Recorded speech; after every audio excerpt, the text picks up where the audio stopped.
Good morning, good morning, good morning. City of Lamarque City Council Special Agenda of August 9th, 2022. Notice is hereby given that the City Council of the City of Lamarque, Texas will conduct a special meeting on August 9th, 2022, beginning at 10:30 a.m. in the council chambers at 1109 B Bayou Road, Lamarque, Texas, as well as via video conference hosted through Zoom in accordance with section 551.127B of the Texas Local Government Code. The presiding officer and the quorum of the Lamarque City Council intend to be and will physically be present at 1109 B Bayou Road, Lamarque, Texas. This location will be open to the public and the meeting will be broadcast at this location on Channel 16 and via YouTube. Council will meet for the purpose of considering the following agenda. The meeting has been called to order. Here, would you give us a roll call, please? Councilmember District A. Present. Councilmember District B. Present. Councilmember District C. Present. Councilmember District D. Present. And Mayor. Present. We will now have our invocation and pledge. Mayor Pro Tem, would you lead us in our invocation? Councilmember Carlson, would you lead us in our prayer pledge? Thank you.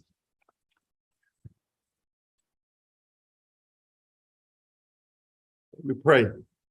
Almighty Lord, who gives us life, we thank you for being here this morning for this gathering as people of faith.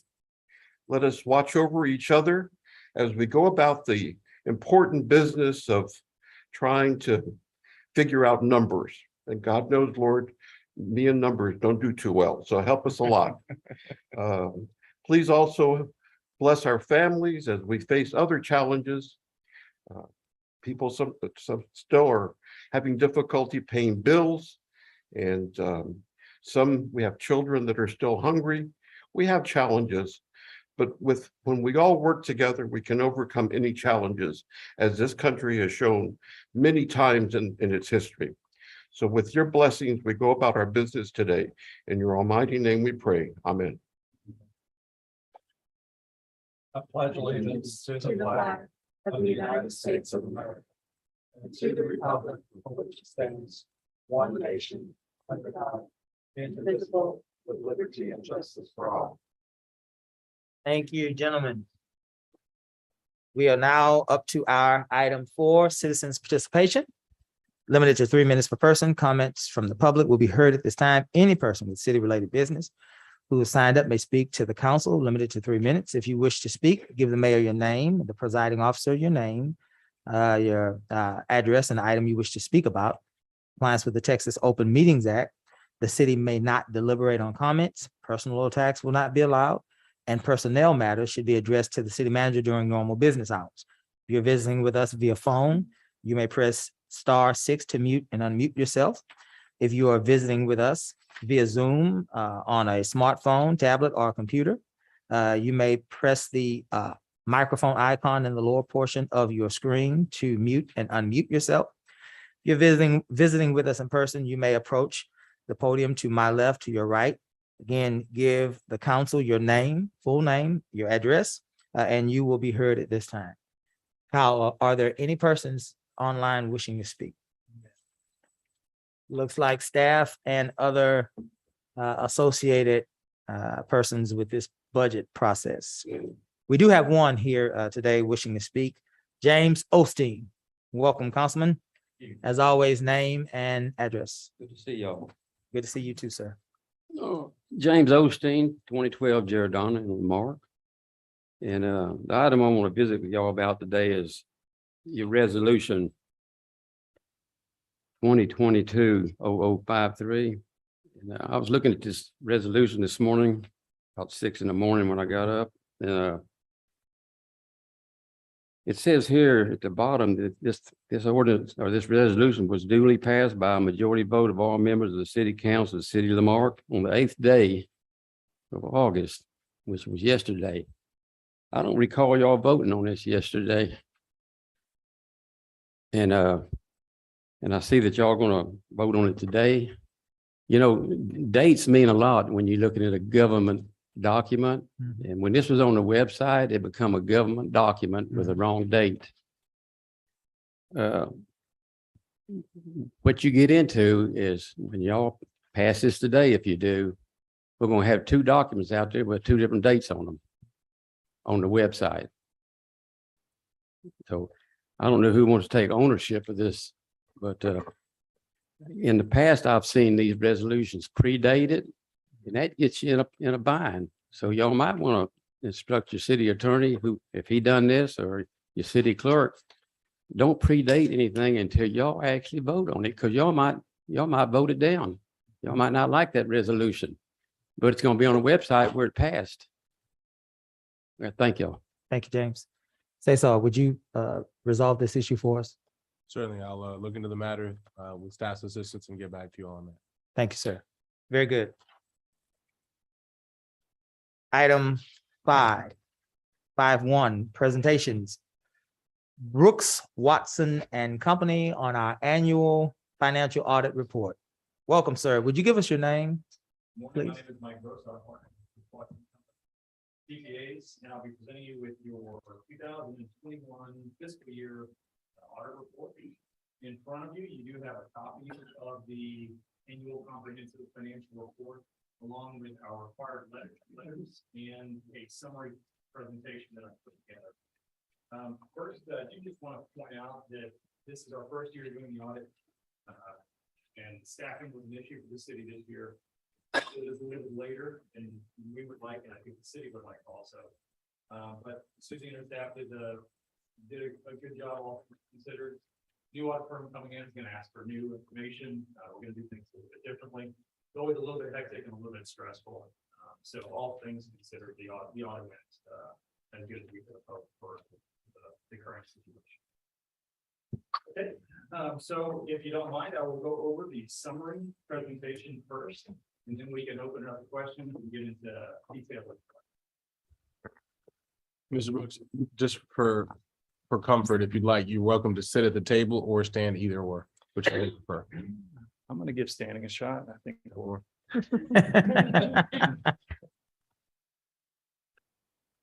Okay, so first, just briefly, I want to go over the audit process itself.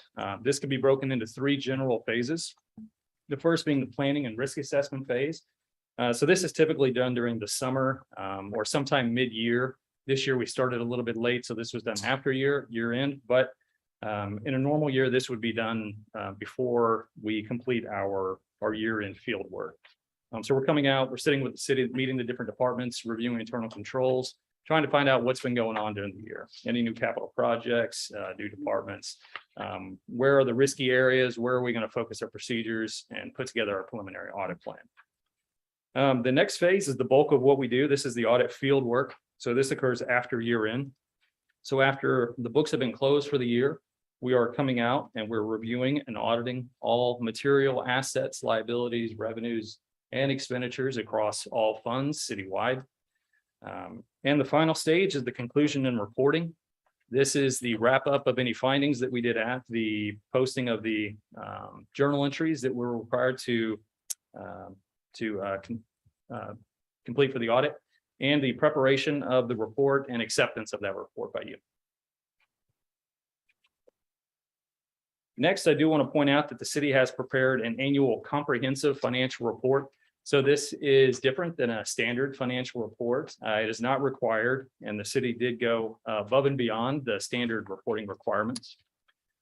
So there is some additional information, so intro section, and also a lengthy statistical section in the back, which has a lot of useful year-to-year financial information, operating info, and other data. Okay, now this report can also be submitted to the GFOA to receive the Certificate of Excellence in Financial Reporting. Last year, the report was submitted and the city did receive that award. So that's very commendable. This report will also be submitted, and we fully expect that the city will receive that award for another year. Next, just want to briefly go over the components of your annual financial report. First, we have a letter of transmittal, followed by the auditor's opinion, then the management discussion and analysis, then the basic financial statements, which include the government-wide fund level and notes to the financial statements, then the required supplementary information, and finally the statistical section. Next is what we consider to be the most important part of your financial report. This is our contribution. This is our independent auditor's report. So this is included on page 1 of your audited financial statements. This report can have 4 possible outcomes. The best being an unmodified audit opinion and the worst being an adverse audit opinion. We have issued a clean, unmodified audit opinion on the city's financials.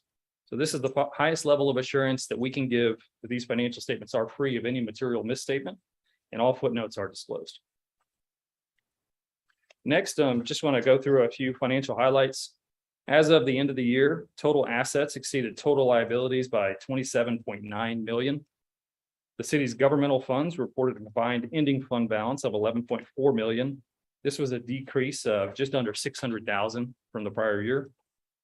Your unassigned fund balance within your general fund totaled 6.4 million, which equated to 43% of your annual general fund expenditures. And the city had an overall decrease in net position for the year of 681,000. Next is a summary of your governmental activities revenue. So this is all of your governmental funds, which include your general, debt service, special revenue, and capital projects. It does not include your utility funds. Total revenues for the year were 16.6 million. This was an increase of 1.2 million. The 3 largest being property taxes at just a little over 6 million and increased 753,000. Total sales taxes were 4.9 million and increased 367,000. And charges for services totaled 2.9 million and increased 420,000. Next is a summary of your governmental activities expenses. So for the year, total expenses were 16.3 million. This was an increase of 250,000. Public safety expenses totaled 9.1 million and had a decrease of 220,000. Your general government expenses totaled 4.1 million and it had an increase of 250,000. And your, I'm sorry, that was general government. And next was your public works expenses, which totaled 2.2 million and increased 291,000. Next is a summary of the statement of revenues, expenditures, and changes in fund balance for your governmental funds. So you see the 2 major funds, your general and capital improvements fund, and a consolidated non-major governmental funds. So I want to point out the net change in fund balances for each of these funds. First, the general fund had a decrease of 380,000 in fund balance for the year. So this amount was taken away from your ending fund balance.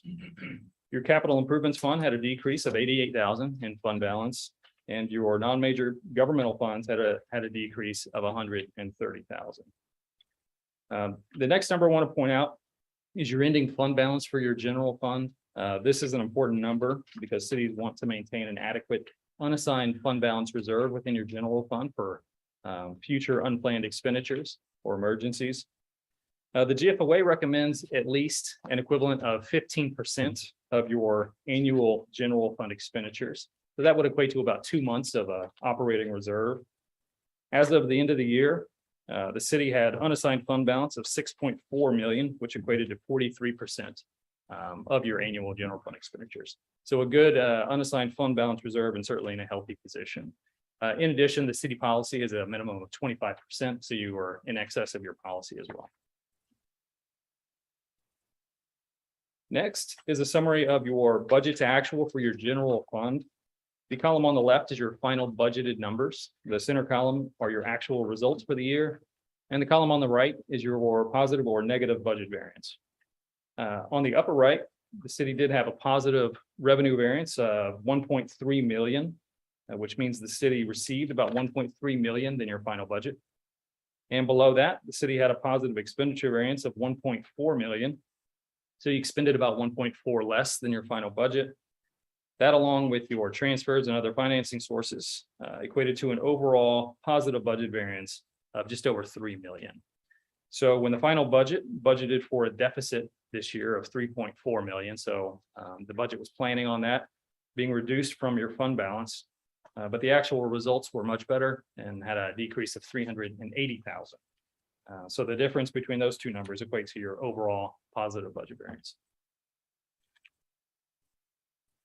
Next is the statement of revenues, expenses, and changes in that position for your utility funds. This is your utility and sanitation funds. I am going to point out, I caught this after we had printed it, but there's a slight typo on here, so I'm going to hopefully clarify that with this presentation.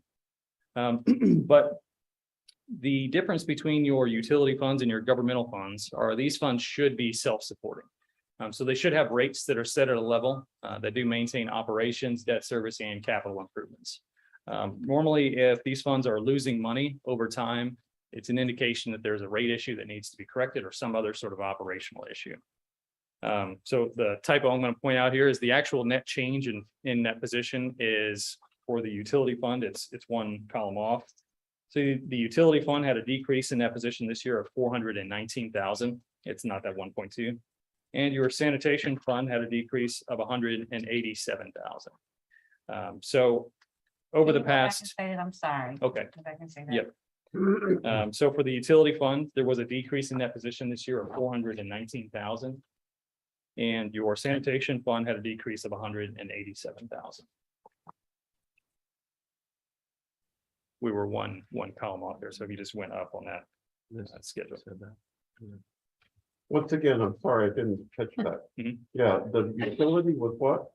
Yeah, my apologies. So the change in that position here where we have for the utility fund, we have it circled, it says 1.2 million. Right. It's a decrease. It's actually the number right above it, 419,000. 419. So the Yep. 1.2 should be completely deleted. Yeah, it's a complete miscalculation. Yeah. All right. And my apologies. I wasn't caught until this morning And then for the sanitation, the 375 should once again be completely correct. deleted, and Yes. it's the number above. Yes, yeah, and let me just clarify, the numbers in your report are correct. The summary presentation, there was just a typo in the preparation of that, so. The actual report reflects the correct change and correct numbers. Mr. Brooks, will the typo affect the line below that, which would be the beginning net position and ending net position? Yes, the ending net position would go up for both, yeah.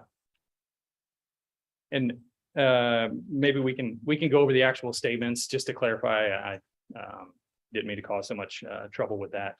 So if you like, we can go over the actual statements within your report, which have the correct change and the correct ending. Our report does have the correct number. That's correct, yes. Yeah. What page is that? 35.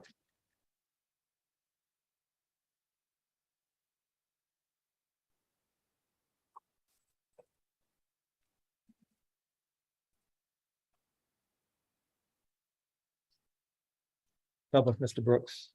Where at on 35? Is that change in net position? Yeah, so let's on page 35, let's go down to the change in net position. It's closer to the bottom. So for the utility fund, after accounting for all revenues and expenses, transfers, any sort of contribution for the year, there was a decrease in net position, so a loss of 419,000. And for the sanitation fund, there was an overall decrease of 187,000. So these amounts deducted from your beginning net position to result in the net positions you see here in front of you on the statement. So to be clear, as I see this,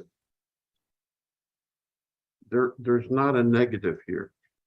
The negative is actually 3 rows up from the bottom Well, I know that for the Okay. year, it's for the year, for the year. but overall, no, Correct. There's not an ending negative balance. there's not an ending negative. That's balance. correct. Yes. Thank you for Mhm. clarifying, and likewise on the sanitation side. But the issue becomes if not necessarily this year, but we have to have a plan in place to deal with any negatives that we may have in the future. Without a doubt. Yeah, you're very close within the sanitation fund, and I don't know what the 22 results are yet. But I would say you don't have much room to play with there. That's correct. Thank you. Yep. And so we went back and looked, and over the past 5 years, there have been deficits within these funds. So it's something that we would definitely recommend addressing. So, Mr. Brooks, what you just said is that this is not the sanitation side, but the utility side for the past 5 years has had a deficit, and if I understand correctly, continues to grow. It's just, this doesn't reflect as bad as we thought it was. However, it still should be addressed. Correct. Okay. And let's just be clear, and then you can finish your presentation. The reason there's a deficit is because in essence, the council has not raised water rates to keep up with the rising cost of water. That's normally the issue, yes. If Okay. you have recurring deficits, it's a rate issue that should be addressed either through a water rate study or some other sort of evaluation, and the rates should be set at a level that do cover those costs. Mayor, let me just tag Yeah, on to your comment. Yeah, there. go ahead, go ahead. First, I want to thank council and their wisdom for agreeing to get a new firm to take a look at our financials after a long-term 13-year relationship with the same firm. You have to have a new set of eyes. That's what I've always said on this side. We talked about that yesterday as well on the benefit side. So having said that, I want to make the point that this deficit was not something that was either in the notes, because I read all the notes immediately. It was not identified in the notes in last year's audit. You didn't produce it, but it was not identified. The only thing identified in the notes of last year was our overpayment for those people who used more than 4,000 gallons of water. That was the only thing of significance there. So having said that, statement that we have to look at that and visit it, I agree, but I think it becomes part of, as I said, a long-term strategy. For us to even suggest that we're going to make this up overnight with the residents of Lamarck by increasing their water bill is not something that I would support. Just want to say that. Sure. Thank you for those comments. You can go ahead, Ms. Brooks.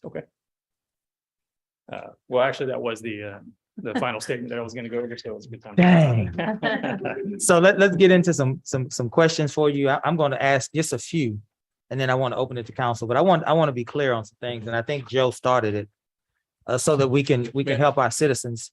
Mayor, if I may, there's some subsequent information that were submitted in the letters provided by Mr. Brooks that, based on the preliminary discussion that I had with Mr. Brooks, with Susie, that may answer some of everybody's questions. If we could allow Mr. Brooks, if that's okay. Sure, yeah. You want proceed? Up to you. Yes, Okay, yes, proceed.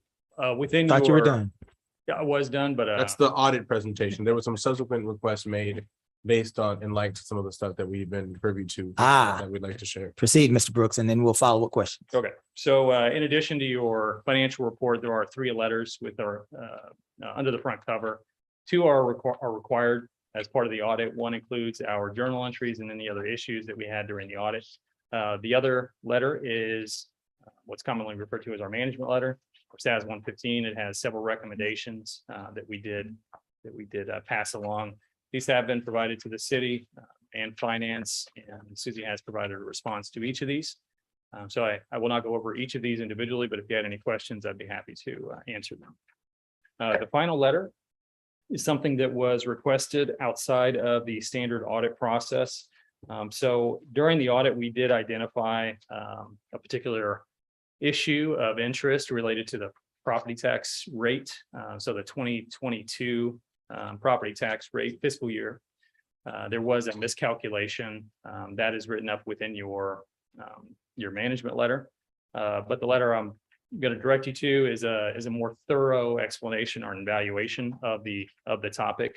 It just goes through the I guess the background of the rate calculation, what we found. There was actually 2 issues with it, and recalculates that and lays it out, I think, a little bit more clear than our management letter. In addition, there were 2 other items that we were requested to look at, one being the administrative allocation of certain overhead costs or indirect costs within a city. Say that be building expenses or utility expenses or city manager expenses. So any direct expense which may apply to multiple departments or multiple funds, and whether or not that could be allocated from in a gap point of view. Is it okay to allocate those costs rationally between funds if services are provided to those departments themselves? And our answer to that is absolutely, and it's quite common. And I included a general write-up and recommendation from the GFOA on the topic itself, which can elaborate on that. But obviously it's well accepted and common. And the final thing we were asked to look at were the debt service expenditures for the year and whether the debt service fund included any non-debt service activity. So a debt service fund is required to present, only include restricted revenue for the restricted for debt service payments and those debt payments themselves. It should not include anything additional. So the year under audit, we reviewed it and it did not. So it only included the property tax levies for INS and the debt payments themselves. So let me just circle back to the property tax issue a little bit. So that was really the bulk of the letter in front of you. There was a exclusion from the 2022 fiscal year property tax rate calculation. This was a pretty significant exclusion, and the end result was a voter approved rate, which was about 13 to 14 cents less than would have been required if the sales tax adjustment had been included in the calculation. Oh, excuse me, say that again? So the tax rate calculation goes through quite an extensive, it's quite an extensive calculation. I don't know if you've seen the worksheet or not. It includes values, and you're required to calculate what's called a no new revenue rate and a voter approved rate, and then also a de minimis tax rate. So one thing we look at with the audit is the tax rate that was approved at the end of the year, and also the estimated budget for the subsequent year. So if we were reviewing the estimated M&O levy for 2022 compared to 2021, significant decrease, and also there was a refund. So this is quite uncommon just in general to have a decrease in your M&O levy. The decrease was estimated to be around $1 million from 21 to 22, just on the M&O side. The intent of the no new revenue tax rate, which really should be the lowest rate that's presented, should in essence create an M&O rate which would be flat with your current year tax levy. So at the very least, it should have stayed flat unless council made a conscious decision to reduce the property tax rate, which would cause this decrease in the M&O levy. So that was the red flag that first identified it. So it's just not common for it to go down that much. So we looked at the rate, tried to figure out what might have caused this large decrease. There is an adjustment that's made within that calculation related to sales tax that has been a sales tax rate, which was enacted specifically to reduce property taxes. It's about a 0.5 cent rate. So the city has enacted that back through, I think, 1990, sometime way before this year.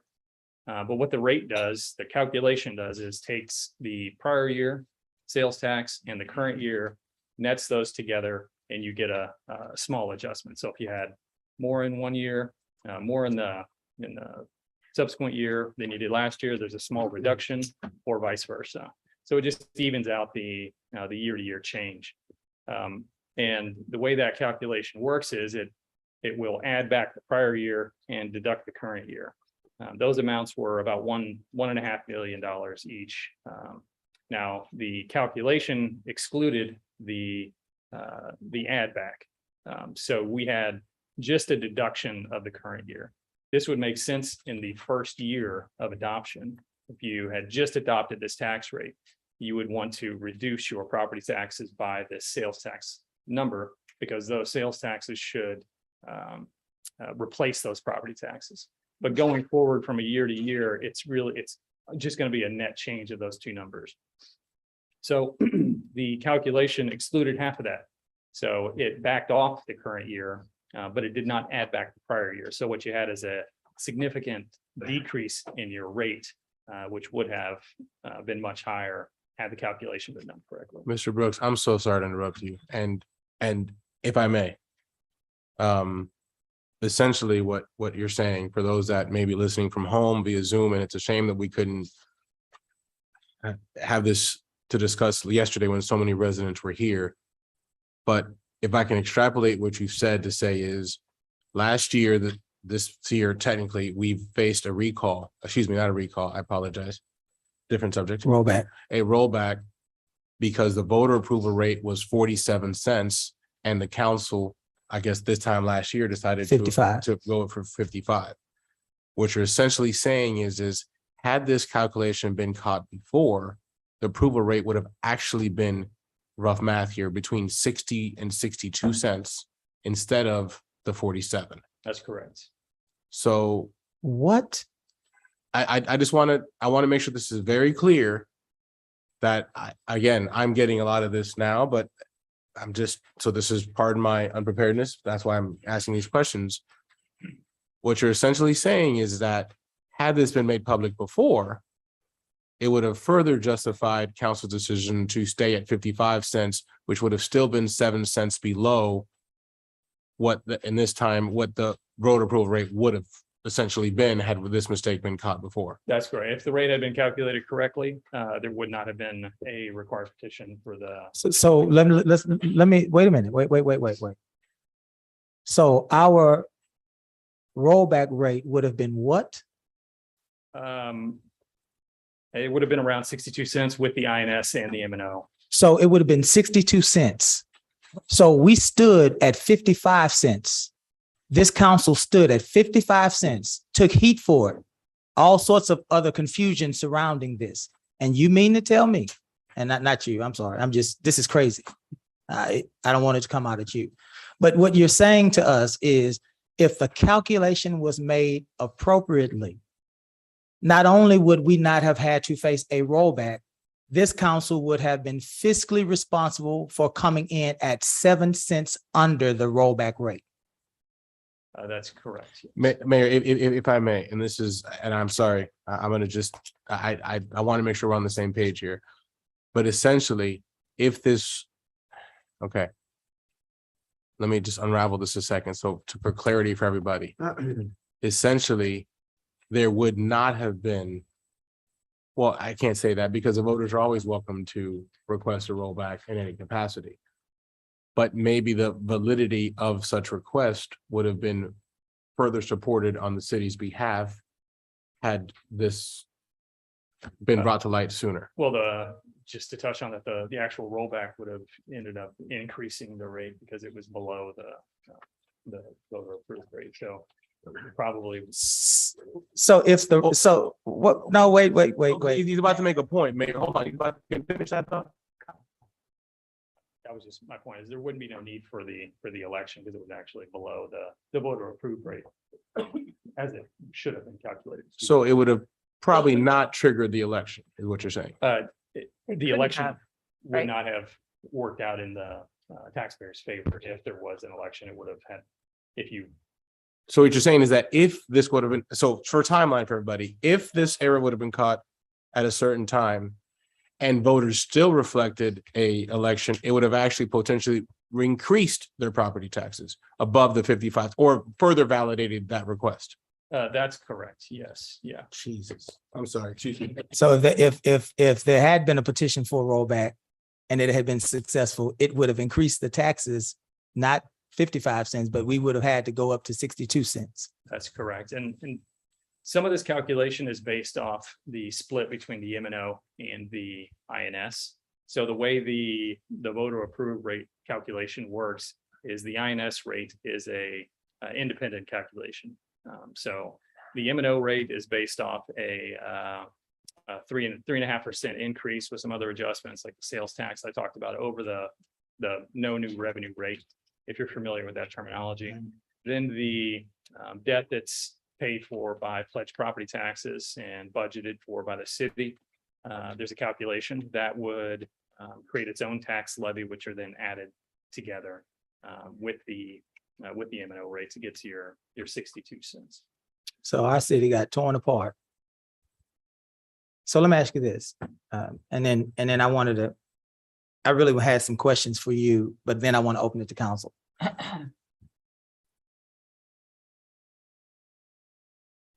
I won't ask that. I'll ask you these questions and then I'll think about that. May I ask a question? ma'am? Yes, I go mean- ahead, go ahead. So if you don't mind, and I'm reading ahead of the letter that you sent and so forth. So when you found this error, or through the audit process, when you went through and you found this error, what course of action, I'm assuming, and again, I'm just briefly reading over this right now, the final version of this letter. At that point, conversations have taken place with several folks. And again, this is not, please. I don't, everybody's sakes. excuse me, I'm gonna interrupt there. At this point, I don't think that's even an area that we need to move into, right? Right now, let's focus on what the auditor has done, has said. Yeah. And then we can proceed from there. But- That's all I'm saying. We, I just wanted to make the point is, has this information been shared? And again, maybe to this, has it been shared with the folks responsible for this essential being our finance department and our tax assessor's office? I just want to know, has this been shared with them yet? And if so, what have been the results? That's If I fair. may. Yeah, that's fair. Okay, can I, is that in line? well. I think even before I you would get, I like to think that's know. an appropriate question, by the way. I would just like to don't think know. It's out, it's in order right. Let's now. build up to that. Yeah, exactly. Okay, okay, that's fair, that's fair. We'll build up to that. That's fair, that's fair. So, Mr. Brooks, what I wanted to ask you, because I wanted to make sure that our public knows about you and this audit as it relates to you. This is the first year that you have done an audit in our city? Correct. Have you ever done an audit in our city before? No. Okay. How many other cities do you all audit? We audited about 50. 50 cities in Texas, all of them in Texas, Texas? yes. Okay. And you are a CPA, certified public accountant? Correct. Okay. You mentioned in the opening presentation that our finance department or our city, right? That we went above and beyond standard reporting requirements, that our city and our finance team went above and beyond what is standard. Could you speak to what that looks like so that our public can understand that? So the additional reporting is included in your annual comprehensive financial report. There's a difference between a standard financial report and a comprehensive financial report. So the comprehensive part is the additional amount of information. It includes a letter of transmittal, some other introductory section materials. And the bigger part is the statistical section in the back, which has some 10-year comparative information, financial information, multiple schedules over demographic data, debt data, and operational data, which takes time and effort to accumulate from the different departments. So it is it's commendable to prepare that report. In addition, that report is submitted to the GFOA at the city's option. Does not have to be, but it was last year and was this year.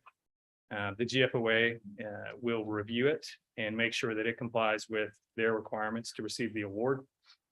And then if it does, then the city will receive the certificate of excellence in financial reporting from the GFOA. So our city is giving you more information than what is required. That's correct. And you're finding that in our city going above and beyond, not only are we giving more, but we're also accurate in the information that we're giving you.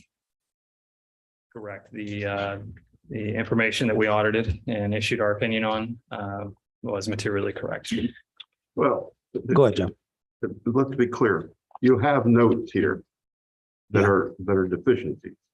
Correct. Okay, so I just want to make sure that Yeah, in terms of the numbers are accurate. Accurate, yeah. But we have some deficiencies here. And we'll get into those. absolutely. Okay, And this, you said, is the second year that our city has received this prestigious award for reporting, financial reporting. This will be the second year that it's being submitted. Last year, and the city has received this award in the past, but it's been a few years. So last year it was submitted and received. This year it was submitted, and it takes about 6 to 9 months to get the evaluation and get that back. So- And you said to us earlier that your firm handles 50 cities. Correct. Mhm. Do all of those 50 cities receive such a prestigious award? No, I'd say the number is probably in maybe the 30% range. 30 percentile. So we're in the 30 percentile. Okay, Yeah, thank you. and that's a rough estimate. That's a rough number. We won't hold you to it. We're just trying to put context for our residents to understand exactly where we are as a city in our financial reporting. And you said earlier that you've given us unmodified. Talk to us, what, it sounds weird, but what does that actually mean? So an unmodified audit opinion means there are no modifications or other issues with the opinion itself. So if there was a modified opinion, we may say something to the effect that we can issue our opinion over X and Y, but not Z. And the reason we can't issue the opinion over this particular section or fund or account was due to some limitation, whether that be a scope limitation or possibly a refusal to present in accordance with accounting principles. So the further you get down that scale, you get to the adverse opinion, which is basically a no opinion. So if we just don't have access to the information, or it's being withheld, or it's so incorrect that we can't audit it, that's when you would venture into the very poor level of audit opinion. And you said earlier that in your presentation that our financial reporting and recording, that it's free of any material misstatements. That's something that certainly needs some sort of elaboration. What are material misstatements? So the financial statements are required to be presented on a GAAP basis and in accordance with those principles. So accruals need to be made, the balances need to be accurate. When we say free of material misstatement, that's a term that auditors will use. But our requirements are to issue an audit opinion over the material accuracy of it. So there's a scope, a level that we consider immaterial or that will not affect the result of our audit. So when we say material, it's including everything that was above that scope and not necessarily the information less than the immaterial type activity. Very good. I'm going to open it up, Mr. Brooks, if you don't mind, to the rest of council, and perhaps I might come back with more specific questions. I just wanted, as we started the conversation, I wanted people to know who you are, how you got here, and what your opinions are. Say so. If I may, Mr. Brooks, I know you intended your visit to be short. Just to present, if you'd like to have a seat, if I can get you water, because this obviously was not planned, so. Sure. Mr. Brooks said, I really didn't want to do that, but let's open this up to the rest of council. Who wants to go first? I know Casey wants to jump in. Well, or we can bring that one over. Yeah, she has one. Okay. Casey, you want to go Sure, first? sure. Okay. Hi,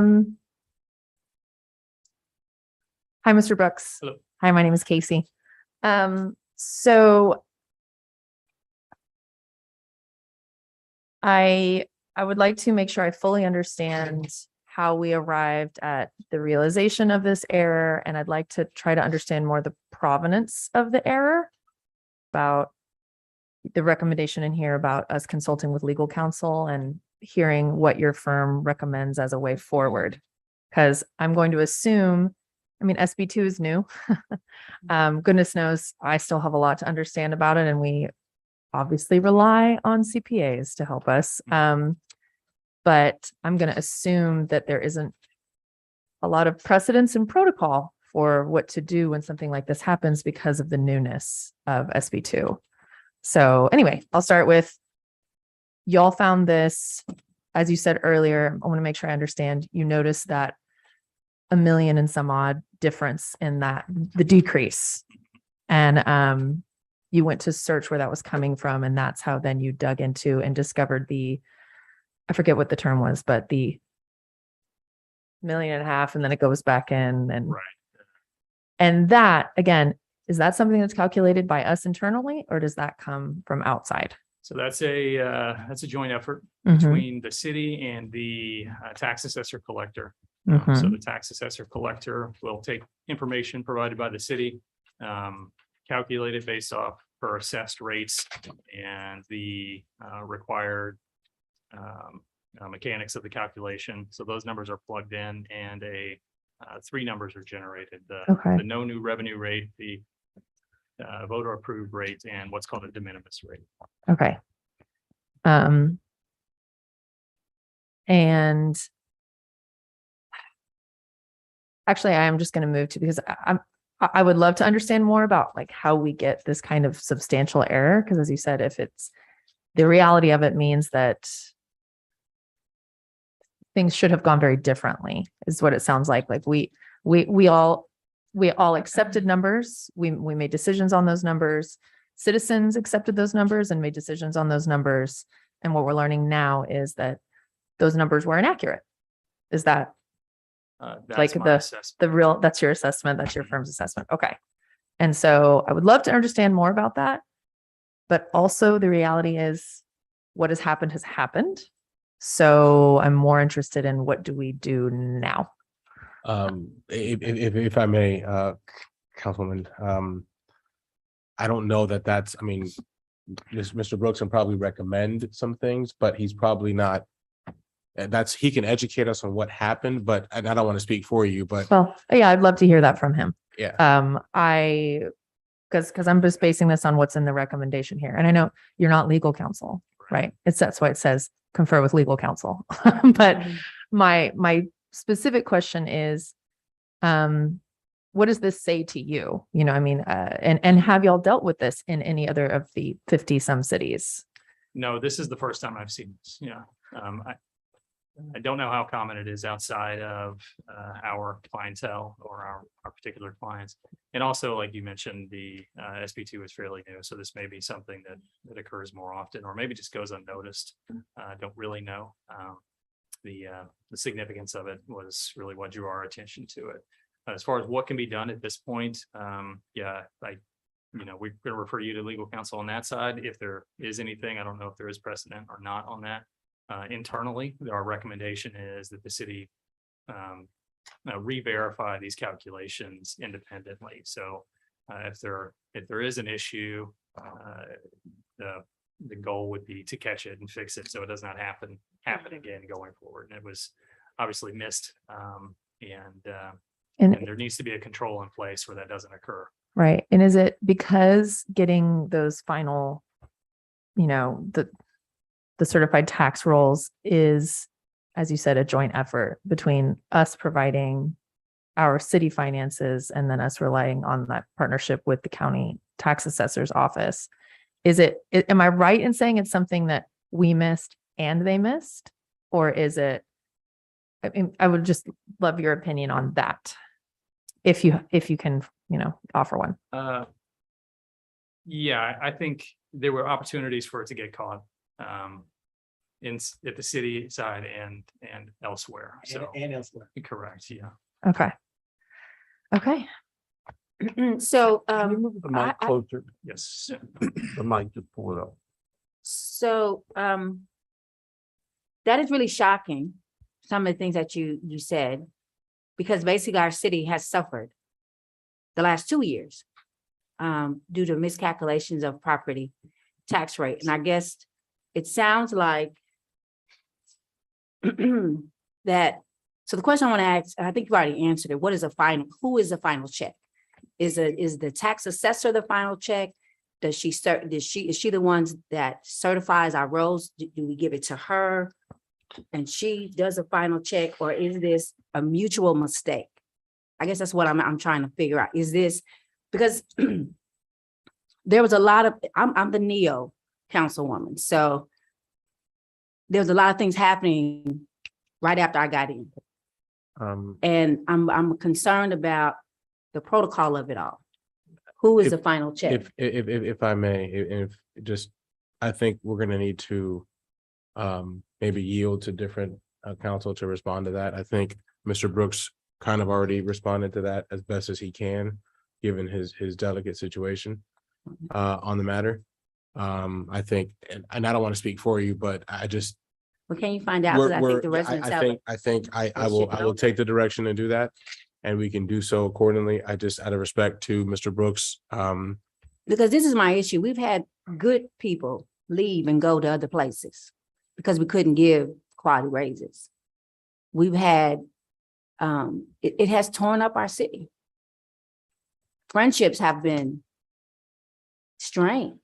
And that's, let me ask this one other question, because I'm trying not to stutter. Y'all know I'm a stutterer.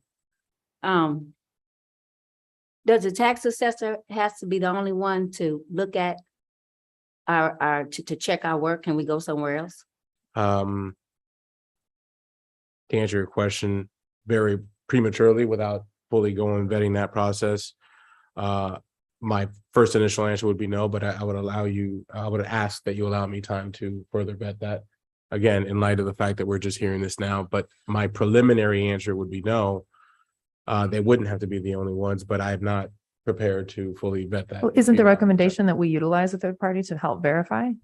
Or am I misunderstanding that? Yeah, or just verify it independently of a third party if the recommendation really is to have a second check because the process itself didn't, it failed that Right. for that particular year. So it needs to be a control in place that will check that going forward. And I really like your report. It was very clear, very thorough. Let us know what we need to do. I just want to make sure that I can explain it, as accurately as possible. What has happened? We all make mistakes. People make mistakes. We know that. SB2 is a new issue. And but I think what you were asking about too, I would like to know what is a remedy with the monies that have been lost. And I know you probably can't answer that either, but how do we get that back for our residents? We've had to change some things. And what does that mean for our budget this year? That is a task for myself, Susie, and potentially Gus to take hold of moving forward. I believe the task that was assigned to Mr. Brooks and his firm was to analyze where we are, to bring forward any findings. I also want to take a moment to reflect, and Mr. Brooks, if we can get on the record, this was not a forensic audit. It was just our annual audit. Is that correct? That's correct. Can you explain the difference? I'll allow you to. A forensic audit would be more targeted to a particular concern or possible fraudulent activity. There would be a lot more detail. The materiality might end up being a lot lower. That was a term I threw around earlier. But the intent of that would be to identify or at least evaluate a particular concern over a fraudulent something that might be considered fraudulent in order to see what was occurring. The audit, the financial statement audit is more broad. It's over primarily the numbers themselves for the city as a whole and the opinion units that we're issuing our opinion over. So it's not quite at the level of detail that maybe a forensic audit would be at. And if I may too, as a follow-up question to that, I'm sorry, Councilwoman, if I can. In your financial audit that you've completed, that you've reported to us now, as you said, it's an overview look. Besides, obviously, this glaring situation that we're facing now with how the sheets were, the outcome of how the sheets were prepared, is there anything else that brought question to you of any other need for any other department to have, or anything in your findings that would justify the need for further forensic auditing concerns? No, we did not find anything. And when we say broad, it's broad in the sense that it covered the entire city. It wasn't a high level audit. There's just that term may be a little misleading. Mr. Brooks, repeat that. Did you find anything that would suggest to you that you ought to recommend to this council a forensic audit? We did not. You did not. We did not. Okay, go ahead, say so. Well, I was speaking. Sorry. I'm having a senior moment. Go to the next person. If I can, then if you don't mind, and just I'm trying to keep, and I'm sorry, I probably stole that, and I apologize. You mentioned 50 cities, and we didn't lead with this historical content. I know it's your first time doing it with us, but how many years has your firm been doing this? The firm itself, 10. I've been auditing governmental entities for about 18. So, okay, just to lay out the percentages, because you said the uniqueness of our current situation is one that you've never seen before. That's correct, but I would With this current situation. yeah. I remember my question. So Sorry. Cesar, how do we win awards? And then this happens? I mean, that's a legitimate question. How do we win for awards for excellence? And then something like this happened, that is a direct hit to the citizens. I could tell you that I would need more time to look at what the award criteria would, unless you're prepared to answer that now, but depending on what the award criteria is that you would apply for certain awards of excellence in certain cases for financial reporting, you would argue that financial reporting would be separate from a tax worksheet calculation, but without having that in front of me, I would say that that's my first swing at it, if you will, without further research, unless Mr. Brooks, you could say otherwise. Yeah, that's correct. The form and content of the report itself is what's evaluated for the award. Specifics about individual transactions or calculations, that's not something that's So, reviewable. so the correct calculation, because I want to write it down, is that we should have been, the voter approval rate should have been at 61 cents, or would you say 61 or 62? It's a long number with 61 decimal points point according to the Okay, report. okay, it's a long Yeah, number. it's about 61 Tell me cents. round it up so I can let my residents know, 61. Mhm. So that was a voter approval rate. So if we stayed at 55, Would have been 7. we would have, it would not have triggered, if we had the correct numbers, a rollback election. That's correct. I'm just trying to figure out how to explain. Okay. I'm done for right now. Thank you, Mary. I just have two things. I got just two comments. One, I'm not gonna beat the dead horse. We all, I mean, so, but the other thing is, if we do go for a second opinion or second set of eyes, it's gonna cost the city money. And people are already saying we're fraudulently spending money, or we're just spending too much money. So that's something we need to be aware of. So that's it.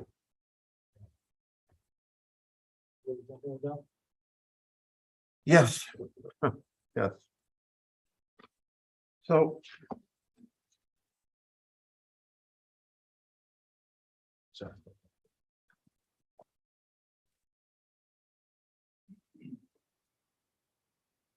I want to preface my remarks by saying first, what's done is done. Let's deal with what we have, right? That's number one.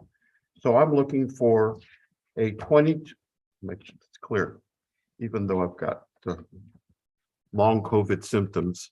I'm not positive, but just what my cardiologist said. That's why I wear a mask. I want an accurate 22 worksheet. That's my goal, an accurate 22 worksheet. So that this city and it's our residents know that the tax rates that we're going to set is consistent with the calculations that are provided under SB2.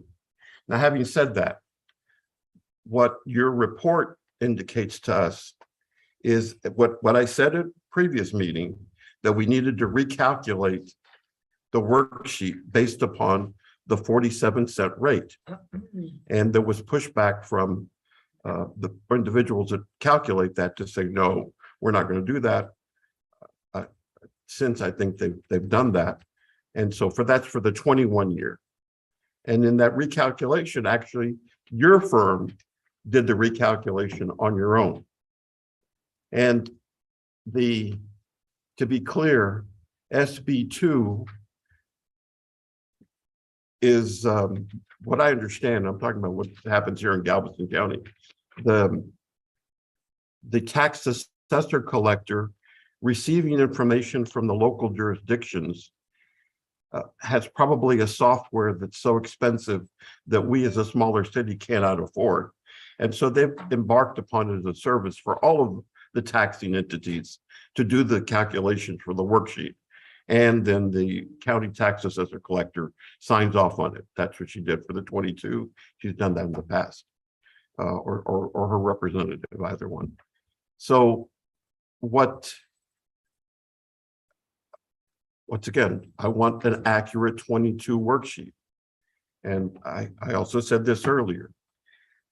I've gone back. I said this last year. I wasn't comfortable with the calculations, but I'm not a CPA. I'm just telling you what I worked out on my own, right? With my pencil.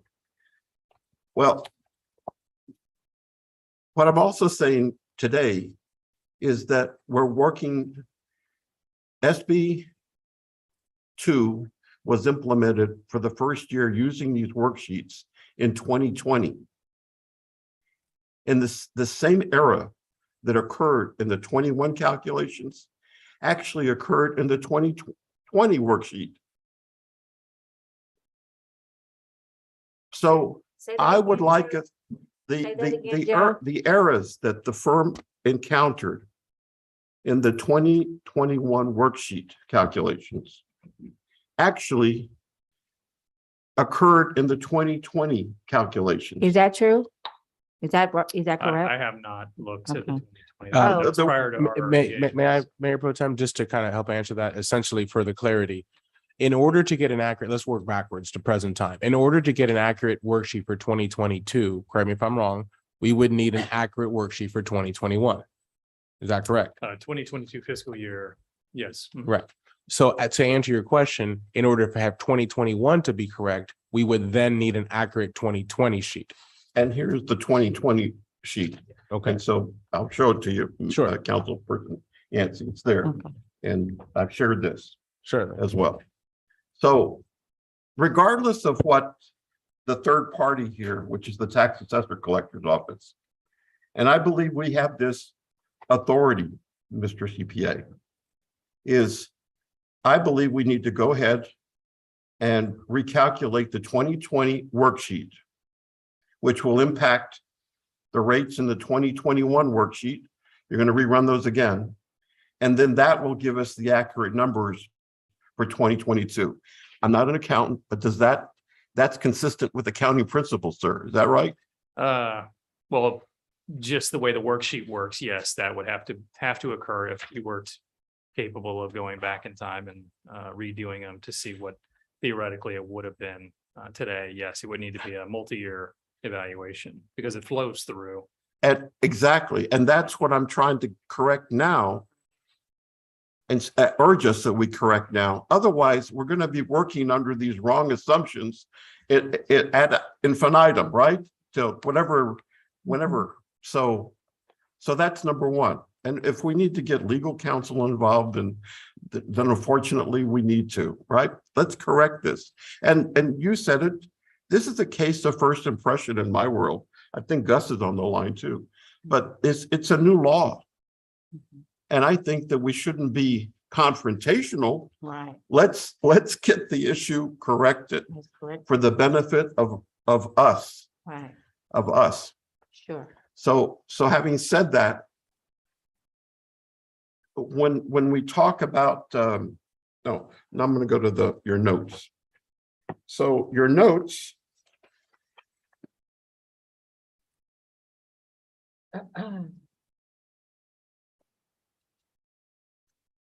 Your notes, number one, notes when audit reports are prepared are advice to your clients. And I'm very familiar with these, having dealt with audited statements in my professional capacity. But they let you know these are some problems that you've got. You should probably correct them. Correct.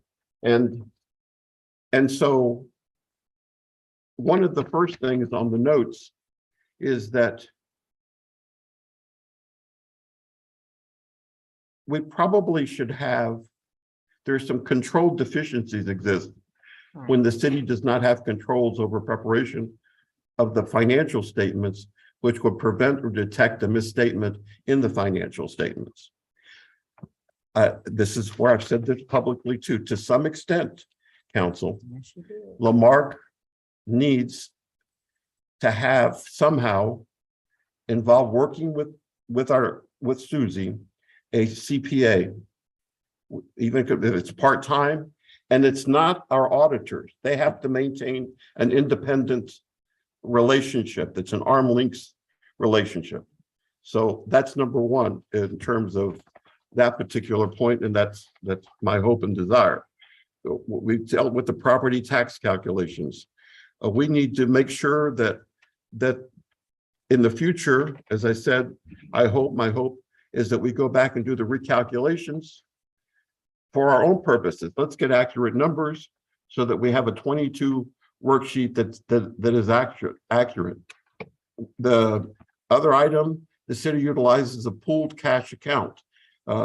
The pooled cash account, actually, I'm familiar with this because the Archdiocese of Galveston Houston does the same thing. It says to all the churches, send us all your money. And don't worry about it. We'll figure it out for you. And but I like to see what my parish contributes. I like to see what the different funds. And that's basically what you're saying there. Make sure that you've got entries that reflect the different fund categories that you have there. So that we're not constantly coming back to you, as unfortunately I had a nonprofit that did this. There was always a positive cash flow, but when you started looking at the separate funds, that's where you saw the negatives. But they were using the total pool fund to reflect the positive and give a deceptive picture to the members of the board of directors who thought we were doing great. So I understand that recommendation, and I hope that we follow through on that. The other item, which is I find very interesting, and I urge, I see Rick is in the back, and that we have some findings with regard to our permit rates. In addition, during our detailed testing of the permitting process, we selected a commercial. Number one, there's an act prohibiting value-based permit and inspection fees for residential properties. During our testing of permit fees, we noted that residential customers are being charged based off valuations of work, which is prohibited by state law. Let's get that corrected. I think we took care of that last We night. took care of that. Sorry. Well, in terms of That was the part schedule the of fees. Yes, sir. So So that's nice. that's Correct, nice, right? Kathleen, Rick, everybody in the back? All right.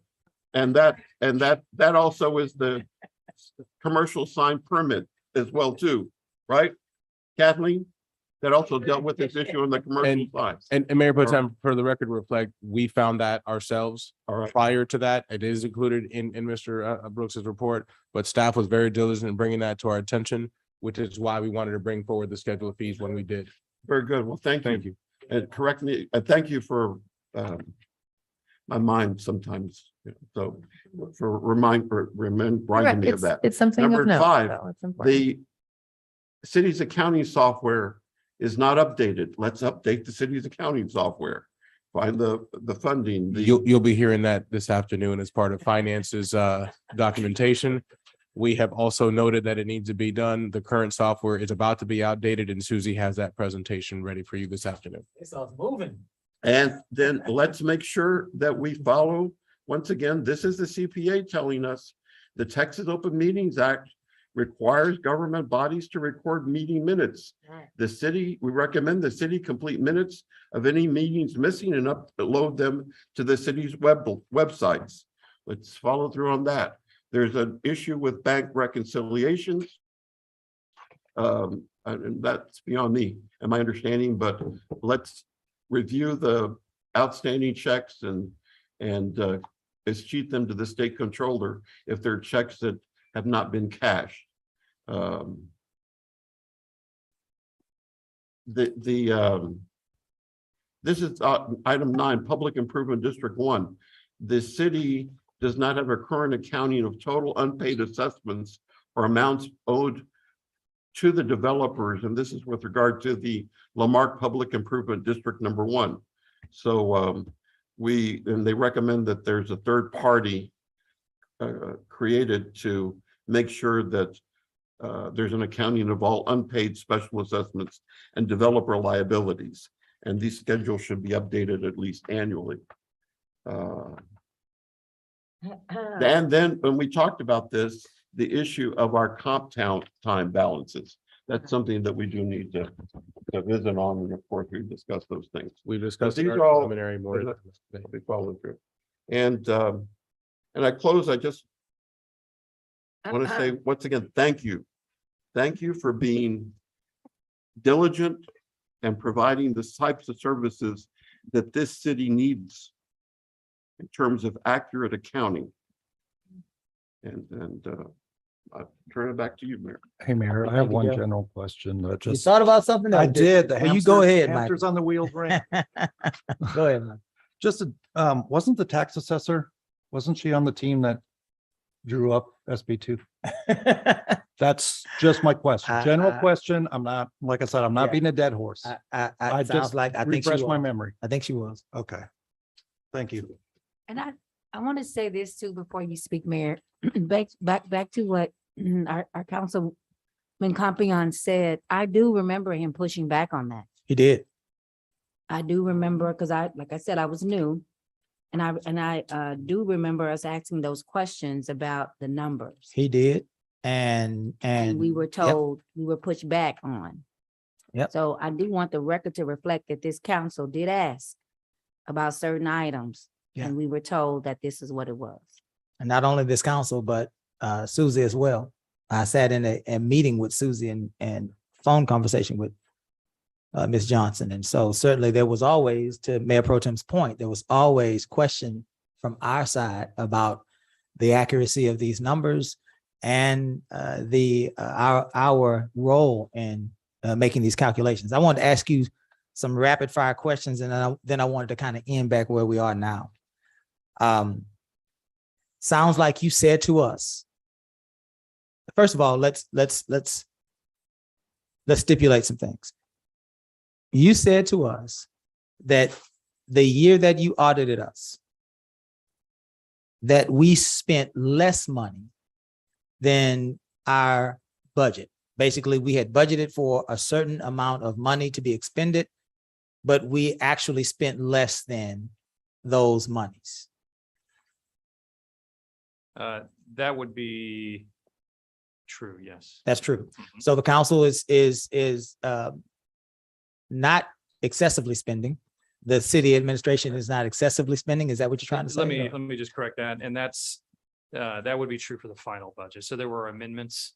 As far as the original budget, the city did spend more than the original budget, but there were several amendments to that budget, which the city came in under. Under our amendments. After accounting for. So let's talk about those amendments. So we basically approved a budget like you do at your house, right? I'm going to pay $5 for gas and $5 for water. At some point in the middle of the year, something happened. We also have to pay $5 for air. And then what cities do is because they are living organizations, they have to amend the budget. So what were those amendments? Give me some ideas of what those amendments were. I don't have that detail in front of me. There were 2 amendments which occurred during the year. Both were comprised of multiple adjustments to accounts. They were approved by council, but I don't have the specifics. So is it out of the ordinary for those of us that are listening so that we can all be educated and we can all know the same information? Is it normal for cities to have to amend budgets during the course of fiscal years as items come up? It's very common. Yes. It's very normal. Nothing to see here. This is what cities do. Does the city of Houston do it? I would assume so. Yes. Galveston? Also assume I haven't looked. Gotcha. Let's move on. You also said that we had an unassigned. Hey, Susie. Hi, Mayor. Yes, ma'am. To answer your question regarding the amendments, what were they? Mainly, the amendment was for the 6 city officials, July 2nd, left the city. That was totally unexpected during the budget process for that fiscal year. So we had to amend because the amount of payout was material to the financial statements. Right. And so there we are. Again, back to these individuals and back to what happened last year. All of this kind of fits together. And so that was one of the major amendments beyond any control of our city staff or this council. That was over $500,000 in an amendment. I want us to be clear on what happened. And so that's why our budget increased. And that's why we had to meet those new unexpected needs. You also said to us that the city has roughly 43% of our funds unassigned. Did you say that to us? 43% of our funds are unassigned. You said the minimum, the standard is 15%. That's a recommendation made by the GFOA. by the who? The Government Finance Officers The Association. government finance office, so one of the leading entities on municipal finances suggests or recommend that we have 15% of our funds be unassigned At a minimum. at a minimum. And this city has 3 times as many. 43. I'm a little short, but can you give me the 2 cents? Okay. So I'm painting a picture here because I want people to understand that some of these things that perhaps people have been led to perceive about our city are totally inaccurate.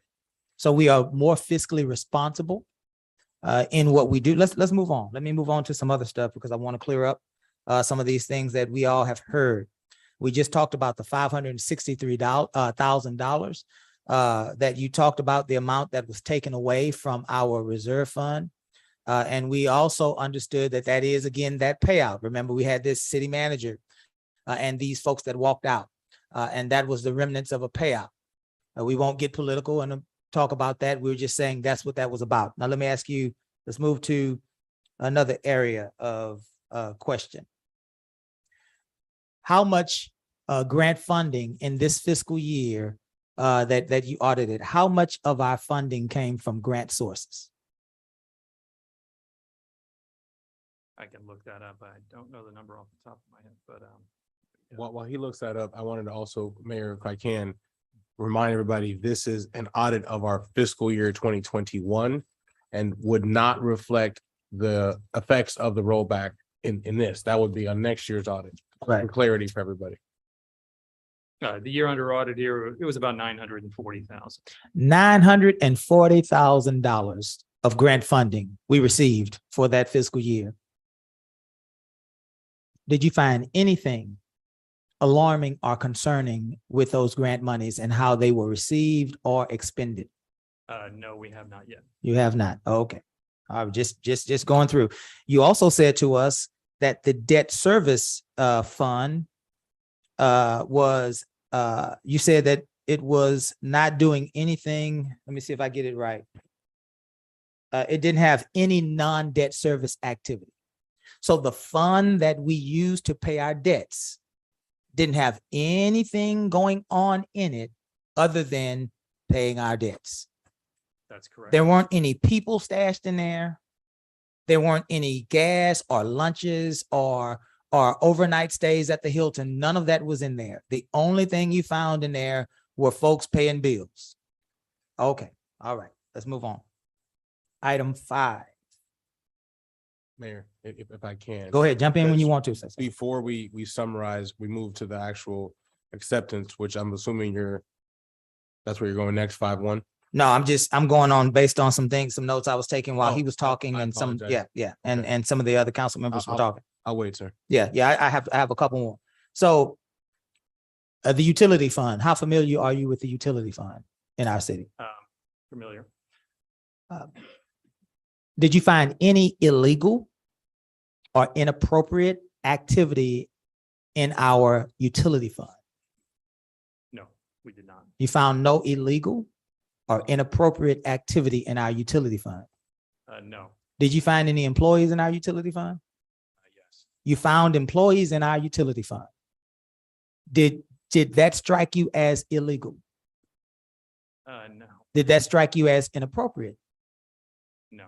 In fact, is it your experience that other cities also have employees in their utility fund? Yes. Is that, in fact, Mr. Brooks, a common practice to have employees in your utility fund? It is, yes. So we should no longer suggest to our citizens in any way that having employees in your utility fund is somehow illegal. Don't answer this. This is rhetorical. Illegal, inappropriate, or unacceptable. Don't answer it. I just did for you.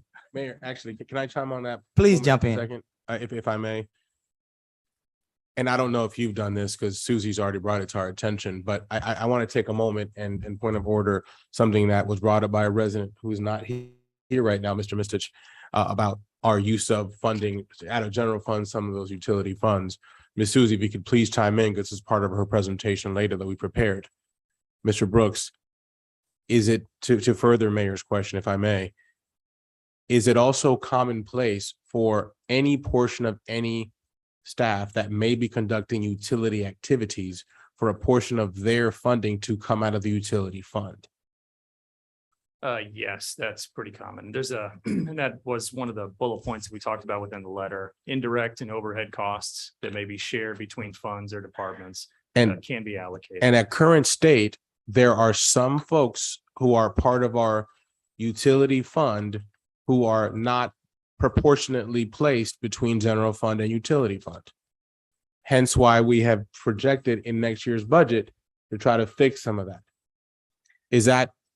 Would we be accurate in doing so? And I want to give benefit credit, and I don't see Mr. Message here, but technically that's one of the items that he brought up to do, that would do that, because in a moment of, as SB2 has dictated, where we're moving to a user-based model, in fairness, everybody, that would be the case.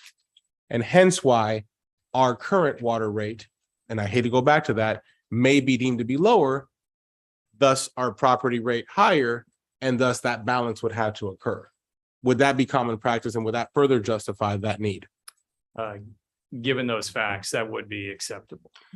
So one more time for the camera. I got a question. Hold on, let me get this one out, Michael. I've been, yes, sir. Mr. Brooks, I met you this morning. You're telling us that it is not only unethical, not only that is not unethical, not only that is not inappropriate, but it is also not illegal in any way to have a portion of your city manager's salary, your finance director salary, your public works director salary, and whoever administers this utility program.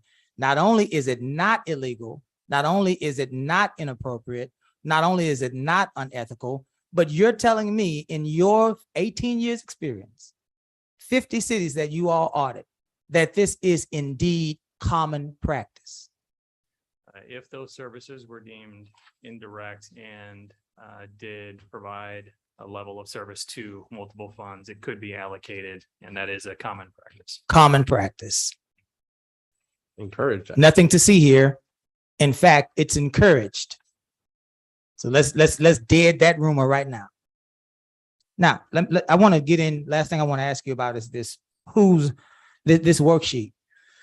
Mayor Pro Tem has been doing a lot of reading, as he always does, and he always finds these things in what we do to try to help us to understand some of the nuances.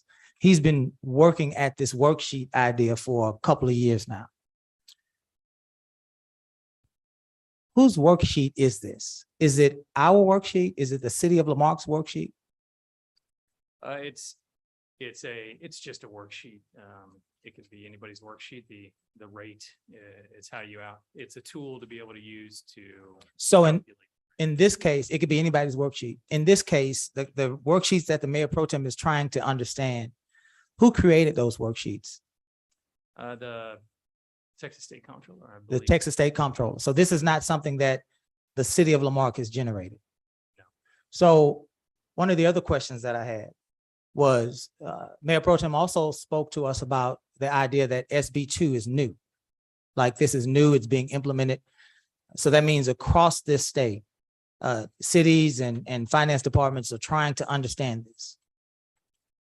In an effort to try to understand this, in your opinion, what source would we or should we rely on if we have a fundamental misunderstanding of the law or of the ways that we are to report according to the law? Who's the expert? There's multiple resources. Could you name a few? Your city finance department could be one. A third party could be another. A CPA. Anybody can be familiar with the calculations. So in this instance, there was a misunderstanding or an oversight. So our recommendation was to familiarize yourself with the calculations and the law itself, and seek third party if necessary to be able to recalculate that.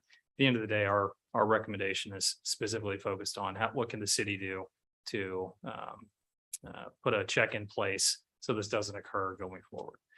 But as far as who could do it, it's Anybody who's familiar enough with the law and the calculation itself could verify it. So anyone who is familiar being intimately involved, familiar being thorough understanding of the step-by-step process. That's what you mean when you say familiar, somebody that knows the law better than us. And thoroughly, yes. Thoroughly. So that would be a person that has studied the law, that has had some sort of a dialogue about the law, or even a person that contributed to the creation of that law. Those types of persons ought to be experts. Yes or no? That description would tend to think that person would be able to, if they had that experience, yes. Very good. I'll stop there. Counsel, do we have any more questions? I have one last question. Go ahead, Mike. Sorry, the mayor triggered something in my brain. The moving people and things to debt services, is that circumventing SB 2? I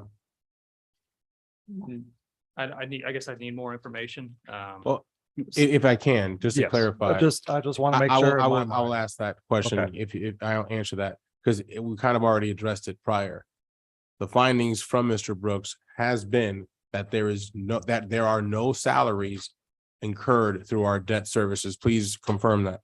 Correct. That's correct. Okay, so So none of that is circumventing SB 2. Right. And if it was, it doesn't matter because we're not doing. So let's be clear. Right. Hold up, Mike. Hold up. Let's be clear. The utility fund, this idea of these employees that are being moved, are you telling me that has nothing to do with the SB 2? Because utility is different than debt service and M&O? No, not my understanding based off your question. The utility activity wouldn't necessarily factor into your tax rate calculation. So this whole idea that has been floated, I'm sorry, Mike, I'm gonna let you back in, but we got to clear some of these rumors up. You're good.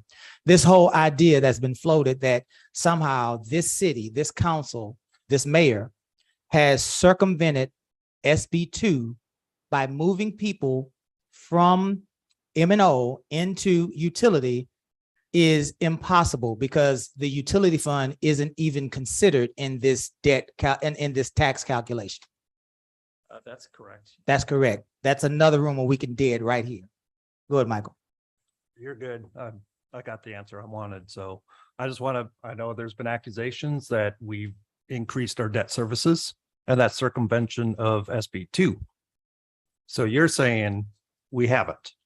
Not from there was an increase in your debt service Okay. INS rate, and that was the allocation of certain property tax or debt service, which was backed by property taxes, which was allocated to the debt service fund. Maybe that's the confusion there. Right. However, it's not circumventing SB 2. No, that it was within SB 2, correct? Thank you. Thank you. Any other, go ahead, Jeff. Follow up. Just to tag on the line of questioning here. Your analysis is as an auditor, right? Performing the annual audit of a city. It's not intended to identify fraud. However, if you, in your review, find fraud, it's your obligation to report that. Correct. That would be accurate? Mhm. Yes. Could you please clarify for me, because I keep hearing different figures since I've joined this council. The reserve fund obligation, you mentioned in your presentation, let me find my notes here, that it was, I think you said 25%. You give a percentage. I can't find it now. 40s. But I keep hearing that it's 90 days. That's what I've heard since I joined council. Yeah, 90 Keep days is 90 days. 25%.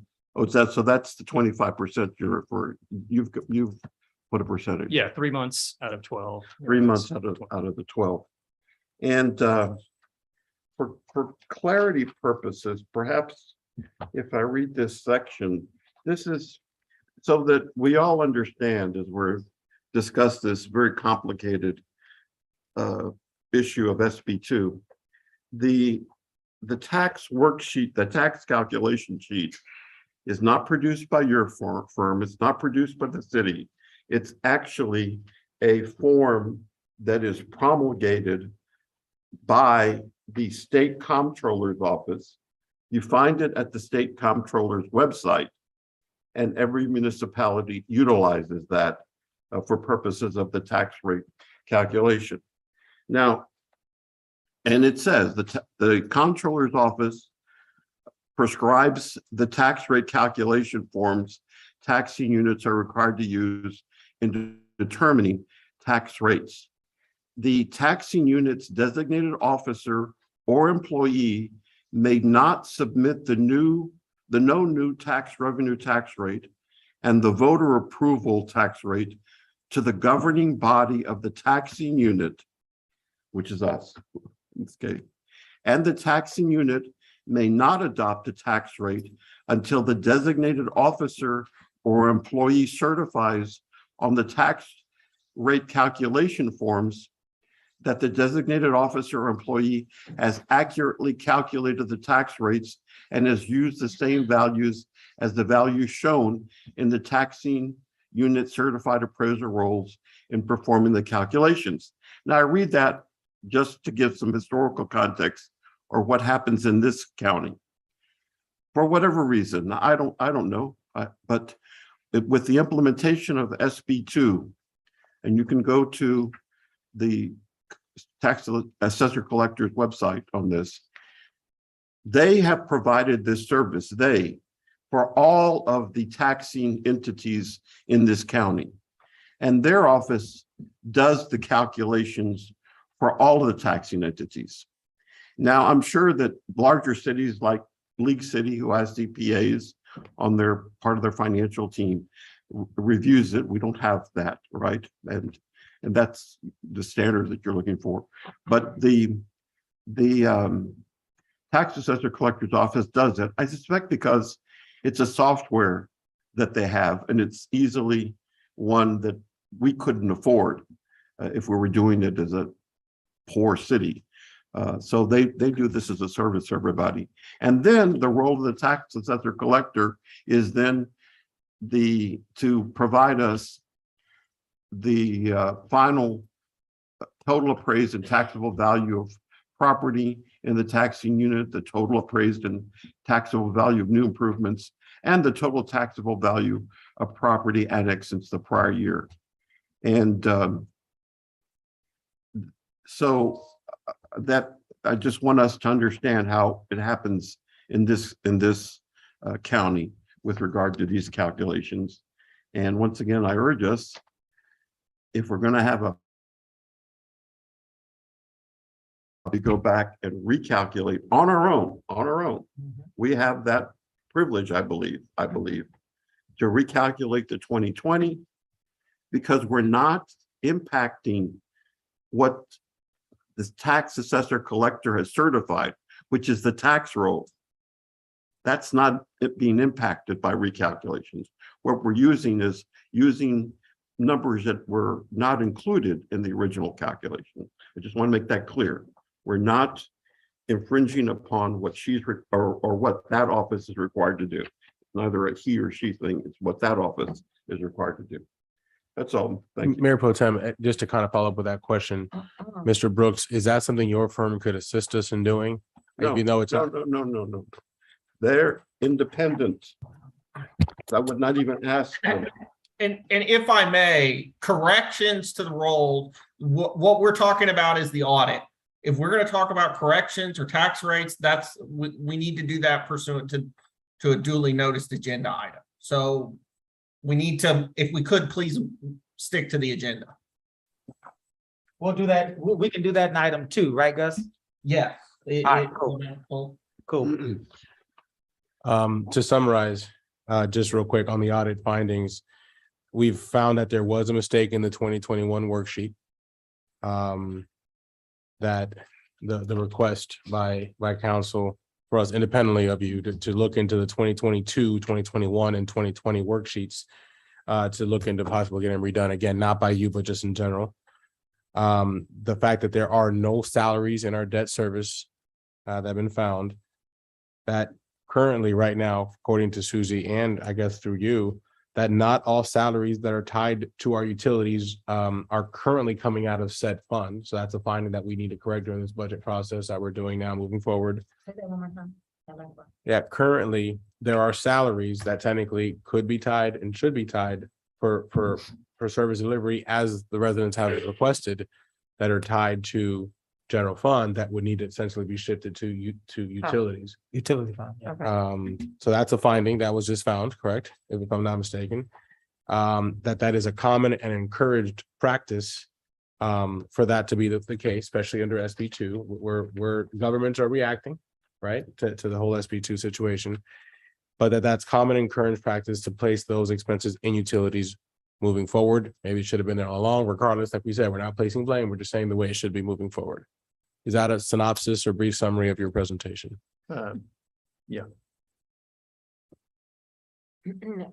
I would also still want to ask about the remedy. That's separate that, from the audit, right. and that's what Gus mentioned that we can do it. Yes, that is separate.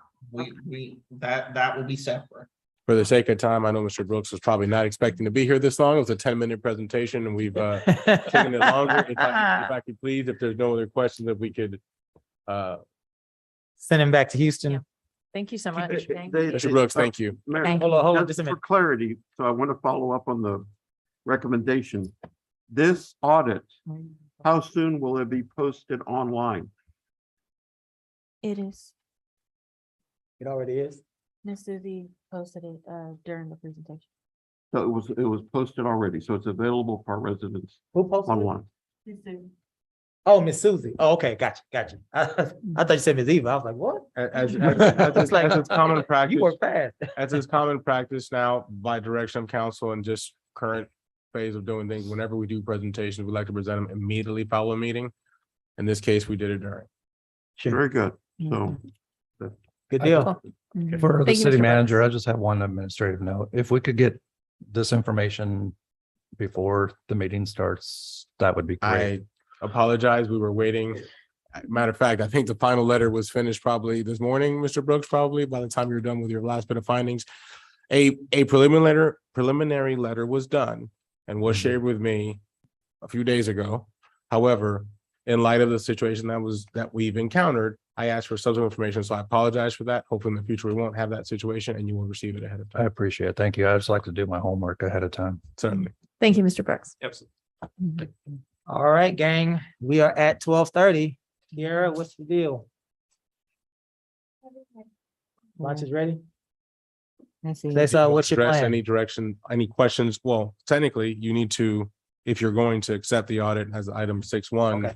take that action. But if you choose to do so before that, not that it's necessary or whatever we'd like to do, if there's any comments from the public on the audit, and then we could pass that resolution, maybe take breaks so we can get back on track. All right, so we're saying we want to see if the public has any comments. Well, if so choose. I don't think this is a commentable item essentially since a Yeah, resolution, I but think it's new. I think it's online now and certainly we'll give our public a chance to review it. And we all have they have 3 minutes to share with us. Today, I think we're just accepting that this audit. Yes, sir. That's all we're doing. So I think we'll be okay. Having said that, council, let's take up the audit. Let's act on that and then we'll be at new business and we can make the next decision. What does lunch look like? Are we working through? Or are we breaking? So I'm sorry. it's we're in new business. Thank you, Casey. 6.1, resolution number letter R -2022-0053, accepting the financial audit of fiscal year 2021-2022. I will entertain a motion. So moved. Is there a second? I second, but I think, is there a date wrong? I think Yeah. that was mentioned earlier. Yeah, We that's- just need yeah, to correct James- it. James mentioned that. I just want to make sure we do acknowledge that and we say, So- Yeah, we're gonna get Gus to weigh in. Did you second? I seconded, but I don't know if I should second because I think it should be in the motion to change the date. Okay, let's hold off on that then.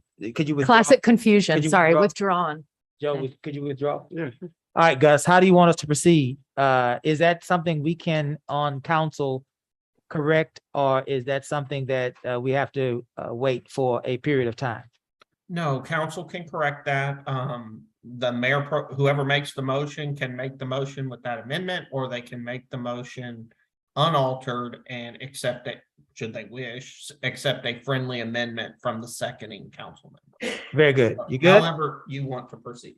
I make a friendly amendment then if, oh no, I already withdrew my, You make a oh my motion. good gravy. No, my motion is to accept the audit with the amendment suggested by Councilperson McAuliffe that the correct date of August Nice. 9th be reflected in our ordinance approval. And I second it. Any further discussion? Hearing none, we'll call for a vote. All those in favor? Aye. Any opposed?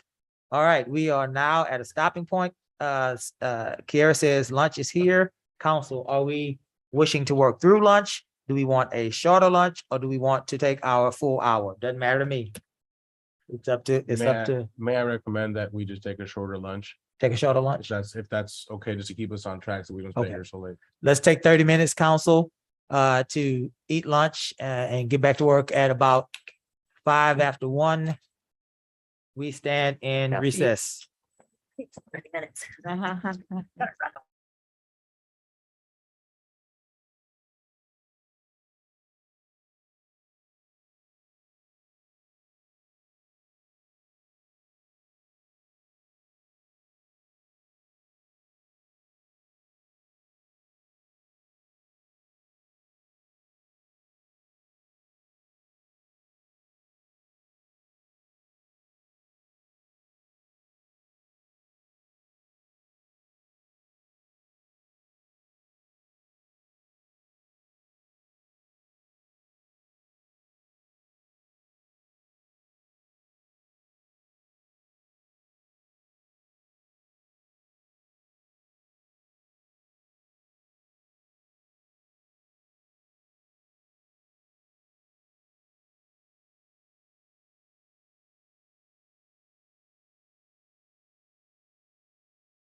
Good afternoon. We are back in session. We are back in session and our budget workshop after lunch break. And we are in the resolution, no, we aren't. We are in 6.2, review and discuss proposed fiscal year 2022-2023 departmental budgets and all funds. Cesar. Thank you, Mayor. We left off on our last meeting we had. We finished with HR, which means we are going to start with IT and emergency management. Give Kyle a moment to set that up. Wanted to take the moment to let you guys know that it's not only IT and what we call OEM, or Office of Emergency Management. Kyle's office also oversees our facilities, special events, and what am I missing? I know there's a fifth one. And public relations. Thank you. I know I was missing one. So essentially it's 5 divisions that are in that department, which has been a 3-person department up until this time. We thankfully just yesterday had our person, a position that had been vacated for about 3 months. The person to fill that 4th position just started yesterday. So as he prepares to share a screen and go into the presentation, I'm going to hand my mic over to him so he can do his presentation from here and answer any questions, and I'll just share mics with him.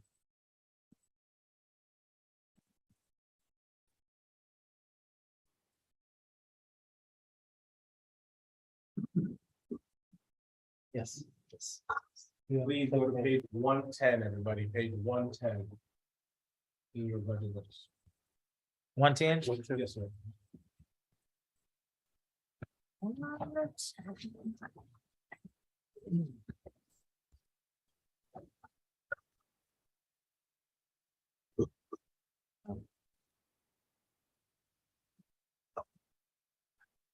Okay, so we, with the direction of the city manager, we've been pulling KPIs or stats on what we do to present, to let everybody know where the trend was going and how you can see the uptick in job functions or the amount of work. First, our department, IT department, includes, oversees both IT, facility maintenance, public relations, which also includes special events and emergency management. Responsibilities.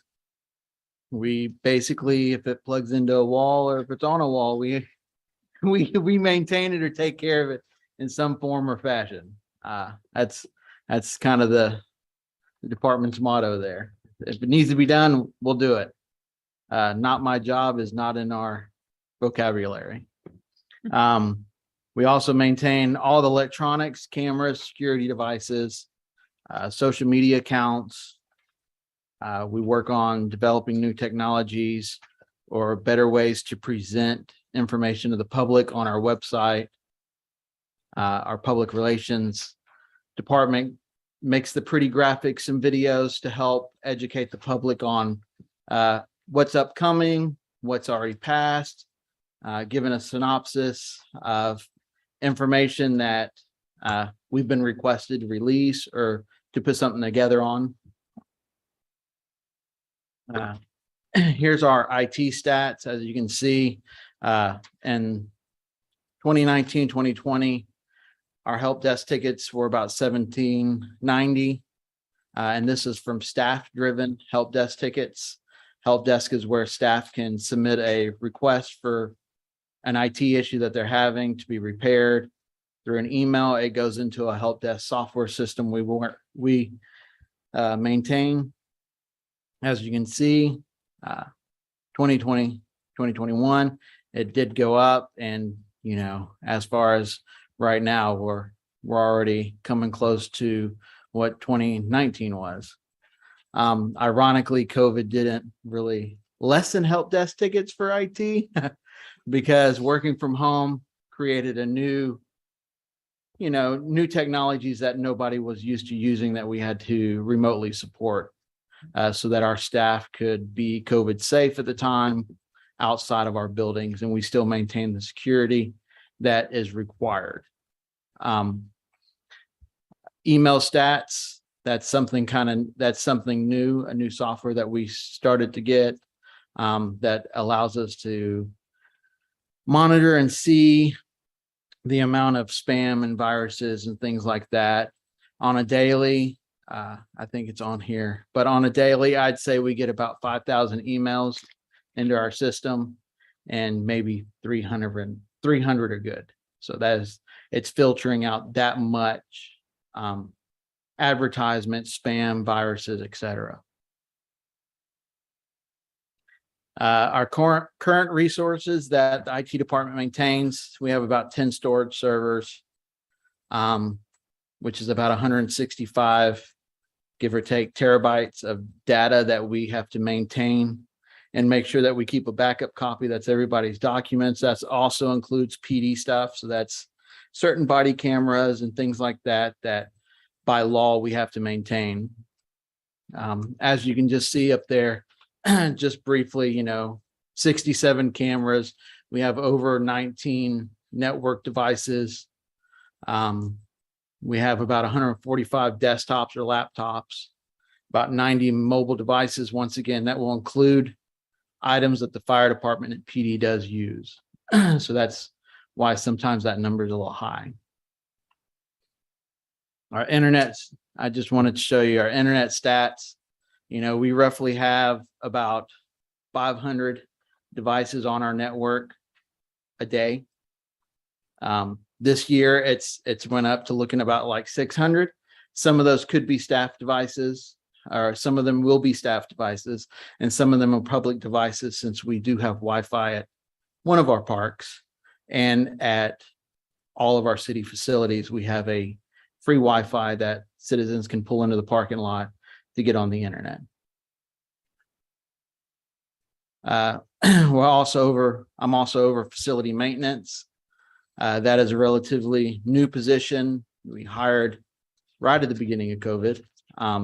So everybody's still getting used to not trying to take care of it themselves and referring it to our facility maintenance request, which helps because then we don't have staff calling random vendors, electricians, plumbers, etc. And then we're not paying staff to sit there and monitor these third-party vendors. So that's where the facility maintenance really helps out. Public relations. He's part of Rotary, higher up Texas, additional city communications he oversees. He assists with local emergency management planning committees. We're currently, I know this has been a big one, the app, the new mobile app. This is actually what it looks like. We're in the testing phase of it. The company had some issues. We had some issues with the first testing phase of it. This is where we're at right now. Hopefully, that's going to allow us to get more information out to the public at a quicker notice if they download the app, because we can send push notifications along with giving them easy access to most common areas, jobs, forms, complaints, etc. Yep. The last bullet point that you said was payments. With our growing number of utility bills as well, we hope to encourage folks to use this app to also be able to make some of their payments in a user-friendly way. This slide shows the stats. This is our Facebook on the top and Instagram on the bottom of the amount of page reactions or reaches. Can we back up one? Go for it. I just wanted to point out here the fact that the audience since January, when I came on, has grown 303%. Could you? That's where it was. I was looking for that part. So what he's saying is that this one, you can see since January, the next to the 468,000, it shows that it's a 303% increase of our Facebook page as far as traffic being generated towards our Facebook or it being viewed. I think that that is important due to deliverables always being important and data always being important. And so when you look at something like that, it shows not, I mean, and the data reflects that the total number of users, yes, has gone up. But what this specifically shows is engagement and reach, meaning that if there were 100 people using it a year ago, there are now 300 people actively using it on a regular basis for this year alone. And with Instagram as well. Those are the two major that we use, but that has gained 12% since January as well. So what that means is the total number of people that are connected to our page, yes, has gone up, but even those connected are more so using our page on a regular basis. I just wanted to make that distinction, showing the fact that, whereas, and I believe it's on the next slide, that our audience size, 2 slides, is around 267, from 226.9 to 267 million surrounding Galveston County on this side of Houston. These are active engagement audience with City of Lamar. And right. And so that's not individual users. Correct. Absolutely. That's why I notated the difference. Yeah. And so I see that. individual users is 2 slides back, but that is our reach. That includes additional media pages that will include audiences that are suggested to be connected to the City of Lamarck, whether they are residents of Texas City, Bayou Vista, Galveston, so on and so forth. It means that their internet traffic, as well as their geolocation, has a presence in this city, whether they're here for work, whether they're here for school, for play, for church, all of the above. That is the number of active users that we have as an audience for the year. Okay. Thank And I you. just wanted to touch on, although this does show you Facebook and we show you Instagram, we do have a city LinkedIn account. And I believe we still have a Twitter account. Traffic isn't really generated too much on those due to their special little nook of information that they give out and people use them for versus the broad anything goes type announcement on like Facebook or Instagram. I did want to let y'all know that, so I'm also over the PEG fund, and we are starting to create a PEG studio, and we're looking at outfitting our mobile command trailer to be more of a mobile PEG studio as well, so that we can go live or broadcast and have the ability of certain camera equipment on that trailer that's usually out at Bayou Fest and things like that. Emergency management. So emergency management obviously covers more than just hurricanes nowadays. We've dealt with COVID, frozen pipes, and actually my new one has been cyber attacks. That actually has been very popular in a lot of municipalities throughout Texas. I know when I went to the TDM conference in San Antonio, I talked to 3 different municipalities that lost everything due to a cyber attack. So now cyber attack falls under emergency management as one of those little annexes. That way governments can ask for funding to help prevent it or help recover from it.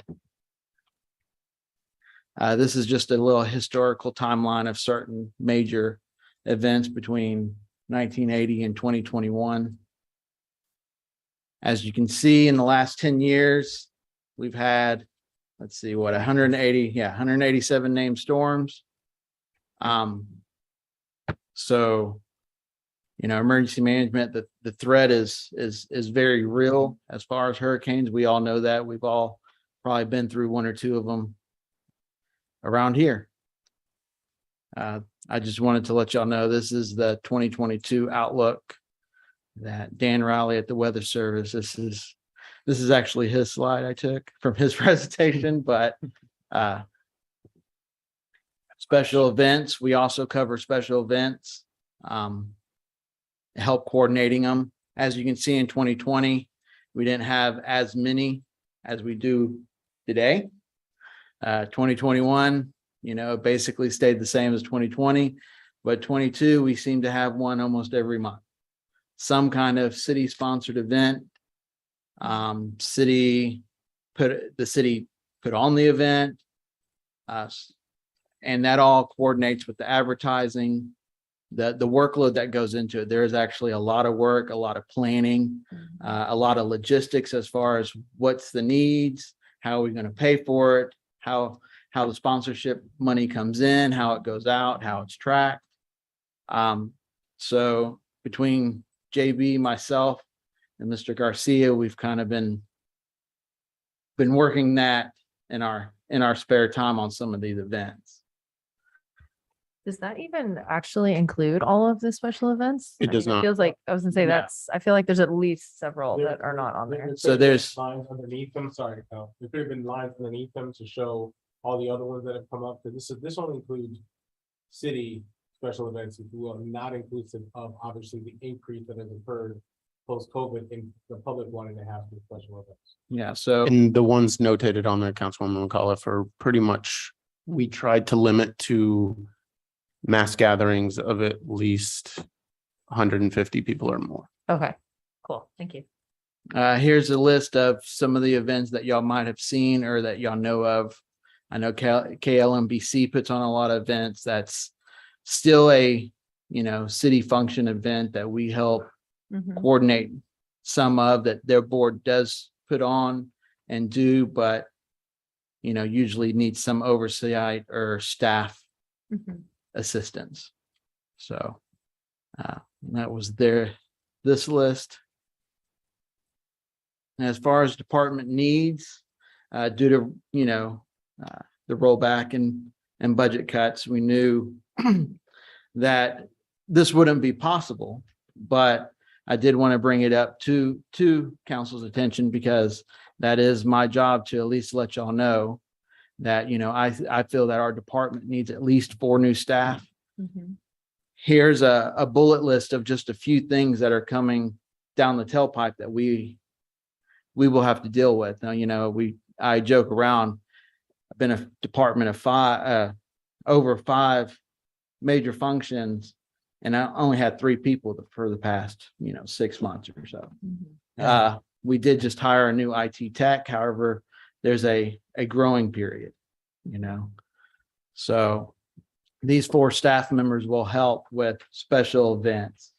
Communication specialist would be one of them that would help with public relations type stuff, creating content, going out to see, if we got grant money to repair a road, to coordinate going out there, taking pictures, getting updates, and then publishing that content on social media and on our websites to let the staff or the citizens know where we are with that grant, how much of that money we received, how much we spent, how far the project's along, when it's expected to be completed. I know those are a lot of questions from the citizens that council gets. We have all this grant money and why is our streets bad, or, we don't have lighting. So this, extra staff will help get that information out there as close as real time as we can. Gathering that information and put it together from the different departments and getting out on social media. Go ahead. I wanted to say this, and then I wanted to maybe ask if there's a way we can get more data, but it's clear that this position has evolved. There was at one point you were a department of 1 with a role of a singular role, but now you encompass IT, building and facilities maintenance, public relations officer. Cesar, he's no longer our IT director and our emergency management coordinator. He is some sort of a facilities manager or some sort of an administrative manager, where he's going to have to catch all of those areas that you don't have a place for. And if that's true, then he is more in line with a role that is administrative. We're not talking about assistant city manager. Nobody's suggesting any of those things. I'm simply saying there are a lot of city manager administrative priorities that you have to supervise. And maybe a title with a job description that is more consistent with what he does, with a reorganization that is more consistent with the actual real-time operations of his departments.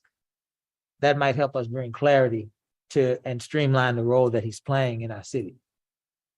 Certainly, that's something to be considered. Unfortunately, as Cal stated, due to budgetary constraints at this time, it's a struggle. Currently, coincidentally, not to say anything, but Cal's actual title is Systems Administrator. His title's never actually changed. His title is to simply only be over IT. He's inherently over the years taken on these additional responsibilities with no additional change or anything else. And arguably, the staff has only grown by one in the past 6 years, if I'm not mistaken. I think it's, as we mentioned earlier, in this cycle, Kyle's one of the longest standing city employees here. Matter of fact, I believe he's run all the cable that we use. Cable on every city building. So, and that goes beyond saying that. I'd be naive to not say that he's been integral part of me getting myself situated since I've been here. But the demands of this are only going to grow, right? People are going to become more dependent on IT and on apps. And if you look on there, I want to point special attention. This year is going to be a very big year with some lofty goals, but not just goals or not just objectives. There's tasks that have to be completed. We must switch to a new finance software. And I'm sure Susie will touch about that in a second because ours is about to become obsolete. We must switch to a new public safety software because that's coming down the pike. That's the contract you've already signed on. There's a new fire reporting software that you've already passed that RFP to be announced here hopefully soon. And there's also the fact that you're trying to launch an app and you're trying to launch your new open records request software that Kiera mentioned during her presentation as well. There's a lot, not only currently, but there's about to be even more demand on this group. And so that's, I'm assuming, where his request would have come from. That's correct. And I want to also let y'all know, because it's always been an ask in the years as well, just to let y'all know, public safety does need, an IT tech that kind of is for just them, because as police officers' technology over the years has grown. They have all these cars with cameras, in and out, the body cameras, the in-car computers. Some of their delays and some issues y'all have heard about over the years is because of the workload on IT and us unable to get there. I don't think that should be a separate person that's in their department. It still would need to fall under IT for security reasons. And we do go through all the security audits because we deal with FBI, Homeland Security, DPS, state of Texas. I get fingerprinted in background every year because I have access to all these different systems. And that's, one thing I just wanted to plug in there as well is, with this 4, one of them would be one that I would, try to, you stay at the PD, you stay at the fire department, kind of oversee their day to day. Even David's pitch for the new reporting software, iPads in all the vehicles, iPads on the ambulances, how that going to integrate, making sure that all works so that we can capture what the correct reporting, the correct stats, protect the officer, the citizens, have that information and move forward to make the best decision and collect whatever financial we're obligated to get.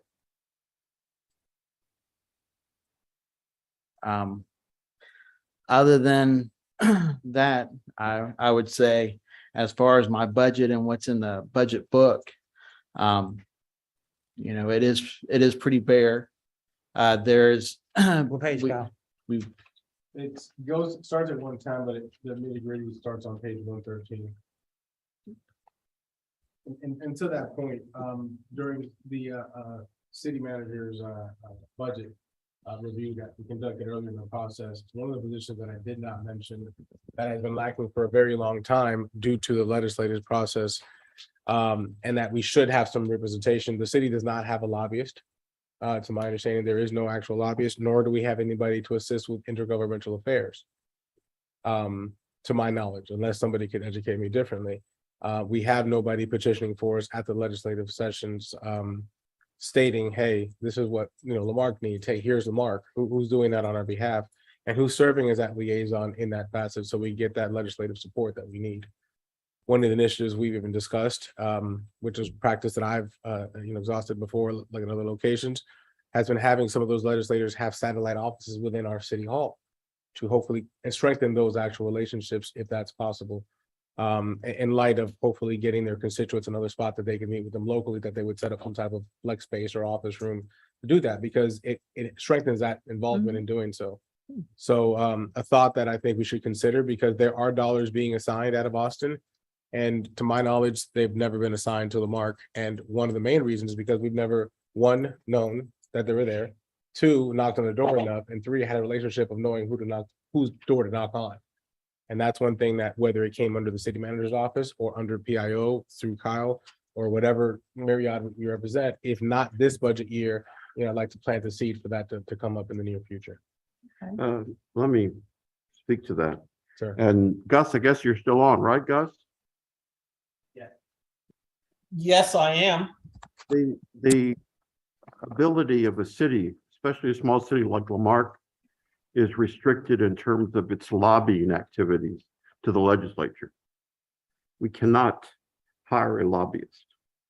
Okay, that's why we have TML. And we're a member of the Texas Municipal League.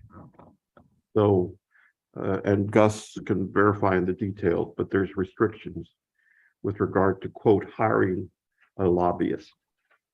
And I'm sorry for the wrong use of words. I meant more of somebody to serve in a intergovernmental affair roles, similar to other cities around us who have those roles. And once again, there are cities that, much larger cities, that have, but that's the role of us up here, individually as volunteers.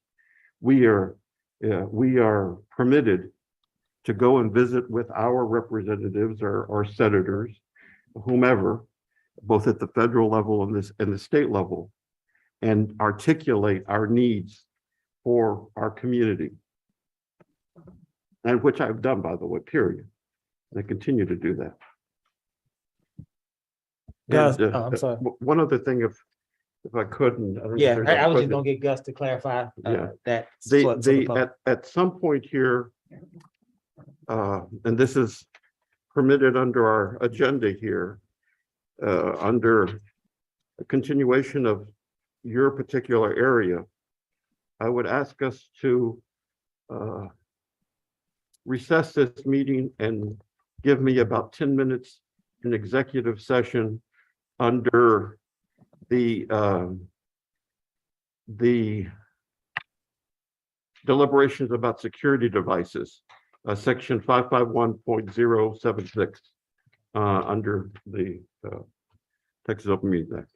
Okay, we will ask council to grant us that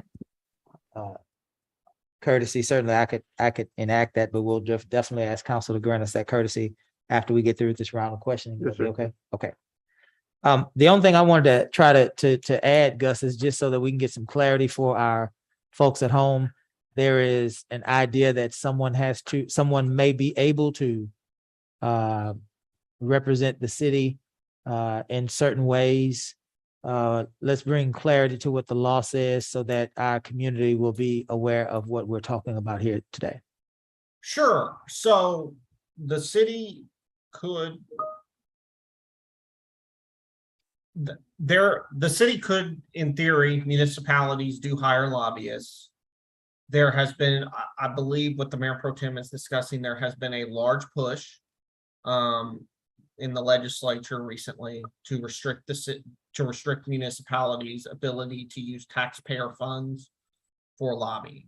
To date, that has not passed, but I am not an expert. I can't speak to its chances in 2023. Or how important it is.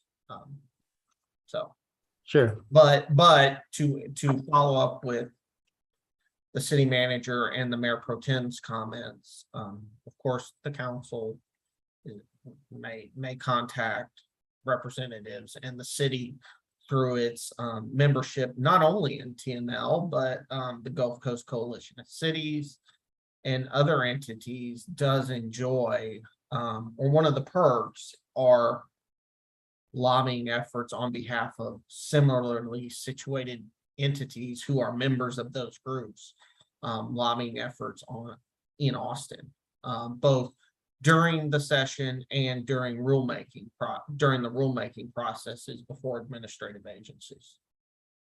Thank you, Gus. Let's be clear here, moving forward. No one on this council has brought up a lobbyist in any capacity. No council member has brought this up. Cesar, in his role as city manager, is suggesting that we have better relations with other governments. And that's all that's happened here, just so that we are clear. No one is requesting a lobbyist from this city, nor any council member suggesting that we need one. Hal, are you ready to proceed?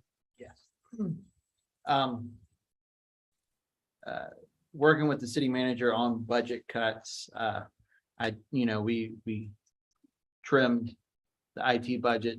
However, I can tell you the essential needs of what the city needs, as far as software licenses, email, ransomware security, fire software, that is in the budget. We did not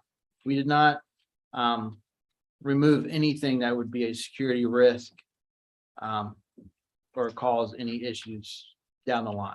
I just wanted to make sure y'all were aware of that. That is why that item is a little large, but it is large every year and growing just due to technology changes and the software and the growing staff.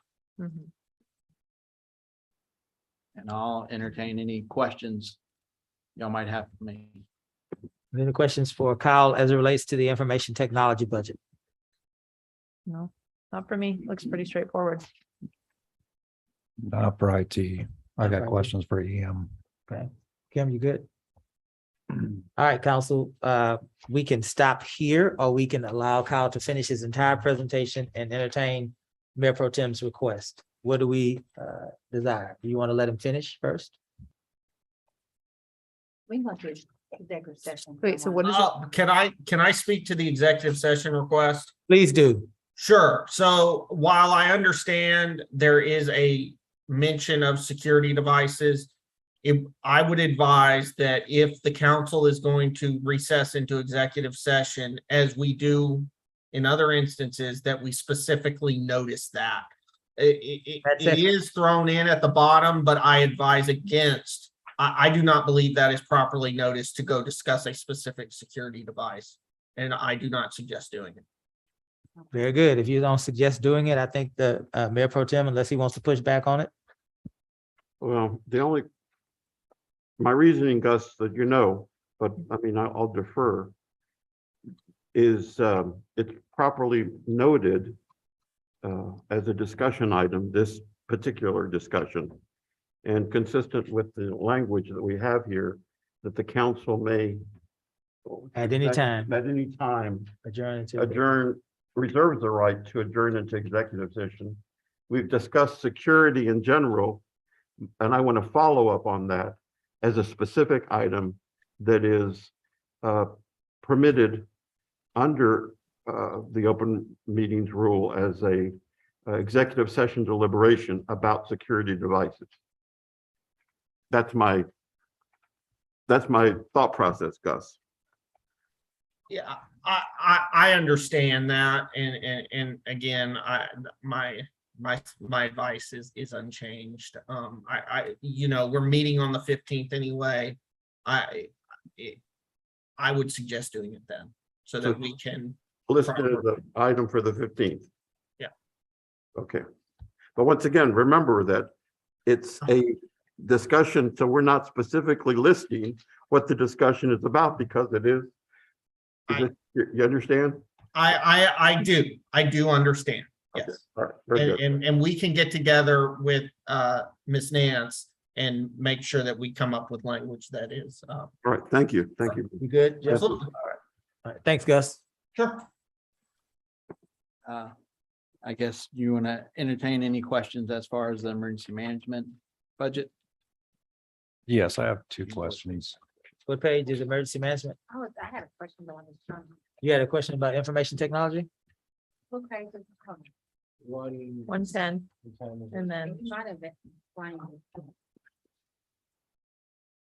Page 111. Is that a typo with this personnel? Down on page 111.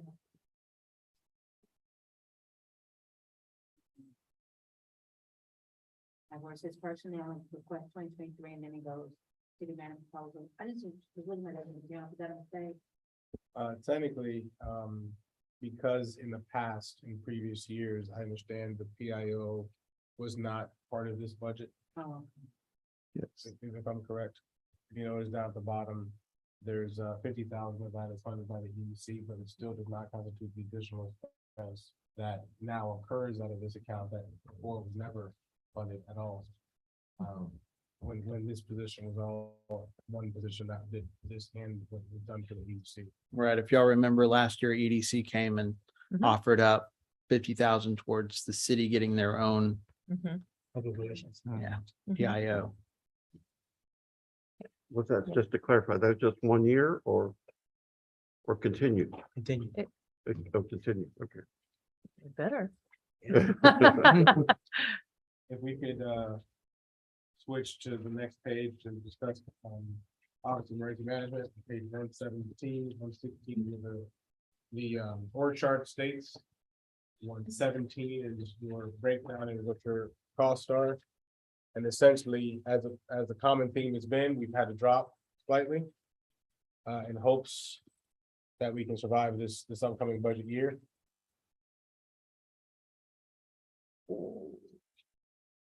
Well,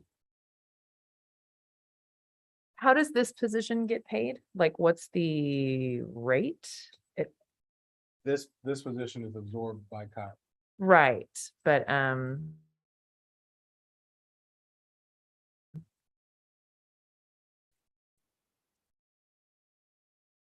is it rolled, and you know, I should know this, I'm sorry. Is it rolled into his annual salary? Right? Okay. It's not like, you get paid per emergency. The emergency management budget never had a salary ever, to my knowledge, put in it. It was always a dual role of another staff member. Right, previous to you, it was Right. Charlene, and then, Previous to them, it was the fire chief. okay, and then, but so how does in 2021 and 2022, the actuals, like, why is there that drop? You know what I mean? Like, I'm just trying to figure out like how that money is getting percentage wise rolled into the salary. Because if it's not related to like I just can't figure out why. And Okay. like I said, I'm sorry, that should be something I understand better, but I think unfortunately I that was don't. Miss Warren's position before she became the assistant city manager. I think that was Well, no, that time period. um, So that's why it dropped from 1-1 to 0-0 for the next 2 years. no, I'm not talking about that. I'm talking about the actual expenditure. Like,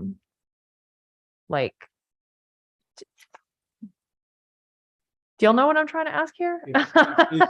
Is what you're asking me, I'm asking it, but do you know? if there's no emergency, why do we spend money? I mean, I guess that's one way to ask it, but no, I don't really think that's appropriate. I think we should always have someone ready and who's, you know, being paid to be ready. So some of the items that come out of the emergency management budget is the repair and maintenance of the communications trailer that's Mhm. used for emergencies, along with the hurricane huddle.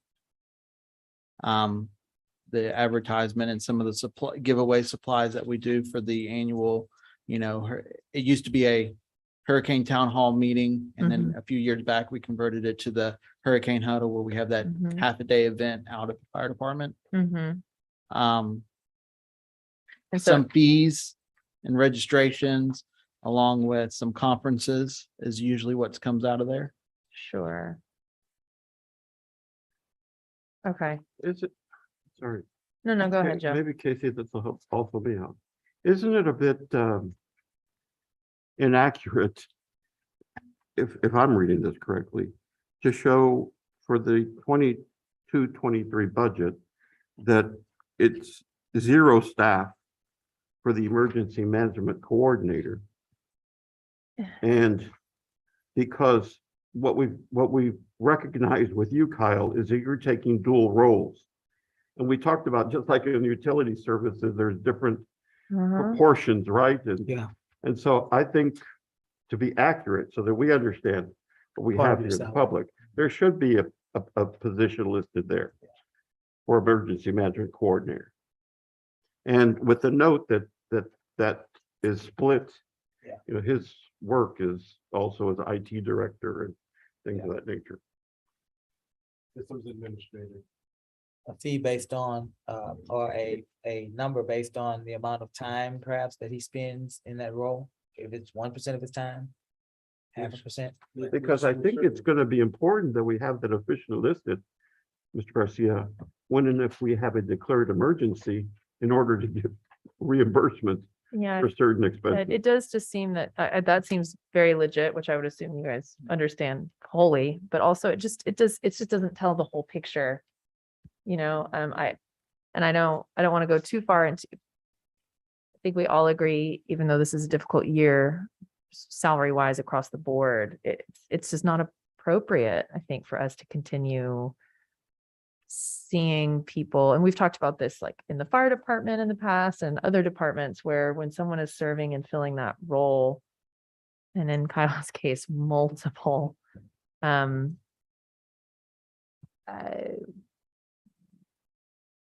there are really pretty vast implications to that, and it doesn't sit well, I think, to continue to just look at that as like, well, there's no one in that position. Well, there is someone in that position. They're just also in 4 other positions.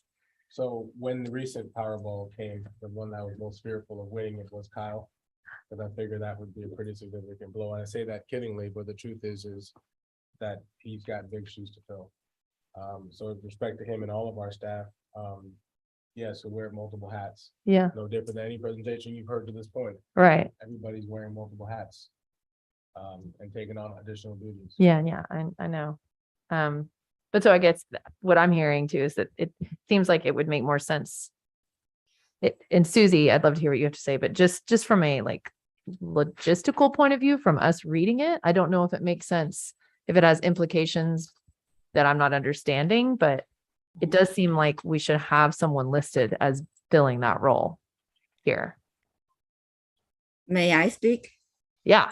Okay. Oh, yeah, sorry, I'm looking at you, but you cannot tell that I'm looking at you. No, I understand. Just to clarify, and I'm just here to let you know what is in current practice, okay? You guys decide whatever you want us to do. I'm okay either way.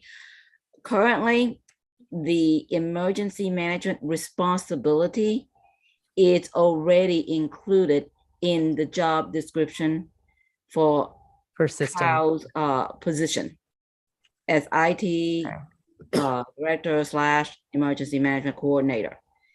And Chief Aragon can testify to that. Now, the salary is also incorporated based on the responsibilities that's in the job description. However, if you guys want to have that as a separate position and have somebody else fulfill it part, doesn't matter to me. It doesn't matter to me. What currently is job description has that responsibility already in it. The pay is matched with the job responsibilities that's in the job description in personnel file. Patty can testify to that.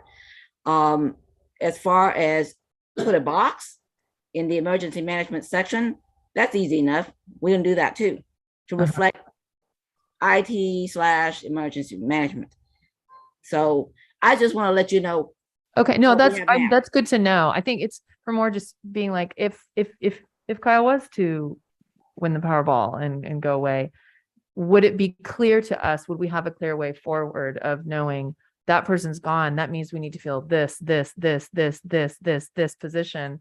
And we don't just go back and look and go, systems, like, if we didn't know, would we have the rule book to look at systems coordinator and know what that means? Or has it just been that that position's been rewritten every time something gets added to it, which is what I suspect. But Understood, duly noted, and we'll do similar to what Yeah. we're doing with our public works department and our utilities department. And the separation of stormwater and and all the different divisions within that. yeah, We okay. can easily do the same here. It'll just take Susie and I putting it together and splitting those up accordingly so that each division within the department is properly. Okay. And to be clear, I am not suggesting that we kick Kyle out of that role and bring someone in. I mean, eventually, yeah, when we have more money to pay everyone more adequate for just each job they're doing. But until then, no, that's not what I'm saying. Please, Kyle, don't think I'm trying to tell you you shouldn't do that anymore. And I wouldn't leave. Yeah, right. Yeah. Okay, cool. Thank you. That's all I had. A couple questions I have. Go ahead, Michael. When's the last time our disaster plans have been updated? The emergency management plan. Yes. We just went through the emergency management plan. I believe it was last year when we was working on the mitigation plan with the county. Okay. Do you have a plan in place for an active shooter event?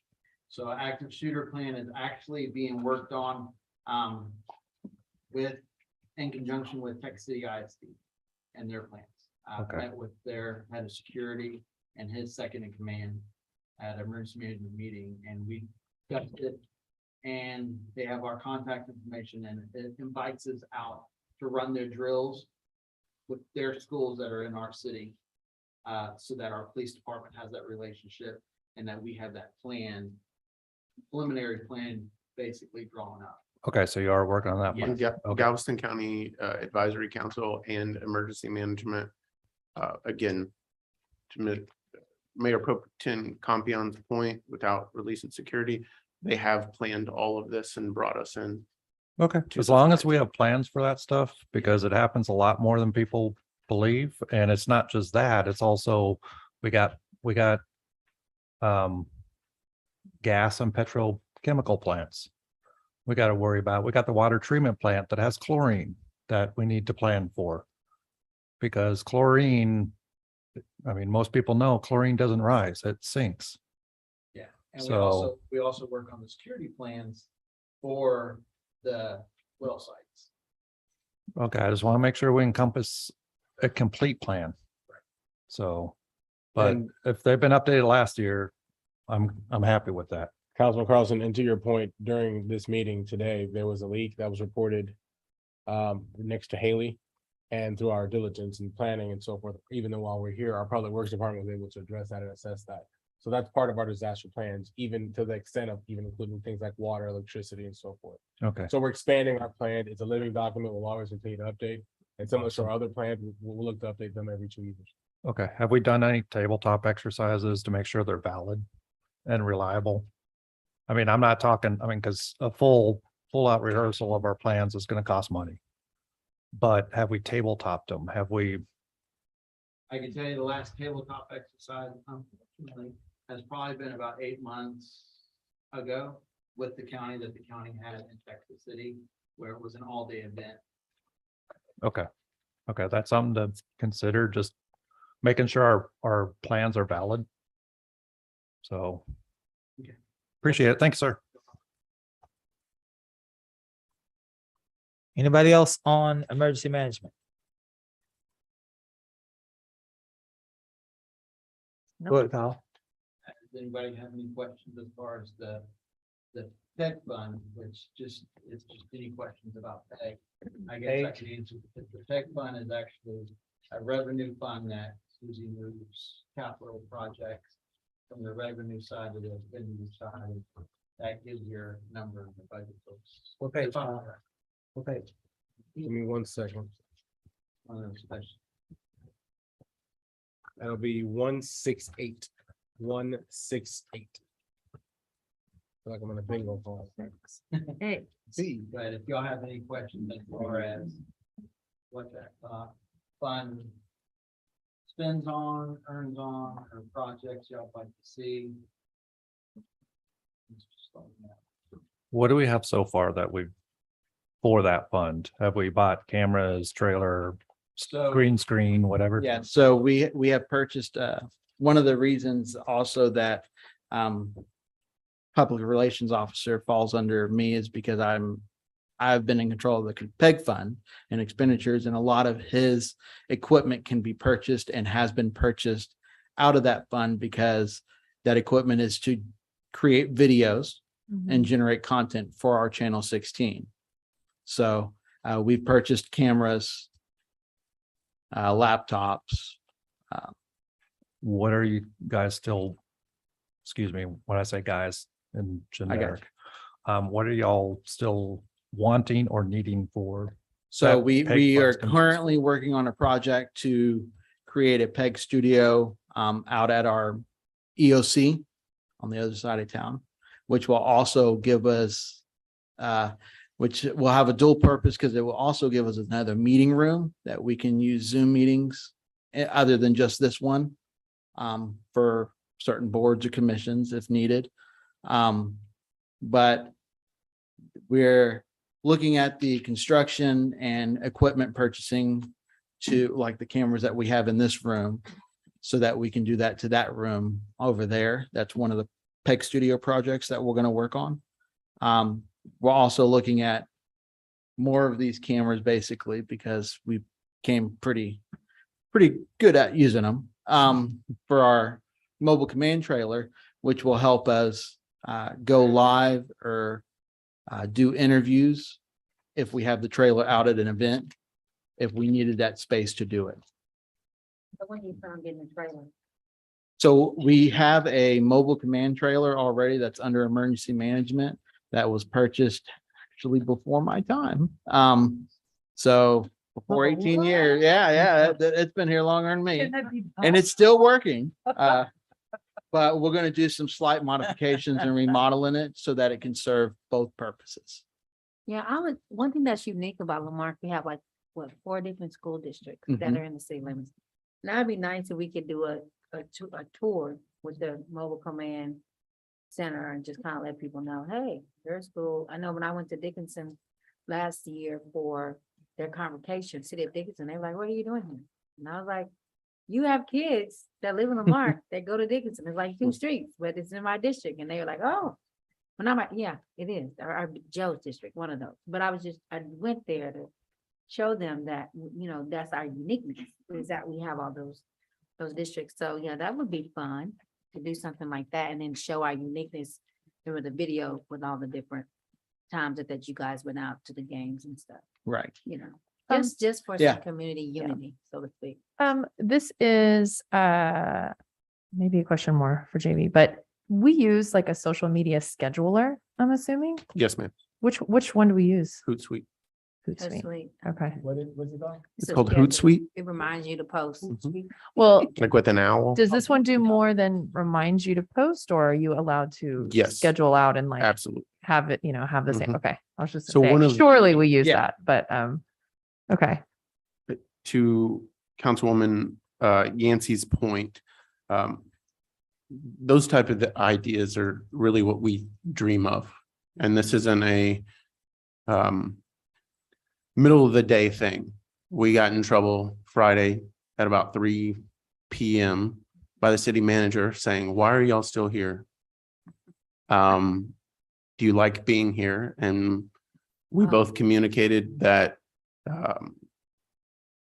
Kyle wasn't on dad duty Friday and mine were taking a nap at the time. So we used that time to literally think and dream about what we wish to see. Mhm.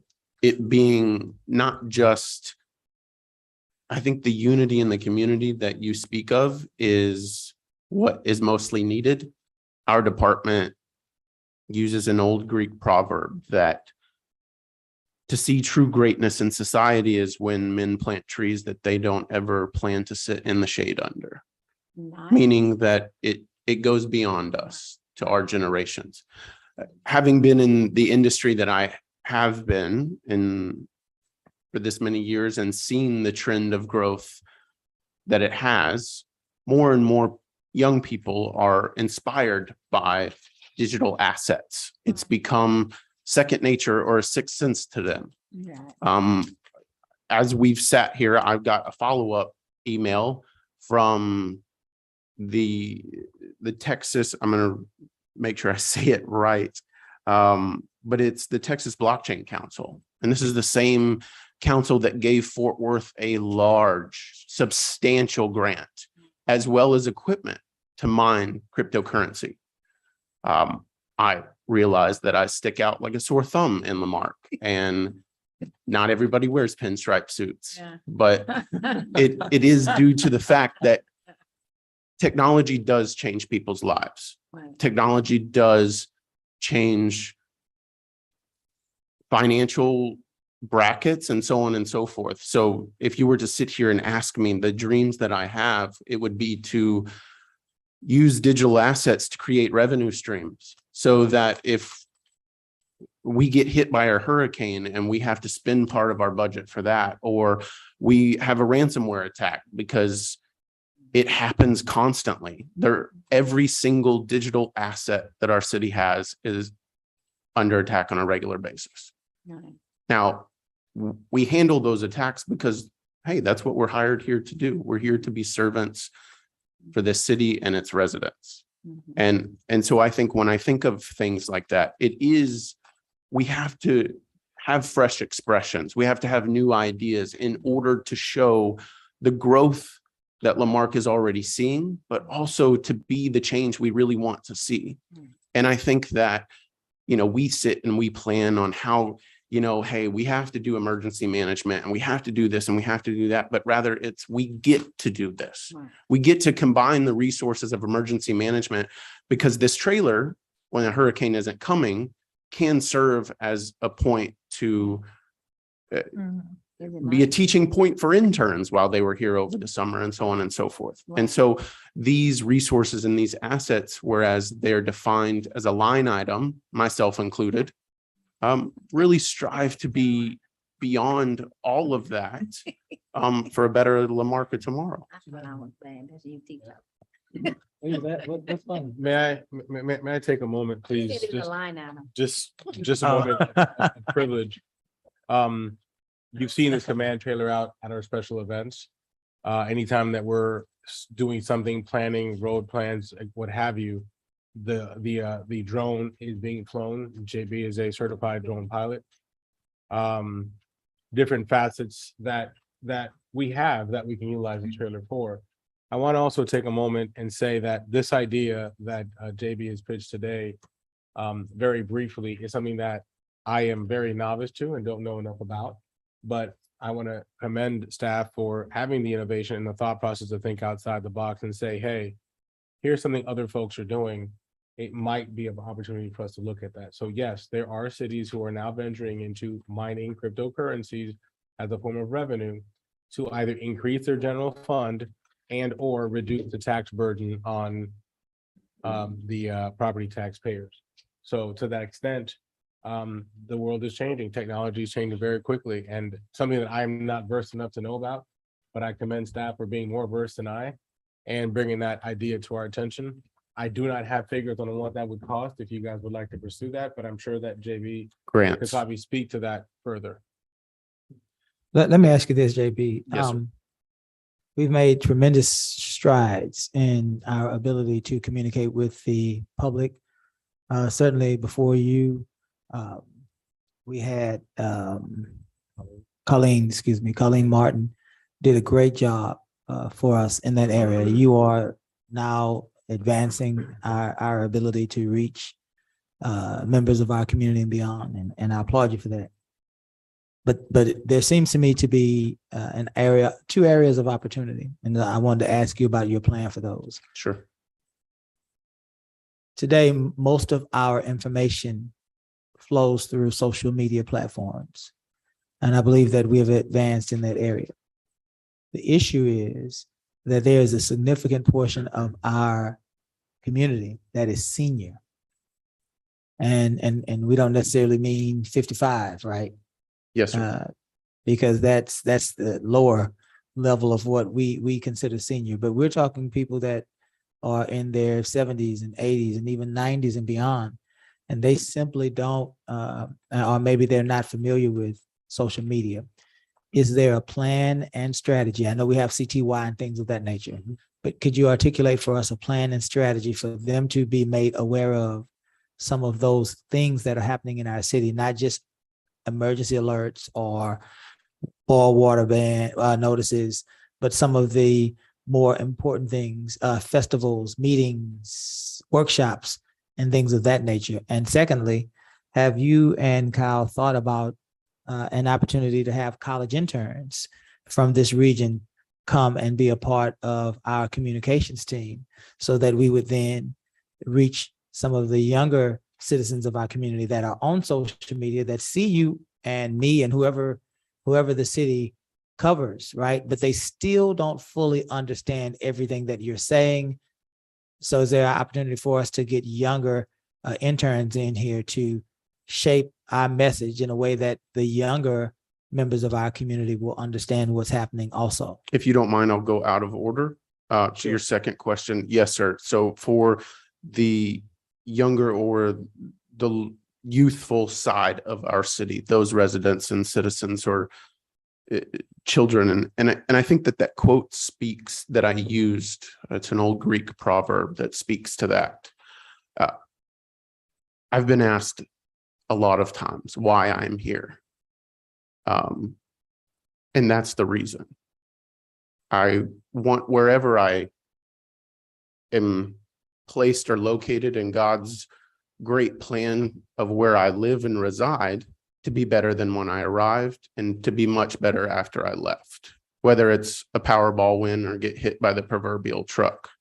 And so I've worked and started communication with Mr. Earl Alexander, who is the liaison for COM, and specifically the president, I'm sorry, Dr. Nichols, thank you.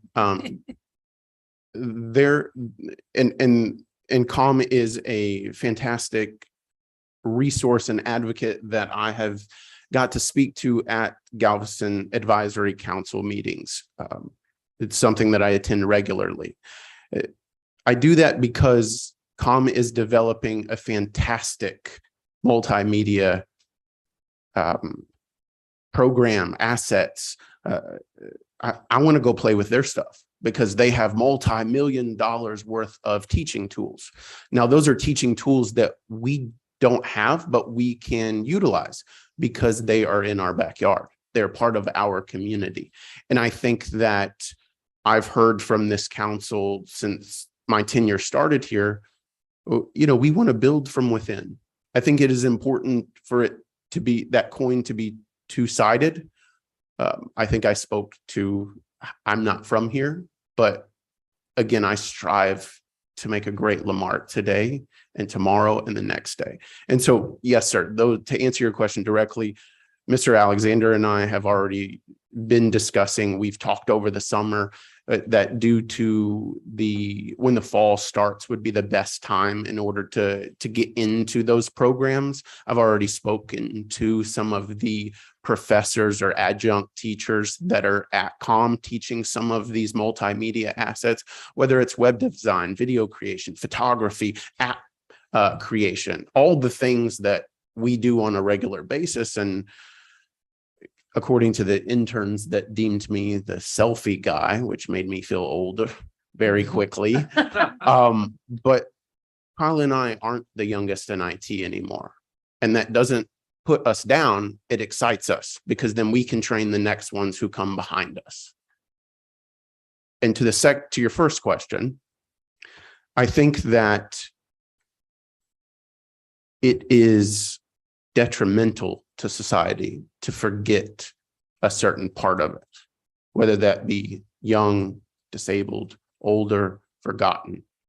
I think that Lamarque is striving to not overlook those certain hubs in our population.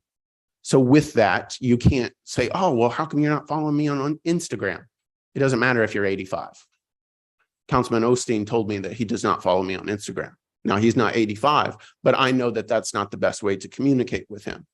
Therefore, now granted, we are coming out of season to where, and this has been since my tenure has been here, in-person meetings are becoming much more prevalent. It's also being in front of the audience that is needed to be in front of. I'm not going to address projects that we've even talked about in addressing the public. In idea creation, we talk about Peg Studio, we talk about Channel 16, creating that aspect of Marque Live in order to get that information to as many residents as fast and as quick as possible. I understand that if people aren't on a computer, aren't on their phone, if they don't get alerts like that, they still need that information.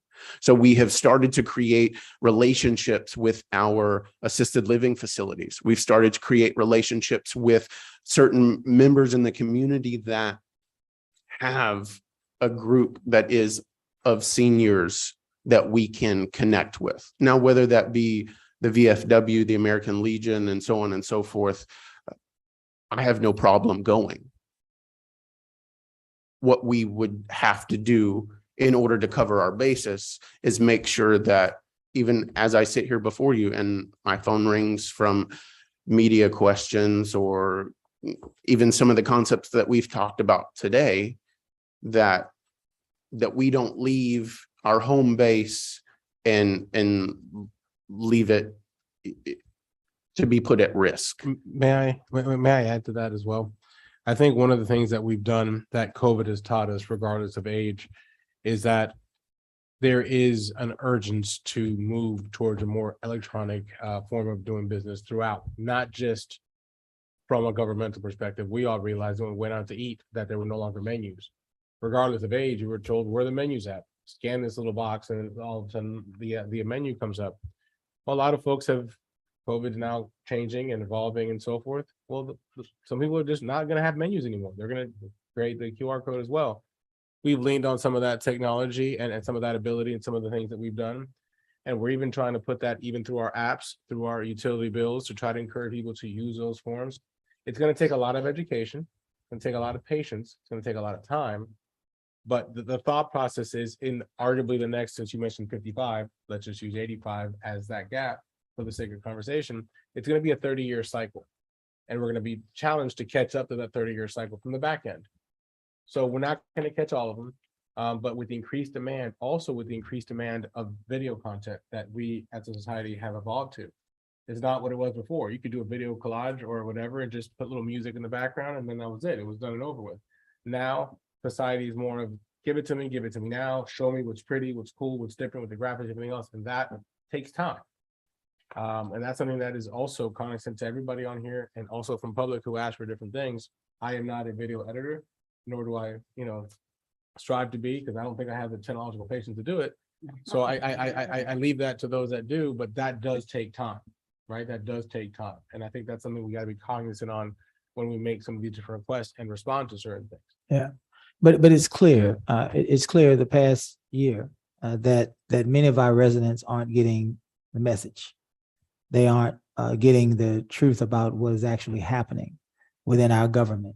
They're in the dark unless they hear it from other sources. And as taxpayers, we all have a right to information.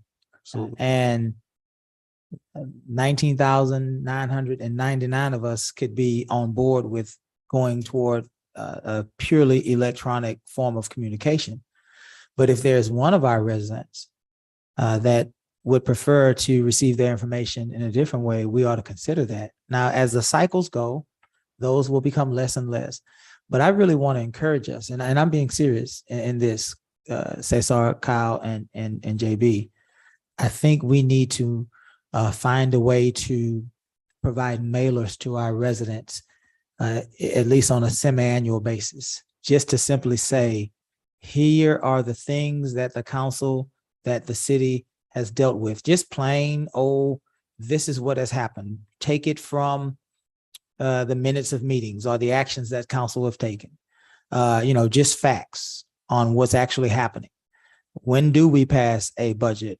What is the budget? What is the tax rate, right? Just simple things that we can communicate with our citizenry, because many of them aren't getting the message. You go from house to house and if you were to ask a citizen, what is our tax rate? You're going to get, I'm sure, 10 different answers, right? Sure. If you were to ask them what's our total budget, you're going to get several different answers, right? The information, basic information about our governmental operations is not being communicated to our community. And, times are different. Back in those days, I'll say this and I'll let you respond. But back in the days when I first got on council, when Councilman Osteen was on council, there was a lot more community involvement, and the Galveston Daily News was the standard, for better or worse. I'm not saying anything about the Daily News. Yes, sir. So people got their news from the Daily News, or they had some sort of connection with their members of council, or they would watch it on Channel 16 or whatever. Now there's so many different streams of information, which means that there's so much more of a propensity for misinformation and disinformation. We have to make sure that as the government or the governmental authority or entity, that we are communicating clearly and consistently with the public. Because if they are left to their own ability to decipher what is accurate and what is inaccurate, then we leave ourselves open to perceptions about our city that may not be accurate. That could be better or worse, right? Somebody could be saying we are the best city in the world. It doesn't matter either way. But in order for an accurate assessment and observation to occur with our citizens in our community, I think that we have to saturate them with information coming from us.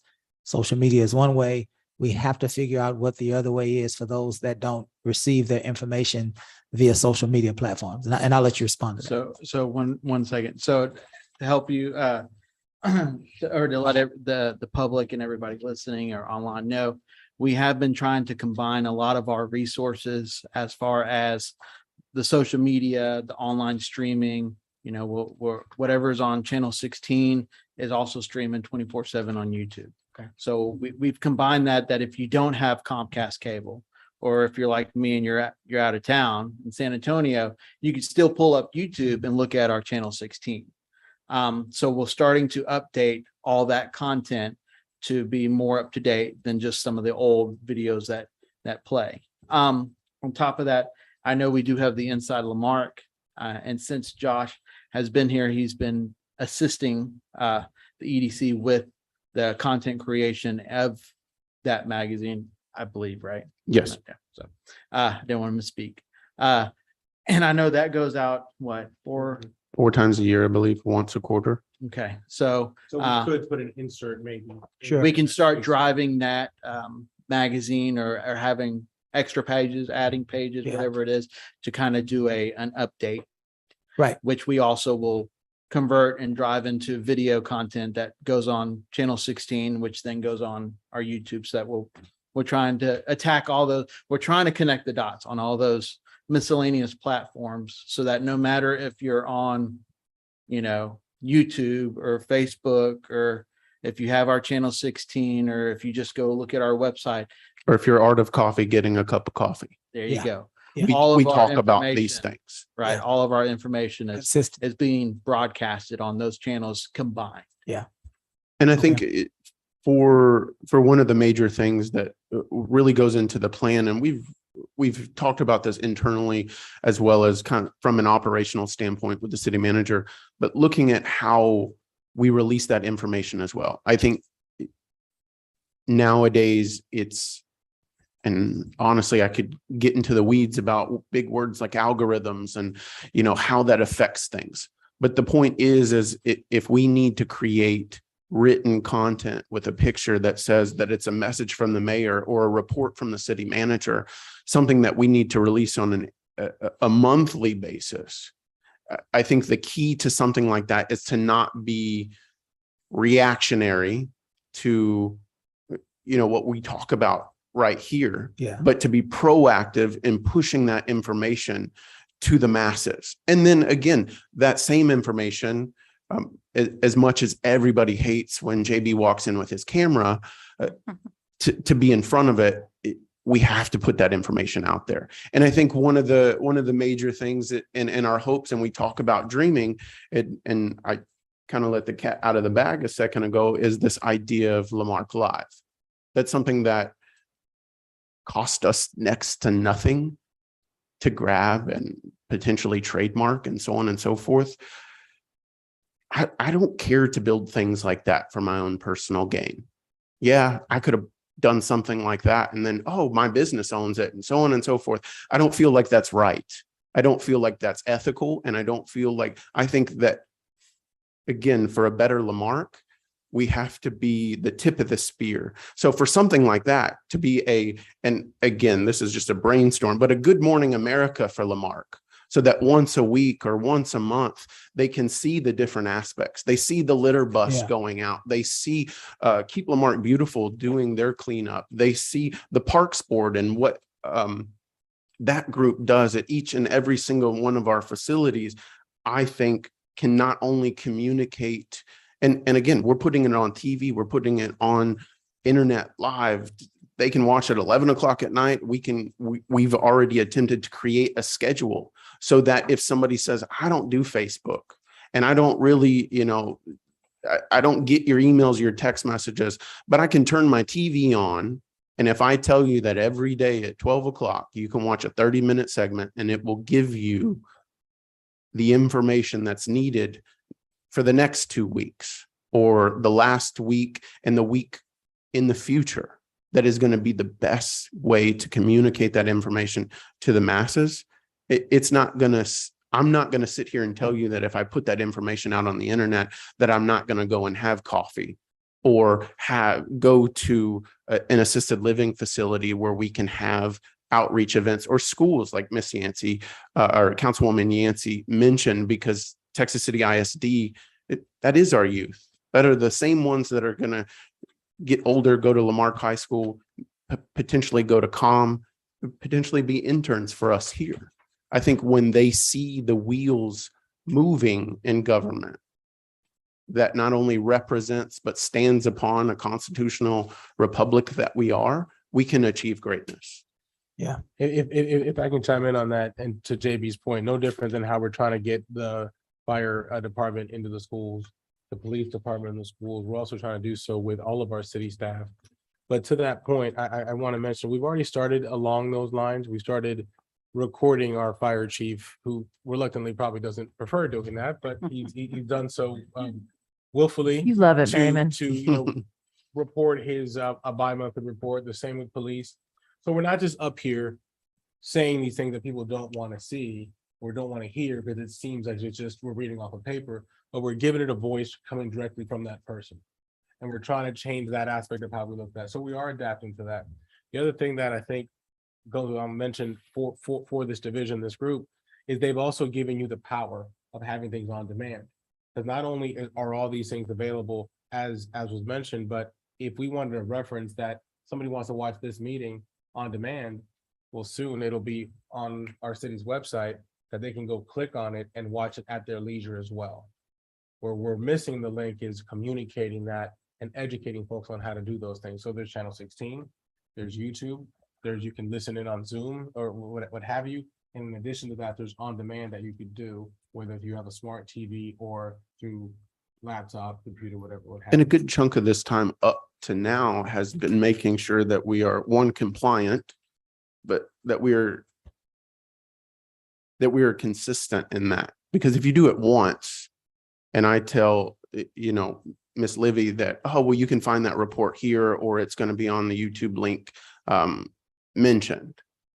Well, if we did it one time and then a resident or a group of residents or this entire 19,999 go there looking for it, and it's, oh, well, we stopped doing that. Well, you can't. And so the whole point is to be consistent and compliant with that. We had to develop these media processes in 2022 that just weren't there. And so in order to do that, to really plan for the future, plan for Lamarque 2023 this year, as well as creating building the plane as we're falling off the cliff. So hopefully we don't hit the ground, but we catch air and we start to fly. That's really the strive that we've been trying to do.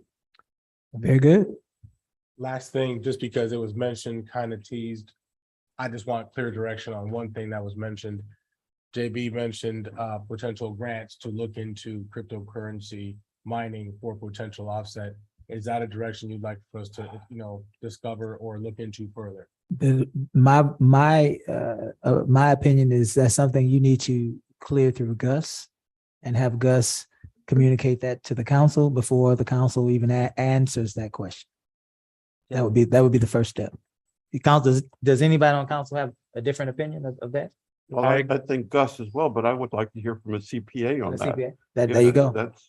Gus and the CPA. And maybe we could get on the 15th agenda. We will, Oh my we'll gosh. vet that process. Please don't have any more stuff. We will vet that accordingly, both through CPA and through Gus. Before we even take a decision, we wouldn't put anything that would put an additional Yeah. financial burden. It would be if we look at that as a possibility and then get it sourced through potentially grants or other things. Okay. I think in this, I think in this time for it to be an expenditure, for me, it's something I would pause on. Yeah. When I hear of fire department, police department and things like that in this city, that's a dream. Yeah. I'm real good at having other people spend their money on it. And things like this, Fort Worth has a $200,000 grant as well as got all the equipment paid for. They didn't spend a dime. Good deal. We just want to make sure we have Gus and a CPA let us know that this is something that we can even explore, and we'll be right there with you if the council votes. And I would love to strive for the 15th council member.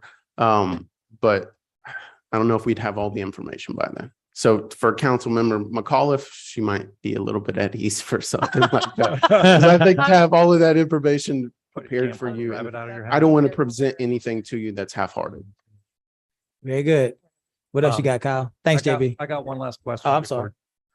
I know last year we talked about as a council with the IT and the PEG fund getting together with Texas City ISD about like a audiovisual partnership.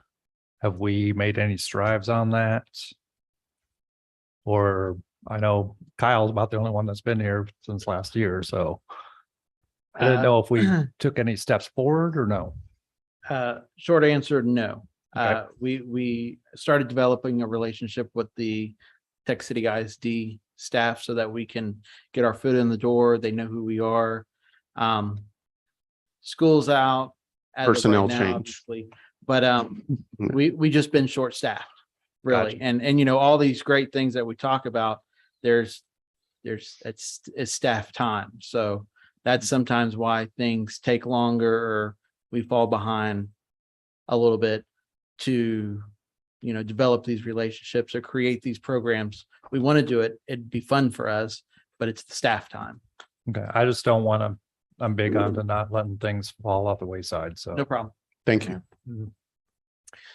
All right, Kyle. I'm good if y'all are good. So good. You're done? You're done?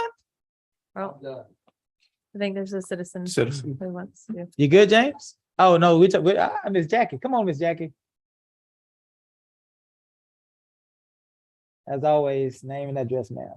And I guess you're gonna have to share a microphone with JB. Jackie, I'm good. Jackie Pennington, 924 Cypress. I was gone during part of this, so Yes, I've ma'am. been Yes, ma'am. whispering back. You're and fine. forth. The calendar. Mhm. Is there any chance that the calendar might be brought up to date? Because there are times when our boards and commissions have actually scheduled events on the same day at the same time. Because they weren't aware, because they don't really communicate with each other, Right. that there were other things going on. So it makes it hard to be and support these events. Right.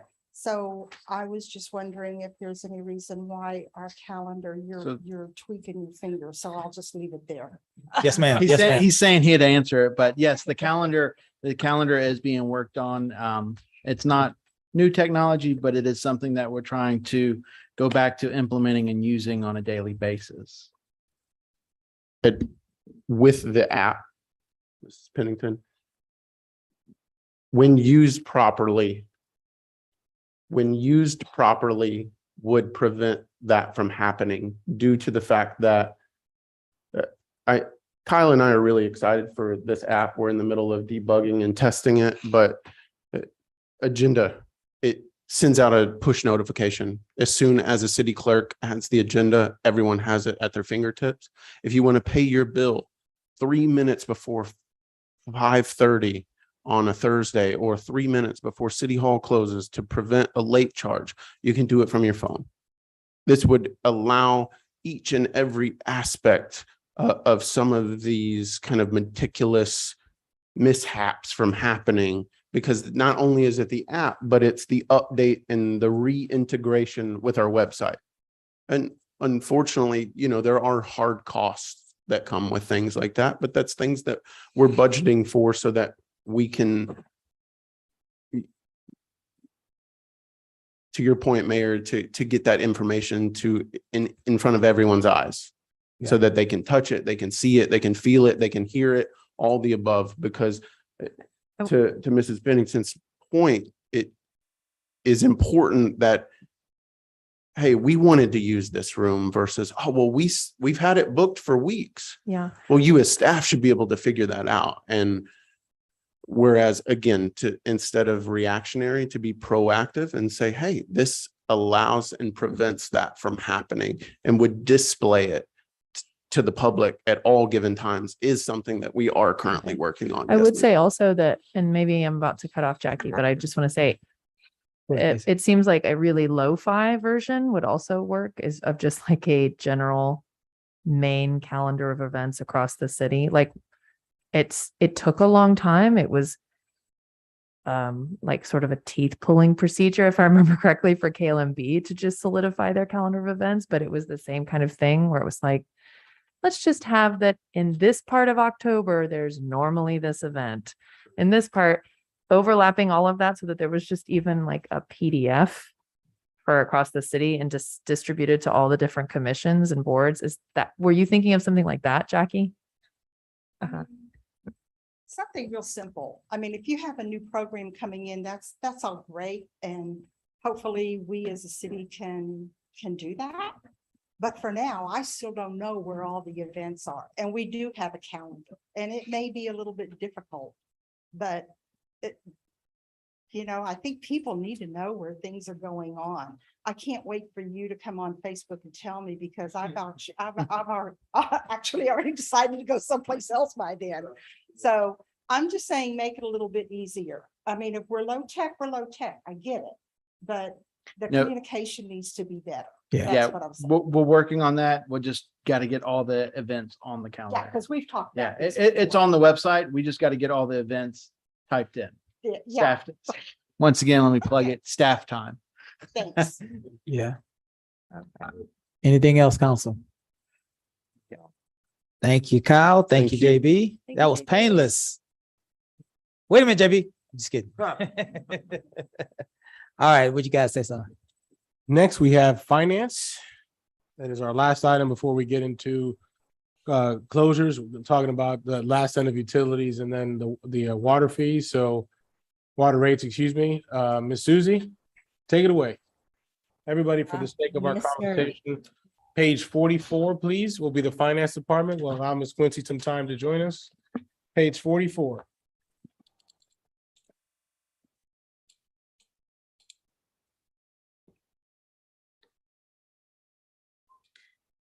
Okay.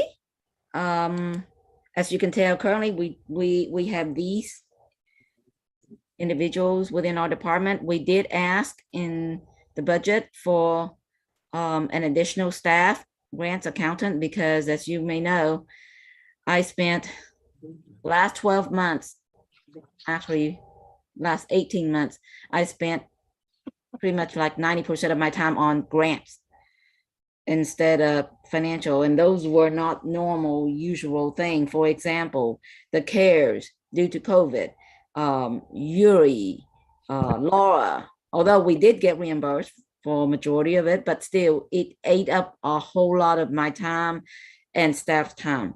So grants accountant would help. I realize that, we have limited resources, so do understand that, but it is also my job to communicate what we need.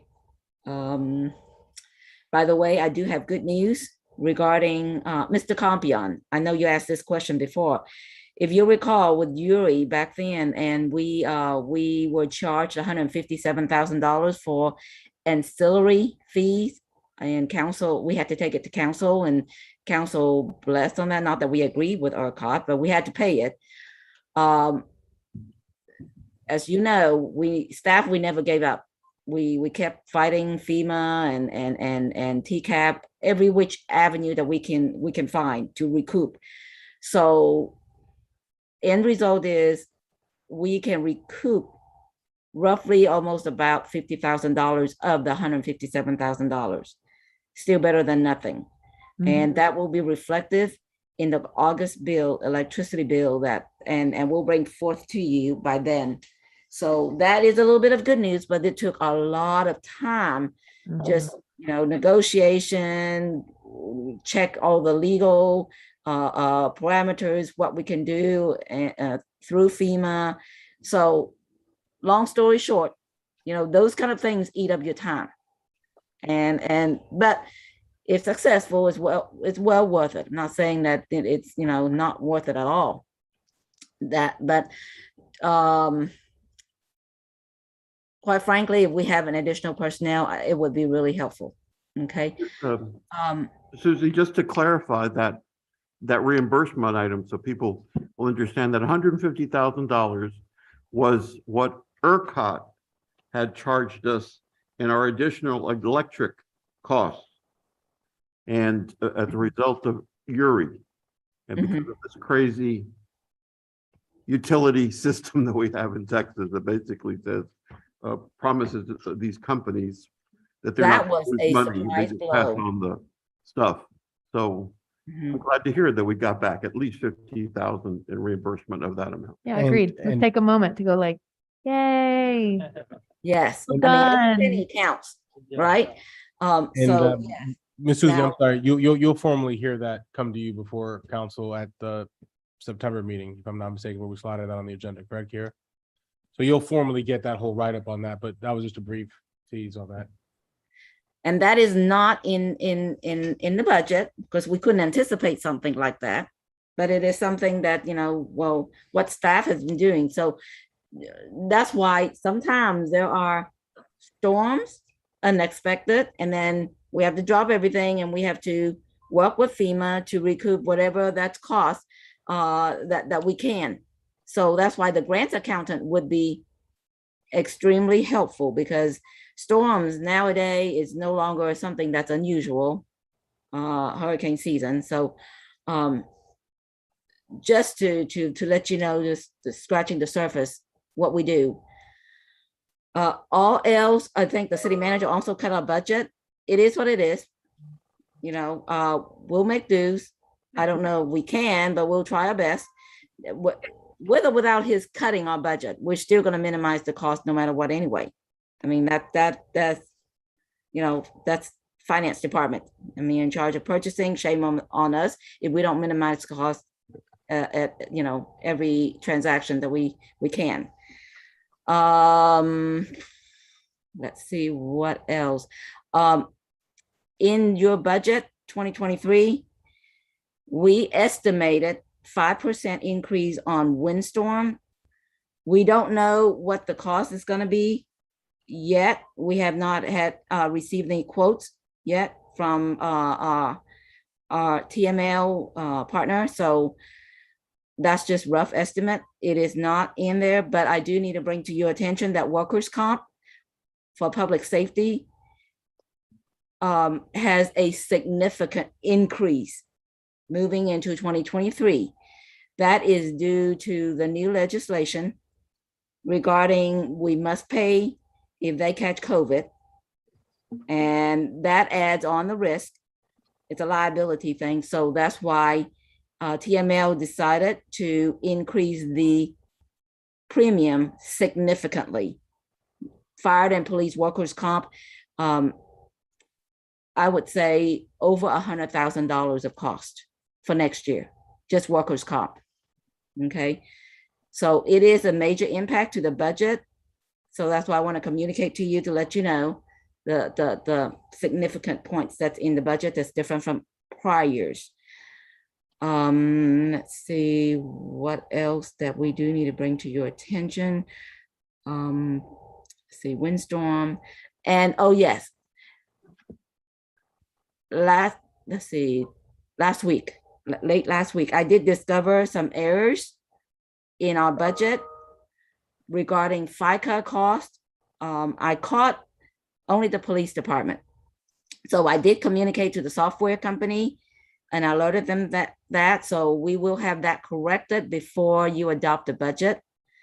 What triggered me was the FICA, the payroll taxes line item for next year came so low, where if you look at the history, it was higher than that, and it was not reasonable. So drill it down into that, found out that, okay, it didn't capture the FICA cost through personnel calculations in the software. So they already fixed that, but I haven't tested the numbers yet. Okay. Software. We've been told the current financial software that we're using, it's going away by 2024. They will not provide us any support if we continue to stay with the current software. We can, but there will not be support available. I don't recommend that. So we will need either change to a different platform, same company, because they were bought out by another company, or we go out for bid and check out other softwares. So that will require some time. And I don't know if you recall when we did the ARPA survey, one of the items listed was financial software. And this is the reason why I didn't include in the 2023 budget, in case we are allowed to use the ARPA money to pay for the financial software. It's going to equate to roughly about $150,000 to $200,000. We don't know the exact number because we have not even gone out for bid yet. Okay, once you go out for bid and you get the lowest bid, then we'll know, but we haven't gone through that piece yet. So just rough estimate, but there is a need for us to get a more reliable software. As you can tell from the audit, you know, some of the budget amendment wasn't posted. That was because we had some issues. I think IT can testify to that. I think one occasion we all of a sudden found out that all the documents attached to journal entries and other places like accounts payable were gone. Fortunately, we were able to restore most of it, but not all of it. So that's what I mean. And then every 3 to 4 weeks, we come across issues with either accounts payable or payroll. We had to call support to fix those issues, which we had no idea what caused it. Right, Quincy? Yes. Definitely. That's right. So, and this is why we're asking to, you know, council to consider allowing us to switch to a different software, to a more reliable one. May I speak to that, Ms. Susie, as well, real quick? Sure. One of the things that we're having a challenge with software that's being outdated. Obviously, as we know, they become more glitchy, things occur, resets have to occur, reboots occur, as was such on printing this budget. We had a couple glitches because some of the different softwares aren't speaking to each other properly. More so, there's the actual payroll portion of it as well, which we need to streamline a little bit more. Our hopes is to find a system that allows us to do all of these things together at once, to be more efficient, to allow us to the fact that we, like we mentioned, we happen to be having a conversation. Ms. Quincy, I'm sorry to put you on the spot, but Ms. Quincy is a senior person with vast years of experience in finance, joins us from League City. I asked her opinion off the record, was not going to hold her, to it. And I'm sorry if I'm going to express this, of how many people she thought that a department this size should probably have in her best estimate, in her best professional idea. And she clearly said, you know, more than what we have. I don't want to share the number unless you do. But the number is definitely more than what we currently have to.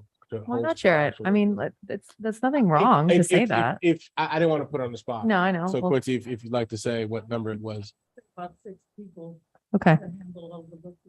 And to be clear, you put her on the spot, sis. I did, and I'm sorry, Ms. Quincy. I Just because you say you apologize. don't want to doesn't mean you ain't doing it, But- but that's but- fine. But to that point, I want to make sure it's clear. Position being requested by finance is a grant accountant to deal just with Yeah. grant funds. That's for FEMA. That's for all the funding that you're currently sitting on that you've received over the past Yeah. few. And hopefully, knock on wood, the future funds that we're going to be receiving here in the The very near GLO future. stuff, all that stuff. All that stuff Yeah. that we've applied for. So hopefully the more we apply, the more we'll get, but we'll be able to justify those expenses as such. Also, the fact that some of those funds, being some of those are utility-based funds, again, back to the user-based model, we can tie a portion of that salary back to that account. And to that, I'm so glad you brought that up because I know, Susie, part of your salary in particular is tied to utilities, correct? Mhm. Is it true Yeah. for is it true to everyone who's in the finance department? This year, no, but next year, I don't, you know, we have been considering that because they do utility work as well, all the journal entries. Yeah, I Um, mean, I just am curious, is there a reason why not for this year's budget? Essentially, Ms. Susie, like if you allow me to answer that, it's That's one or fine. the other. It's either general fund or utility, basically to not force the increase of the water rate in the past. And that could say that maybe in the past may have occurred is maybe to not force the issue so much on increase of the water rates.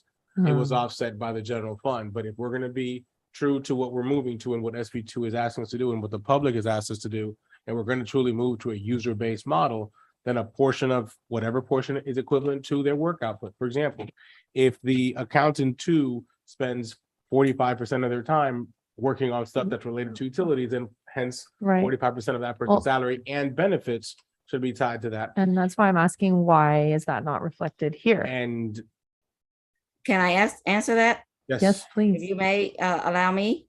The reason why this year, if you recall, we decided to go this route after the tax worksheet numbers came about. Okay. Okay. I So don't it was remember. Oh, yeah. a very, very short timing for us. Yeah, Now, if you're gonna have every single individuals around the city that's doing whatever work and estimate or calculate that percentage towards utility fund and charge accordingly. As accountant, we don't recommend just arbitrarily just, okay, this person works 30%, utility fund charge this, and 50 of them being split like that. That opens up rooms for manipulations. That's why we don't recommend that. However, if we're gonna have that many people that we're gonna split based on activities that's charging to the proper funds, we recommend a consistent, systematic formula that we use, apply every year, year after year, uh-huh. have that incorporated into a resolution and council bless that, then we apply that same approach year after year consistently. Yeah, Now that locks up any opportunities for manipulation to use this to balance your budget, because there has been issues about that. sure, Okay. sure. and, Okay. and that's normally known. This year, we didn't apply 50 people. We only applied the key personnel. It's because we have not had that resolution nor a system or an approach that's Okay. decided by council in place yet. Okay, More to come on that in the final conclusion of this budget workshop, which will be immediately following this. But to paraphrase what Ms. Susie has said, that's what's known as a franchise fee. right. So Okay. essentially you would you would tabulate, okay, if, as Susie said, if out of our 160 personnel, 35 of them equate to 50%, then you take whatever that amount would be for that salary, benefits, et cetera, payroll taxes, Mhm. workers' comp. You tabulate that and you would say, okay, now we would assess the utility fund a franchise fee of such that would go back to the general fund to us to offset that expense. Mhm. That's proper accounting. That's the best, most efficient way to do it, the cleanest way to do it. If not, you're gonna have budget books that say finance director 0.5, accountant 2. Yeah, no, I 0.25. completely And agree. then the but- utility side, I have to read those same, and it will have to balance, make sure. It, to Susie's point, it would be a nightmare and it would be very difficult. And you could always, if you move one decimal place in the wrong place, you could have somebody listed as 1.05, but they're only doing one job, right? So the best way to do it is to tabulate it, clean it up. And Susie, if I'm speaking wrong, please correct me. Tabulate the amount, say this is what we consider it to be, and then essentially charge the utility fund X amount of dollars back to cover said expenses. And because the benefit, there's a whole lot involved with benefits. Okay, it's not just about paying the salary and then FICA and pension. It's also health insurance, which is not going through payroll. Health insurance is really going through accounts payable for each individual. So, you know, you're gonna have to split multiple financial systems, not just one area, and then break it into what, 50 or how many people. If you can see where I'm going with the magnitude of adjusting this, adjusting that, it can open up some issues. And let's say my successor, somebody that's coming after me, it opens up rooms for manipulations too. Yeah. Okay, and we don't recommend that. We want, okay, if we're gonna apply it like this, then it needs to be consistent year after year, the same approach. And we want council to bless it too and let you, full transparency now, let you understand, okay, here's how we think should be charging the utility fund based on whatever methodology that we're using. So if it's reasonable, auditors check it out, it's reasonable, it's common practice, then we put that into a resolution, you bless it. That's the approach that we're gonna apply religiously year after year until council decides to change it for whatever reason. Cool. I want you to be able And- to see me. I keep forgetting you can't see my face. Like Oh, I can see can. your face. Thank you, Susie. This Thank is the reason why this year we couldn't do it, because there wasn't enough time. Right. I remember, I do remember, I don't remember all the details, but I do remember that feeling of haste. So thank you. And that's why we only captured key personnel. So that way we at least can capture some of the costs. But we wanted to go through the formal process. So you asked the question, and that's why, you know, we owe you an answer, and this is the best that I can explain it. Yep. Other items that's in our budget's pretty much flat. I think we got cuts, different places. I haven't done a whole lot of traveling. I know we got cut with travel and training. I did a lot of mine virtual. So that's a good saving. For with or without the cut, we're still gonna, you know, try to save in that regard. Can't remember anything else. Quincy, do you remember if there's anything else that we need to bring to council's attention that's kind of stands out? We just need to keep enough to keep our certifications. And the training. You said certification and training. Yeah, we have to keep enough to keep our certifications for training. Mhm. And then audit fees, that's pretty much, you know, standardized, is because sometimes if we have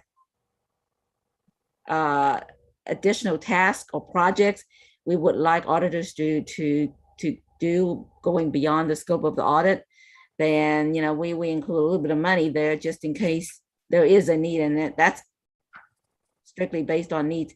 For example, like single audit. Only if we exceed the threshold of $750,000 of grants fundings that we expend during the fiscal year, we will need, you know, that additional to pay for single audit, those kind of things. So these are the things that we don't have much controls, but we just need them there. We may or may not use it. Of course, we have the appraisal fee to pay to Galveston County Appraisal District, and of course, our tax assessor collector fee for their services. These are pretty much generic year after year. What page is that on, Susie? That fee, the tax assessor fee? Oh, It is on, let me see, 48, 49. 48, 49. Okay, Yeah, that's 49. 47. yes, 47. And Tax assessor fee, Break down on 49. just want to get back to where. that's pretty much generic every year anyway, so Why is the estimate, Susie? For 2022, why is the estimate roughly $15,000 when every other year it's no more than 4,000? are you talking about the appraisal fees or are you talking about the tax assessor fee or Tax both? assessor fees, yes. The tax assessor fee, I think according to the contract, it's based on number of accounts. Right. The estimate for 2022 is roughly 14,009, well, not roughly, it's $14,995. Mhm. The budget for 2022 and the budget for request for 2023 are only 4,000. So the 15,000 is an outlier. Is that a rollback? Yes, that's the administrative cost of 12,000 of that was a rollback. Gotcha. And if I'm not mistaken, we did get council to bless on that. Yes. We would not have done it without council's blessing. Of course not, yeah. That was brought to you throughout the entire time after the May election and the time that we had to get that out. That's why we brought that ordinance up in 2 readings. Council, do we have any questions for Susie? Yes. Go ahead, Michael. Line item 2070-2, janitorial supplies and maintenance. You have a budget request of 4,000, city manager proposes 3,000. Is that for the entire city or just your department? Just our department, because our offices is in the fire station. Okay. You know, we have that one small area, but we pay for our own janitorial supplies and fire department pay for theirs. I understand that, but do you really need $3,000 when we have a repair shop that has zero? I mean, it just seems improportional. I mean, you got one little section, and like I said, we have a huge maintenance area that can't even afford supplies. And I guess I'll defer that to Quincy because they you know, most of the time they're in the office. One of the reasons why at the yard, I think you're referring to it. Yes, sir. One of the reasons right now is we need to fix that facility first. Substantially. The facilities there are not in condition enough that we don't have the wherewithal to fix them this year. It was also more prudent for us to cut that outright because right now our staff doesn't even use those facilities because of the poor condition they're in. So as a result, that counts for some of that. Now, I probably cut too much. I probably should have something in there for general hand soap and so on and so forth, but unfortunately, because of the times and situation, drastic cuts were made throughout. Maybe too much on that side, but it's all gonna balance itself out. Yeah, I think we need to, I would like to see that adjusted if we could, because I mean, even if they don't use the facilities, I mean, they still need to wash their hands at least. So, and if they spill their coffee or spill something, clean up. So if we could adjust that, I'd be grateful to that. Sure. Thank you. And I just want to make sure I understand. So, I mean, I agree. I think it's been hard to wrap our mind around what's happening at the yard. And from what I understand, it's like no one uses the restroom there at all because it's So like completely unusable. I've got Rick here. I don't know if you Is want that- to come. Oh, okay. Well, then So- I think we need some clarity here because you know. Rick, we need you to have a microphone. So also to that extent, the area is very prone to being inundated with water often. And one reason why staff to this point does not use the facilities too much there, that's the reason why, but I'll let Rick discuss. So down at the service center, there's a lunchroom that we need to rehabilitate. Mhm. It's in bad shape. So we're looking at that. There's 2 restrooms in there. that lunchroom really isn't used anymore. Some staff sits in there during lunchtime, but it's not, the tables, we've got a work request in to get that back in better shape. In the service space where the maintenance techs work, there's a restroom in there that gets used on a regular basis. I mean, that's what they have. It's not in great shape, but it's in good shape. I mean, it's Yeah. decent shape, It's usable. Yeah, It's yeah, not it's what they have. Yeah. not a It's hazard. got a sink, a toilet, And so they use that. And is that part of what now has $0 in its janitorial budget?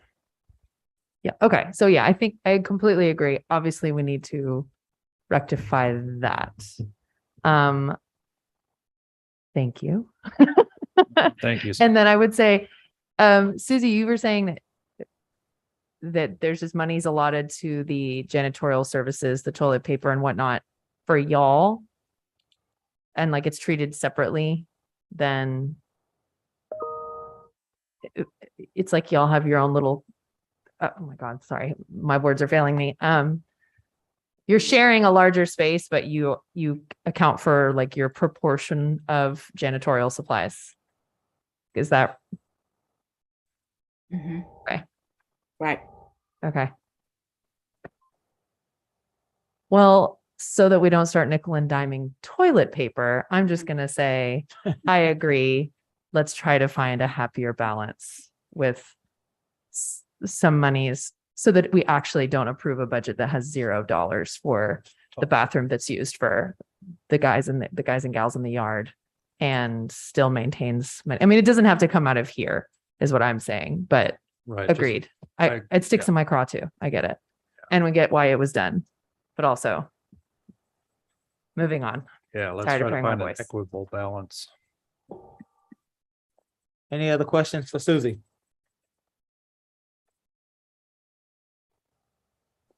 Joe? And Susie, this is on the revenue side. Just remember when we were discussing the other day about the, Councilman Osteen had brought it up about the numbers that were listed on grant income. You recall that conversation? And we hit upon the fact that we had PPE expenditures of about $700,000 or $800,000, I recall. Remember that? Not a whole lot. Okay. Refresh my memory. Councilman Osteen, you remember that? I don't remember whether we had PPE. a discussion about. Let me try to find the page number. And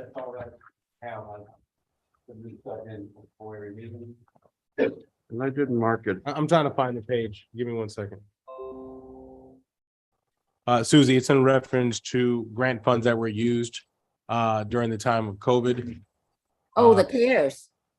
Yeah, where that money wasn't carried over. It wasn't carried over, yeah.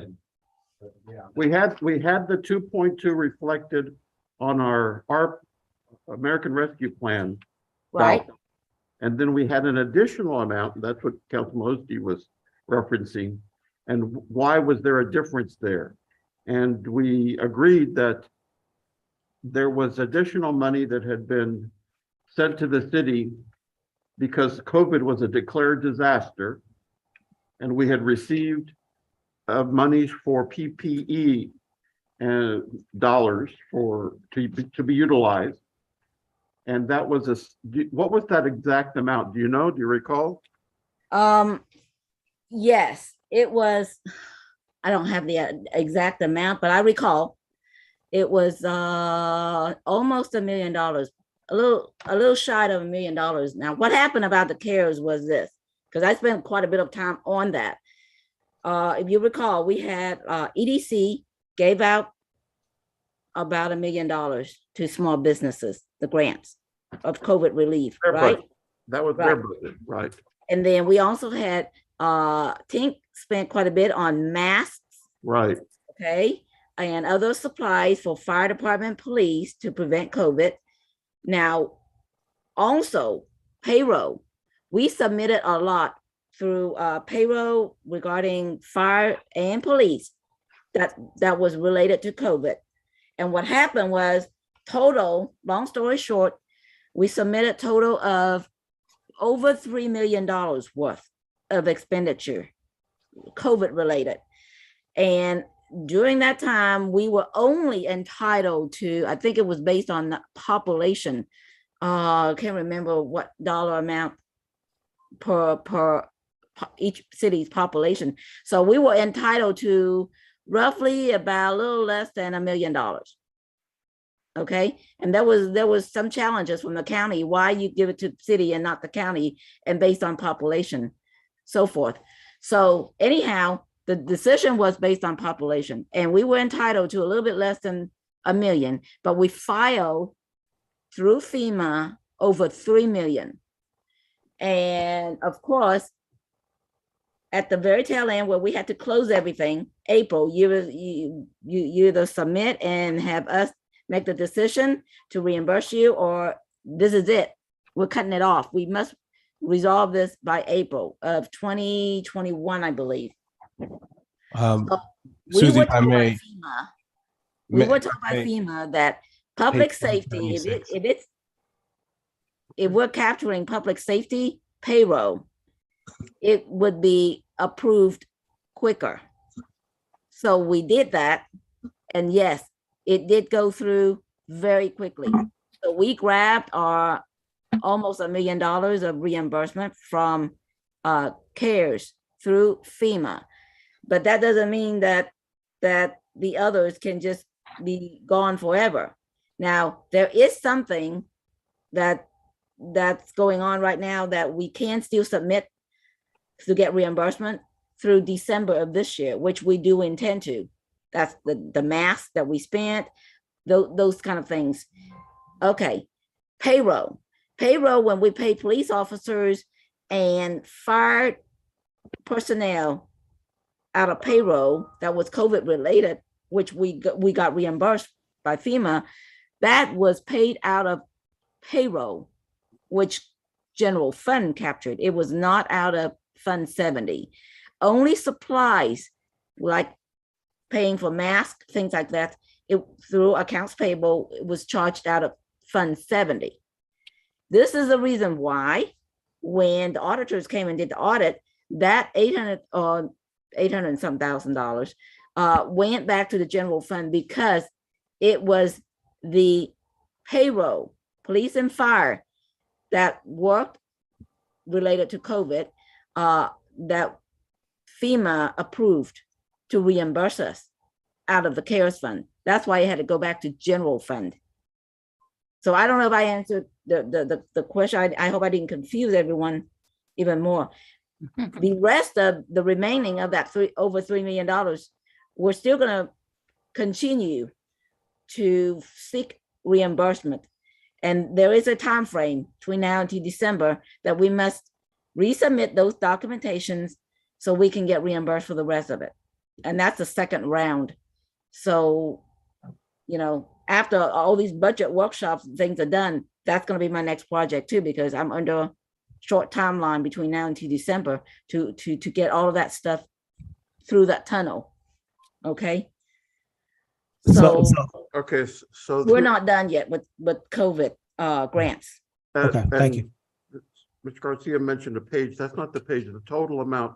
I have to find it again. It's on 176 No, but that's still not the number. with the salary. Yeah, the 2.2 was not the number that Mr. Osteen was talking about. The fund had $3-something million.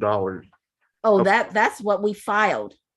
But the expenditures had already occurred, and that was back in 2020. I know, but you showed it as cash on hand in here. It was listed as cash on hand. Let me find that page number. Why was it and the way It's in one of the fund balances. it was in, I'm looking at the it's page. 3 point something, and then 2.2 of it was identified as the American Rescue Plan dollars. And so that difference there, I'm just asking this. Is it accurate to say that if we were seeking reimbursement for another 3 million, that's pending, but that that difference between the 2.2 million of American Rescue Fund dollars, which is half of our allocation, Mhm, and the 3 point something million that was listed in that category, mhm. is that difference monies that we have available to use to reallocate is my question. Okay, I see where you're coming from now. Okay, on the chart that I have in your budget book, I put it in Fund 70. That is correct, because that, page I wanted 15. to segregate the grant money from the rest. But in the financial statements that the auditors put in your financial statements, the audit, Yeah. they combine Fund 70 and general fund. That would be Fund 70 on page 15 for your reference. Yes, okay. They combined what now, Susie? They combine Fund 70 with general fund. Here it is. Yes, Gotcha. exactly. This 3.524 million. That's correct. Okay, Part of that was the CARES money. You're right. so there's the CARES money of 2.2 million, which is the half of it. Oh, that's ARPA. The 2.2 million is 2.2 is ARPA, and then the remainder is the CARES money. Mhm. Yes, The CARES, and this is money that's already received. We have that. yes. CARES and Laura. Laura, we got reimbursed also. Okay, so that difference between taking out the 2.2 million of this 3.5. of this 3.5. So that leaves a difference there of 1.3. 1.3 million. Is that 1.3 million funds that we have to utilize as we have these budget discussions? That we can reallocate in effect to the general fund to You cover can. some of our, yes? You can, It but can. be careful. Be careful, because council agreed, when Tink was here, council also agreed that we want to keep $1 million reserved for storms activities, hurricane season, those kind of things that we may have urgent need to pick up debris before FEMA's money rolls in. May I comment there? Oh. It is common practice to leave some funds, whatever you choose that to be at this time. If you want to reduce it this year for over capacity, it is common practice for cities to keep a certain amount of money in a disaster fund so that in case of an emergency, you don't have to be fully dependent on your reserves or your 90-day reserves, whatever amount of reserves you are. So if at any point we dip below that 90-day reserve, I would leave an amount. It doesn't have to be $1 million. We could reallocate as you wish. But I want to comment on one thing also. Susie, you've been working on FEMA reimbursements and to the tune of, correct me if I'm wrong, $700,000 that we're hoping to receive from FEMA that we're still in limbo waiting for approval. If approved, has that been allocated? And then is this where that number would be added to? That's correct. Also, and I'm gonna say this right now too, because today is the deadline for me to submit to FEMA the time that I spent working on Uri, so we can get reimbursed from FEMA on what the city is paying me. So of course, tonight I work through midnight to do that because today is the deadline. So that's gonna be added to that $700,000 that you just mentioned, Mr. Garcia, regarding Uri. Okay, so those are the kind of things that, you know, we're struggling to recover as much as we can.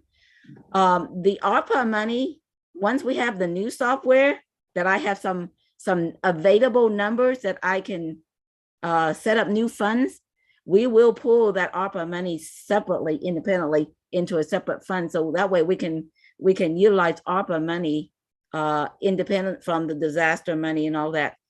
That's cleaner accounting. Right now, I just don't have enough available number to use for the funds. But that will be pulled out once we have decent software. So in ARPA money should not be combined with others. Exactly, and that's one of the audit findings. Let's make sure that we have these individual accounts set up. And so that there's not a Exactly. consolidation and all. Because I don't want to confuse everyone that ARPA money is the same as those storms. Right, It's not, and it needs to be pulled out separately. right. So, and Mayor Pro Tem, may I? Because you mentioned ARPA. Susie, is it also not correct that we've only received half of the ARPA ahead That's of. correct. We'll have the other half coming anytime. So note that as well, that's another reason why there's half of it missing. And it's not exactly 2.2 we're rounding, but essentially the combined two halves would equate to the 4.3 that we put out to survey. Well, once again, I'm just looking at additional revenues that we have, with monies that we have that can be used to cover some gaps here. Yeah.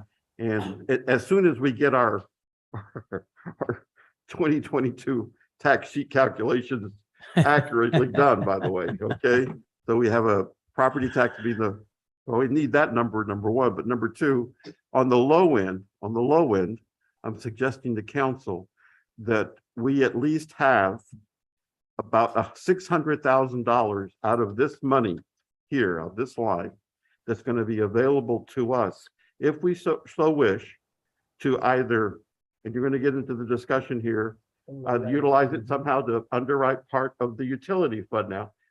Understanding that I want to see a plan in place, not just too much of this 1 year stuff, 1 year. I want to see a plan. Certainly. And then also to help cover some of the other gaps that we have in terms of, heck, at the very least, let's make sure that we have toilet paper and some of these other items that Understood. we've talked about. Duly noted. And to that point, Mayor Pro Tem, the idea and the plan is to separate the funds properly. I think one thing that we've noted throughout this budget process, well, two things, and I'm sorry, Ms. Susie, to jump in, is one, we do need adequate software to allow us to make this process streamlined with fewer errors, which is why we're asking for that continued support to do that, because what we're using is obsolete. And this draft of this budget book that you have in front of you is a perfect example of that. It's made that process that much more difficult. The second thing to that is, and with Susie, like with all due respect, getting to the point of Ms. Quincy's thought of getting to the 6 bodies, I also think, in fairness to Ms. Susie or whoever sits in that role in the future, due to our growing amount of grant funds, different types of funding mechanisms that we have in this entire budget book, which are not common to all cities to have this much stuff of this size, your PIDs, your TERS, your everything else. I think it is time that for us to consider, if not in this budget year, hopefully in the next, to have a assistant finance director or somebody that could help in that capacity. I think, in fairness to Ms. Susie and to her team, they have done a yeoman's job to this point. They have done so without increasing any of their bodies. But in fairness to them, as we have considered for all the other departments, Councilman McCullough, you've been a champion of that. Councilman Carlson, you have as well. I think it's time for us to consider those things to be adequate. Our grant funds that we have right now are substantial, and the team has taken on this task wholeheartedly themselves. We've had to outsource a lot of that, which is great because it doesn't cost us anything additional, but it's also funds that we could have absorbed if we would have had the personnel within to absorb some of those costs. So in consideration to that and any future grants that we're absorbing, and hopefully that we can qualify for, I would ask for your consideration to do so. And if not the title of Assistant Finance Director, somebody of that tenure, also in line with HR's request that you guys made last year for succession planning.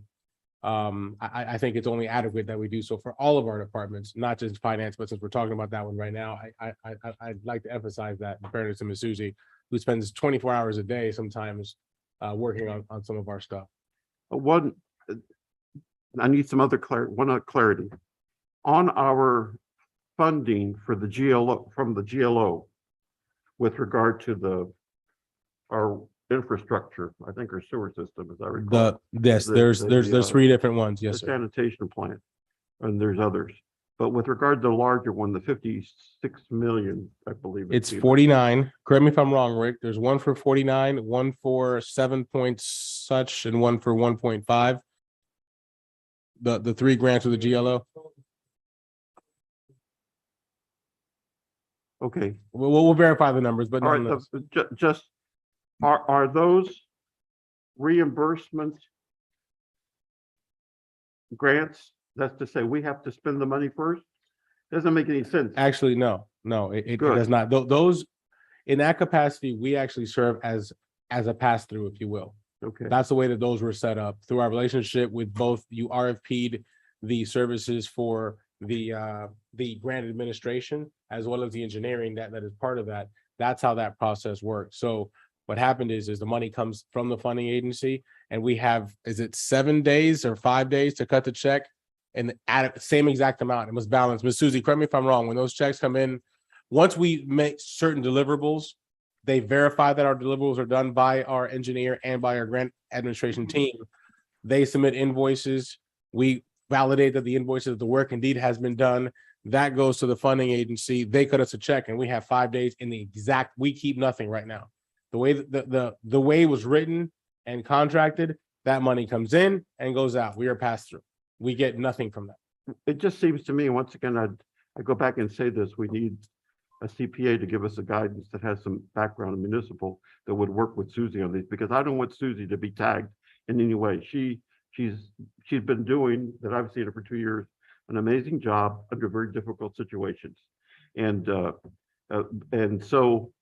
therefore, but I believe that I would feel more comfortable having those dollars reflected in our financials somehow under a restricted account that just says that's just it. It's a pass through in whatever dollars amount and showing the expenditure on the other side.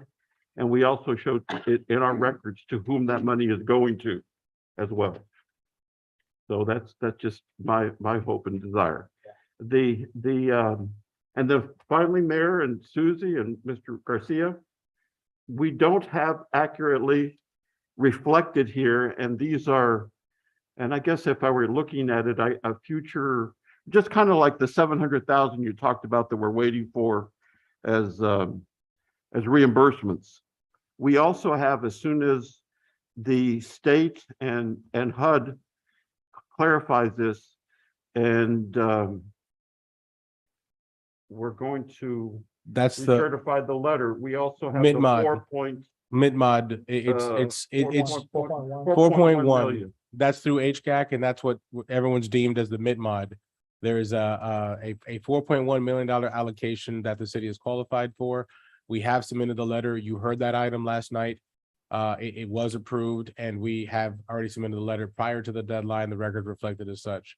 So we are in line to receive that. The next step now, so I mean, once they do the final announcement, will be for us to, again, procure grant administration and procure engineering for any of those projects that we would choose to do in that facet, and do just as we've done with this other project that we have in mind, with the other one that we have from the GLO. So once again, I don't know how we do this, but I would like to see some category that says pending, so that we're aware that we have these additional dollars, and somehow show them as I don't know. I'm not an accountant, so but somehow show them, acknowledge them, so we don't forget. I've created a note here that says create specialized accounts to reflect grants flow from a pass-through.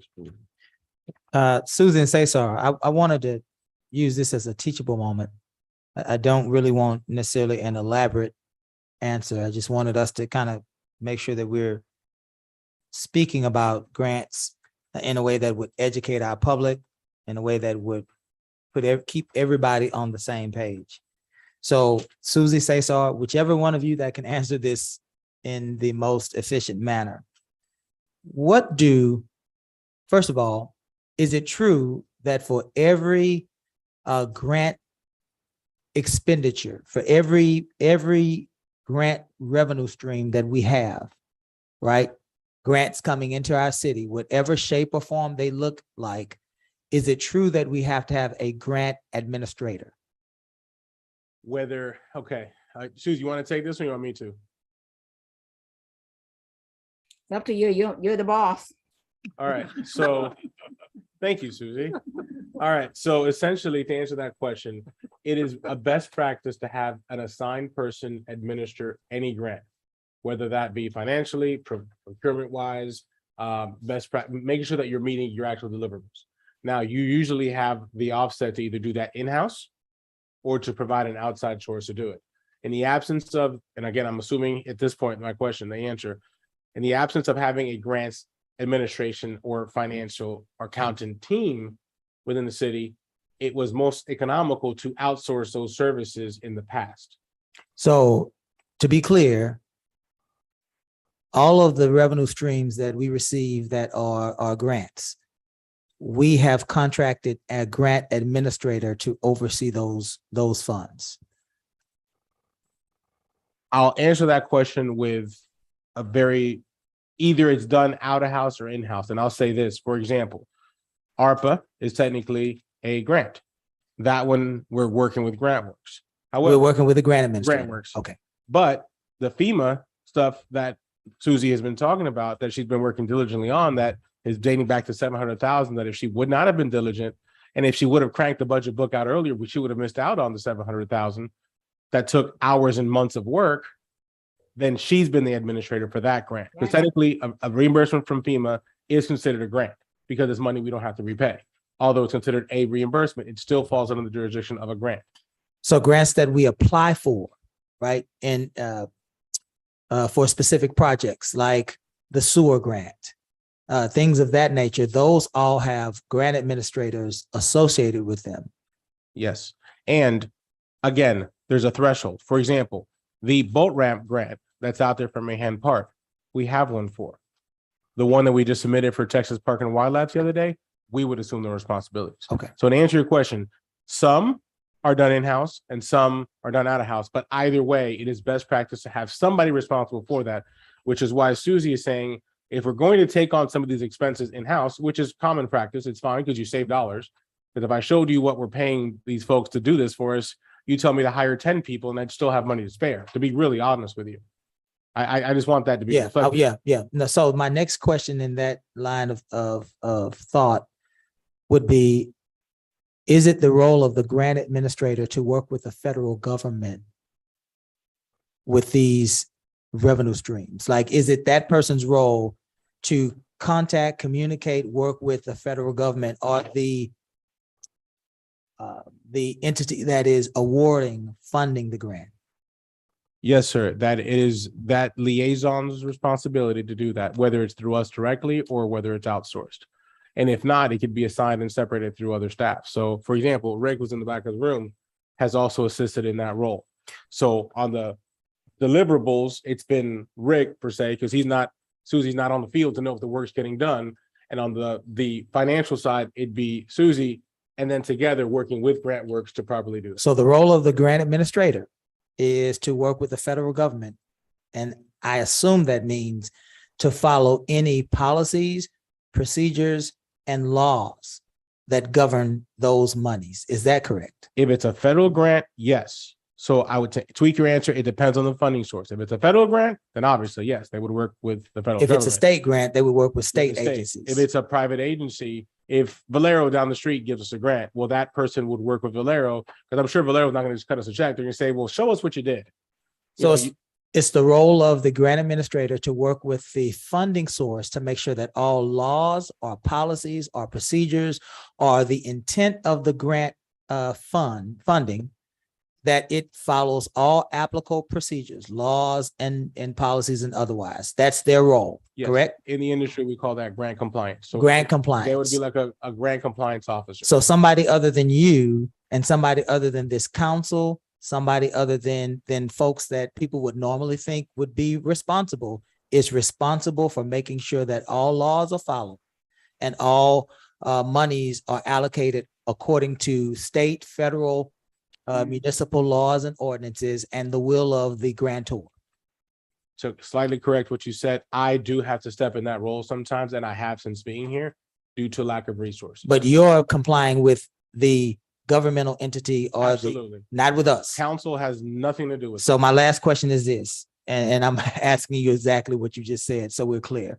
What role in any grant allocation or administration or distribution of any grant funds, what role does the mayor and the council have in that? I'll be careful in correcting this. Besides telling us about a possible opportunity that you want us to research, or accepting an opportunity that we bring to you when we bring it to council, whether it be, hey, we want to apply for this grant. Do you approve of us doing so? Or, hey, we got this grant. Here's the contract. Do you accept the funds? That's the significance of the role. And that's the only role that I know of this council having. Okay, has any of our members approached you about any idea for any company for any allocation of grant funding? No, sir. Okay, we're just being clear. We're just trying to make sure that we understand each other. Any other questions about, for Susie, or about the grant administration process, or to Mayor Pro Tem's point, some of these monies that potentially are coming in and what their allocation should be for? If I may, back to Mayor Pro Tem's point, we can't allocate the 700,000 that we're still pending for. But to Mayor Pro Tem's point, if indeed, once we balance this out, we do show a 1.3 number, my question then, for the sake of this budget, so Susie and I can plan accordingly, what number do you want to keep that disaster fund at? Because in previous years, according to Ms. Susie, it's been $1 million. It sounds to me like this council may want to consider reducing that amount in case of an emergency. What number do you want to draft that towards so we can alleviate the burden on either utility or general fund? Okay, you leaned in, Joe. Well, I had. You said something like originally said 600,000? 600,000 is Yeah. my thought, So- but you said something, Mayor, that Sure, Joe. that Mr. Garcia, and I do want to know this. We have this relationship with Grant Works. Mhm. And I remember we voted on a contract with them sometime earlier in the year at some point. And I believe that was a fixed amount of $80,000, as I recall. But I don't remember the number, but we voted on a contract, correct? I believe in Susie, that must have been before my time. I haven't had a contract come since I've been here. No, I know you weren't But here. I believe there's more than one contract with them. Well, Um, this was for the American Rescue it must have been Fund for dollars, ARPA, yes, and The that ARPA sounds like dollars. an amount for ARPA based on their percentage. Yes, that was ARPA. Yeah, which I didn't quite understand because we're doing what's required under ARPA, doing the surveys and stuff. I attended one of the Treasury seminars on that, and I mentioned these things, and then they came in and basically gave a Treasury presentation. So certainly. what, of the 2.2 million, how much is Grant Works going to be paid from that amount, if you know now? Well, I think the 80, whatever that amount was that was passed on that last contract, I'm assuming January was when ARPA was kind of in full swing, maybe December of last year was when it first initiated. If I had to guess based on percentage, it's probably anywhere between 60 and 100,000 of that 4.3 or 4.291, whatever that was. I'd have to look at the math and look at the contract, but in absence of Kara not being here right now in the room, I'll ask her to look that up to get you an answer by the end of the meeting. And since that time, what has Grant Works done for us on that? May I answer that? Yeah, I'd love Yes. to know, please. Okay. Well, the fact that we're a small size city, there are larger size cities and they can just work with the US Treasuries directly. We're part of this small size cities. Yes, ma'am. It's called the non-entitlement cities. When I registered online, we had to register to the Right. US Treasury site, okay? It was not user-friendly at all. In fact, there had been times that I was questioning, is this a legal site? In other words, could it be a spam or something? Because it asked for my driver's license, my social security, picture of that, all that going online. I did not feel comfortable with that. So GrantWorks actually did extensive research to make sure that that site is secured. And then even afterward, even you pass through all that security, it was not user-friendly at all. I could not even get through, and we had a deadline to meet the requirement. You have to register by so much time, and there was very little time. So there were a lot of cities having the same issues. And of course, GrantWorks had to work around the system just so that they can get me through. And we finally got registered, because had it not been them, I don't know if I can meet that deadline in time to register our city and still put my personal identification at risk, jeopardizing that, just to register our city. So it was not a pleasant experience. In fact, me and GrantWorks had to work together. It took us more than one afternoon just to get around. And then they had to do some research and get back to me. And it was the weekend, and we had to wait until after the weekend and get back to the site again.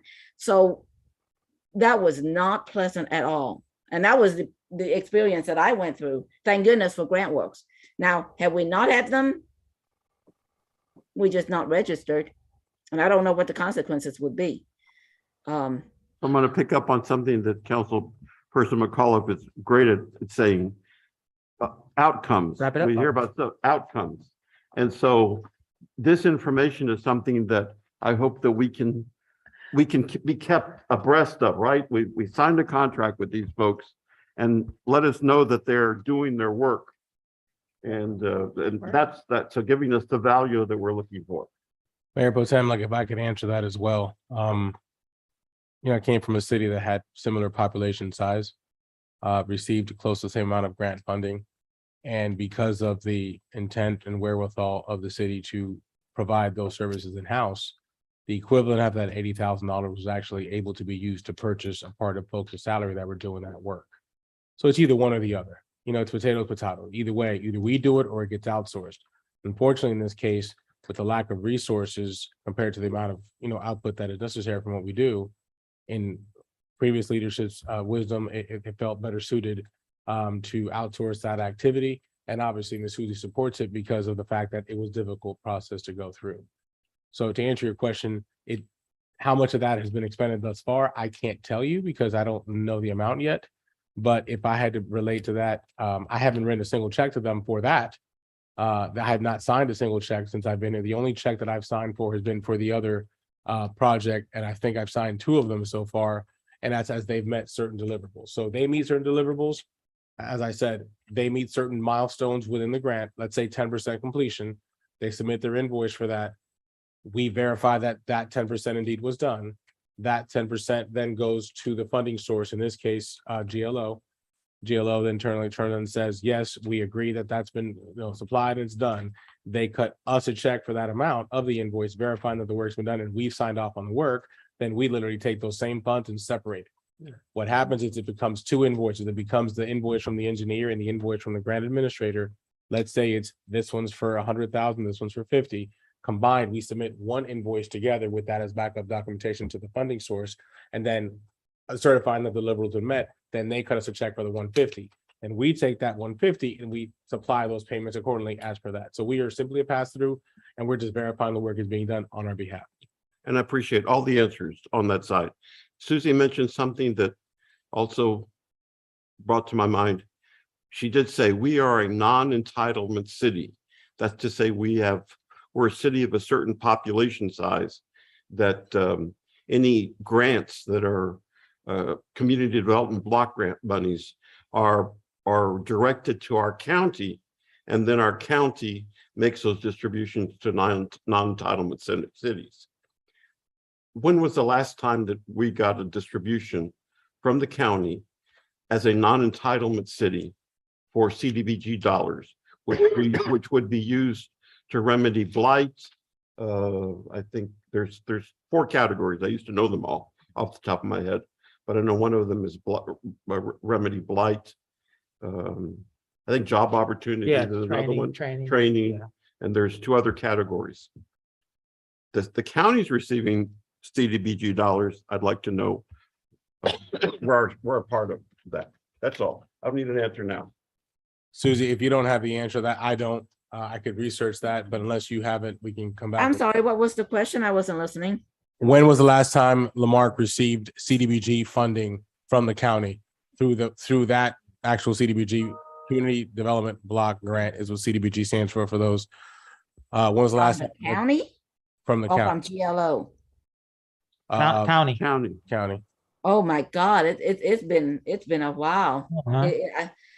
If I remember correctly, I think it was before my time, and I came back in 2012. It's been a while. It's from the county. Now from the state, we've been receiving from the state, but I don't recall from the county. From the state, yeah. But the question was from the county. Okay, you've answered my question. That's fine. Thank you. Yes, sir. Any other questions for Susie and finance? Come on, James. Only money I know that we got from the county was that bond issue they passed.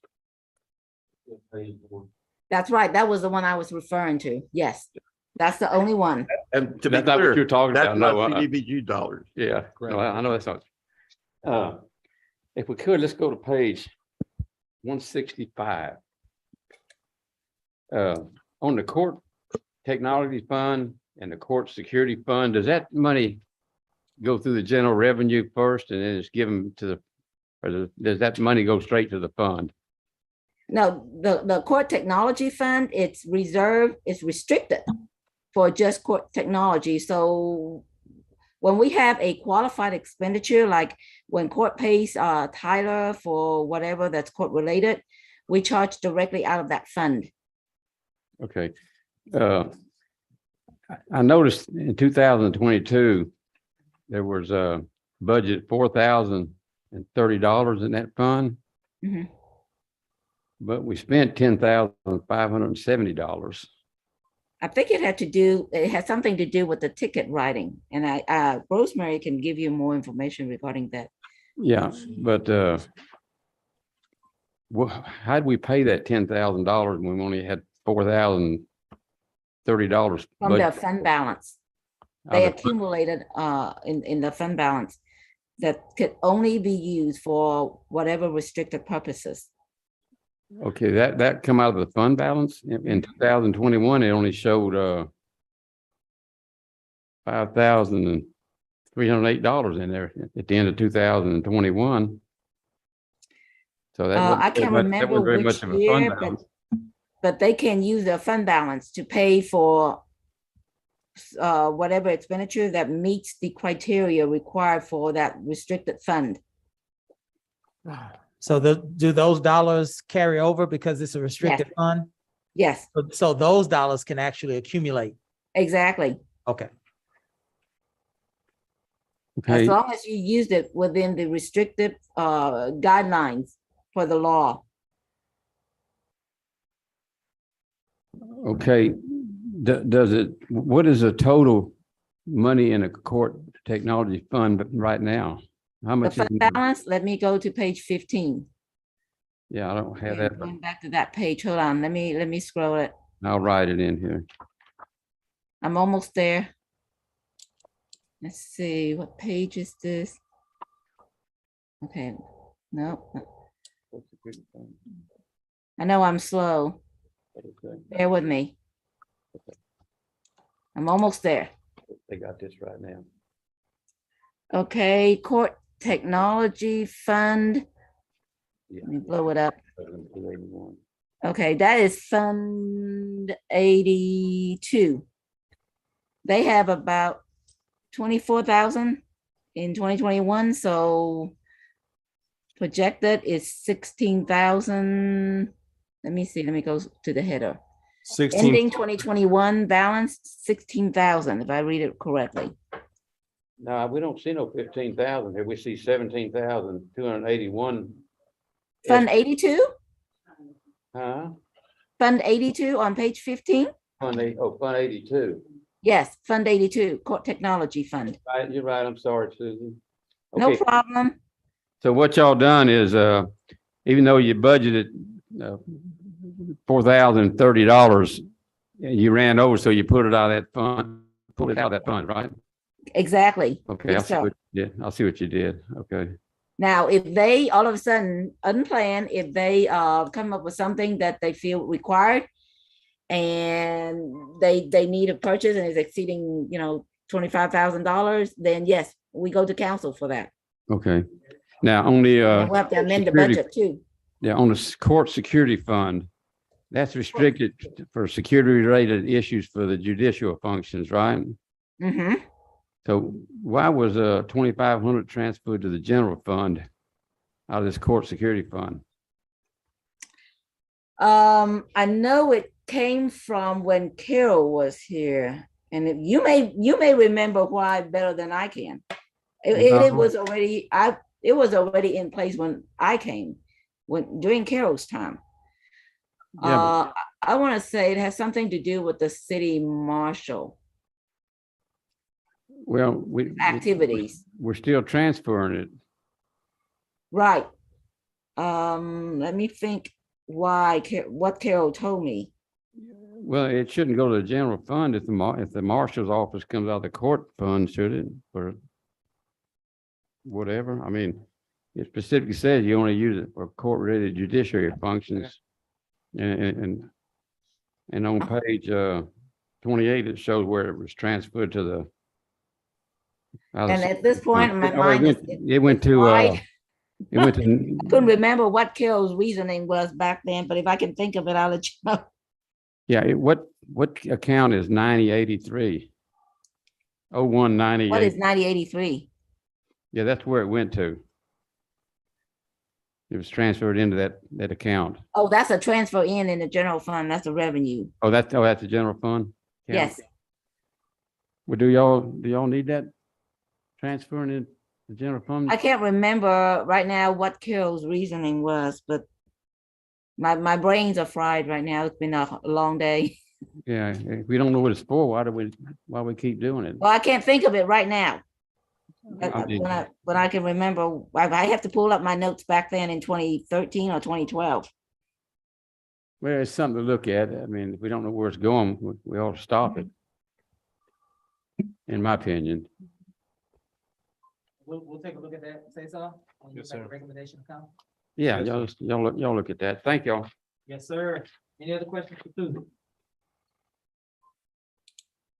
All right, Susie, hang around. I'm sure there'll be more questions about the budget. That's all well. We are concluded through what would have been day 4. We now have a summary of the citywide expenditures consensus. Then we're supposed to go to lunch, so we can relate to how far behind we are.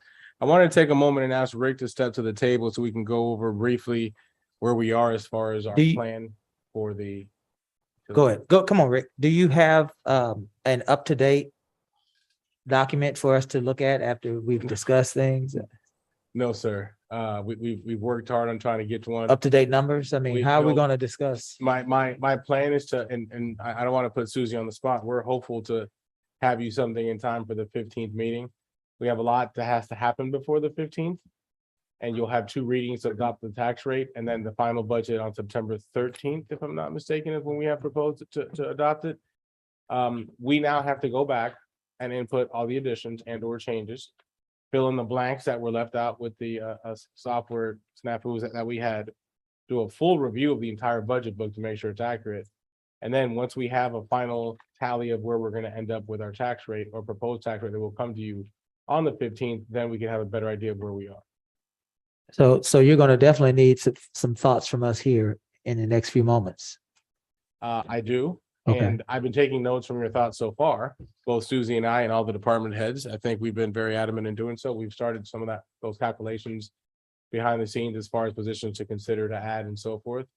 But at the end of the day, the pie is not getting any bigger unless we find a way to make it bigger in light of our recent developments that we have. Yeah. What I'd like to, if we can, to try to finalize what we need to work on between now and the next time we present you something as a final. The looming thing that we started off our budget process with on day 1 was our utility fund. And some of those items that we have. Rick is with us now and can talk a little bit about that as to where we are with sending off our proposed expenses to the water rate company. And then having a little discussion as to what our plans are. But basically, Ms. Susie discussed some of it earlier about calculating all the tasks properly to introduce some type of franchise fee via some type of council action. One of the requests we made was reactivating our project coordinator position that is technically under our public works department right now as a floating position, meaning it's there and exists, but we have not funded it. So with all the projects we have looming and also that we're presently working on, to please allocate to reactivate that position. We discussed at length the need and justified a grant writer to also be funded partially or entirely through the utility fund because a lot of the funds we're going after are those. We talked about and Rick can talk more about attacking what the community has clearly said the basis of our need is work on the water lines first. In doing so, we want to possibly attack, and I want to steal his thunder, but some options to the state revolving fund to repair said water lines, and he can explain to you how those work briefly. And then lastly, we're going to go with a 1-year option, which is not, it's not one that any of us want to see, but one that we still have to present to you. And then a tiered option over maybe 3 to 5 years as to what that increase may look like to cover our expenses. So in order to do that, I would ask you to please turn your books so we can have that as reference to page 21 one, if I'm not mistaken, to look at utilities. And before we really jump in, I just want to make sure I understand what our plan is for the next few hours, because as I'm hearing, today is not the day that we are going to be going through and really, we don't have any final numbers of anything. And obviously you need some more Yes. data from us, feedback on things in order to even propose some final numbers. Yes. But what then is the plan for the rest of today? We're going to hear We're from gonna Rick hear from Rick, and we're gonna chew on what I propose. as We the water. chew on the water rates. rate discussion, then we cease. Take any final thoughts that you have, allow us to go incorporate those along with some of the further developments we had earlier this morning. That were brought to our attention from the audit, and what those repercussions may or may not be.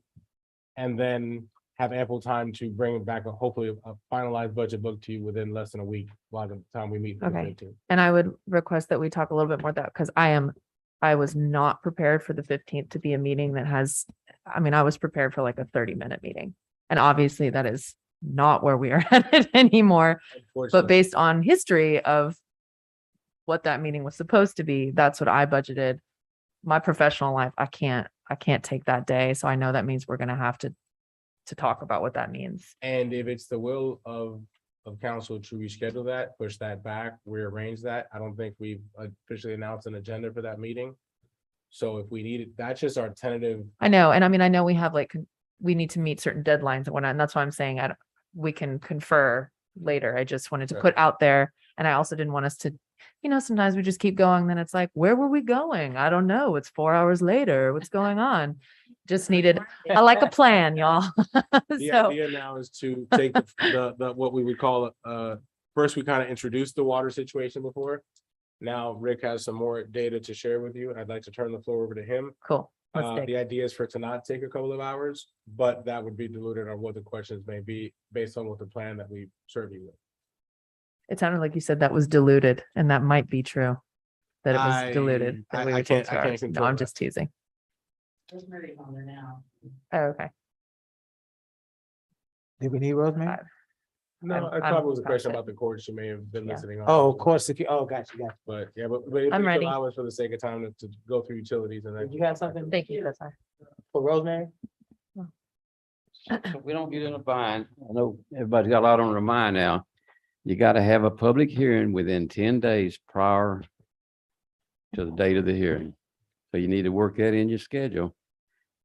If during the public hearing, y'all make any changes, you got to do it again. I believe you got to do another public hearing, if I'm not mistaken.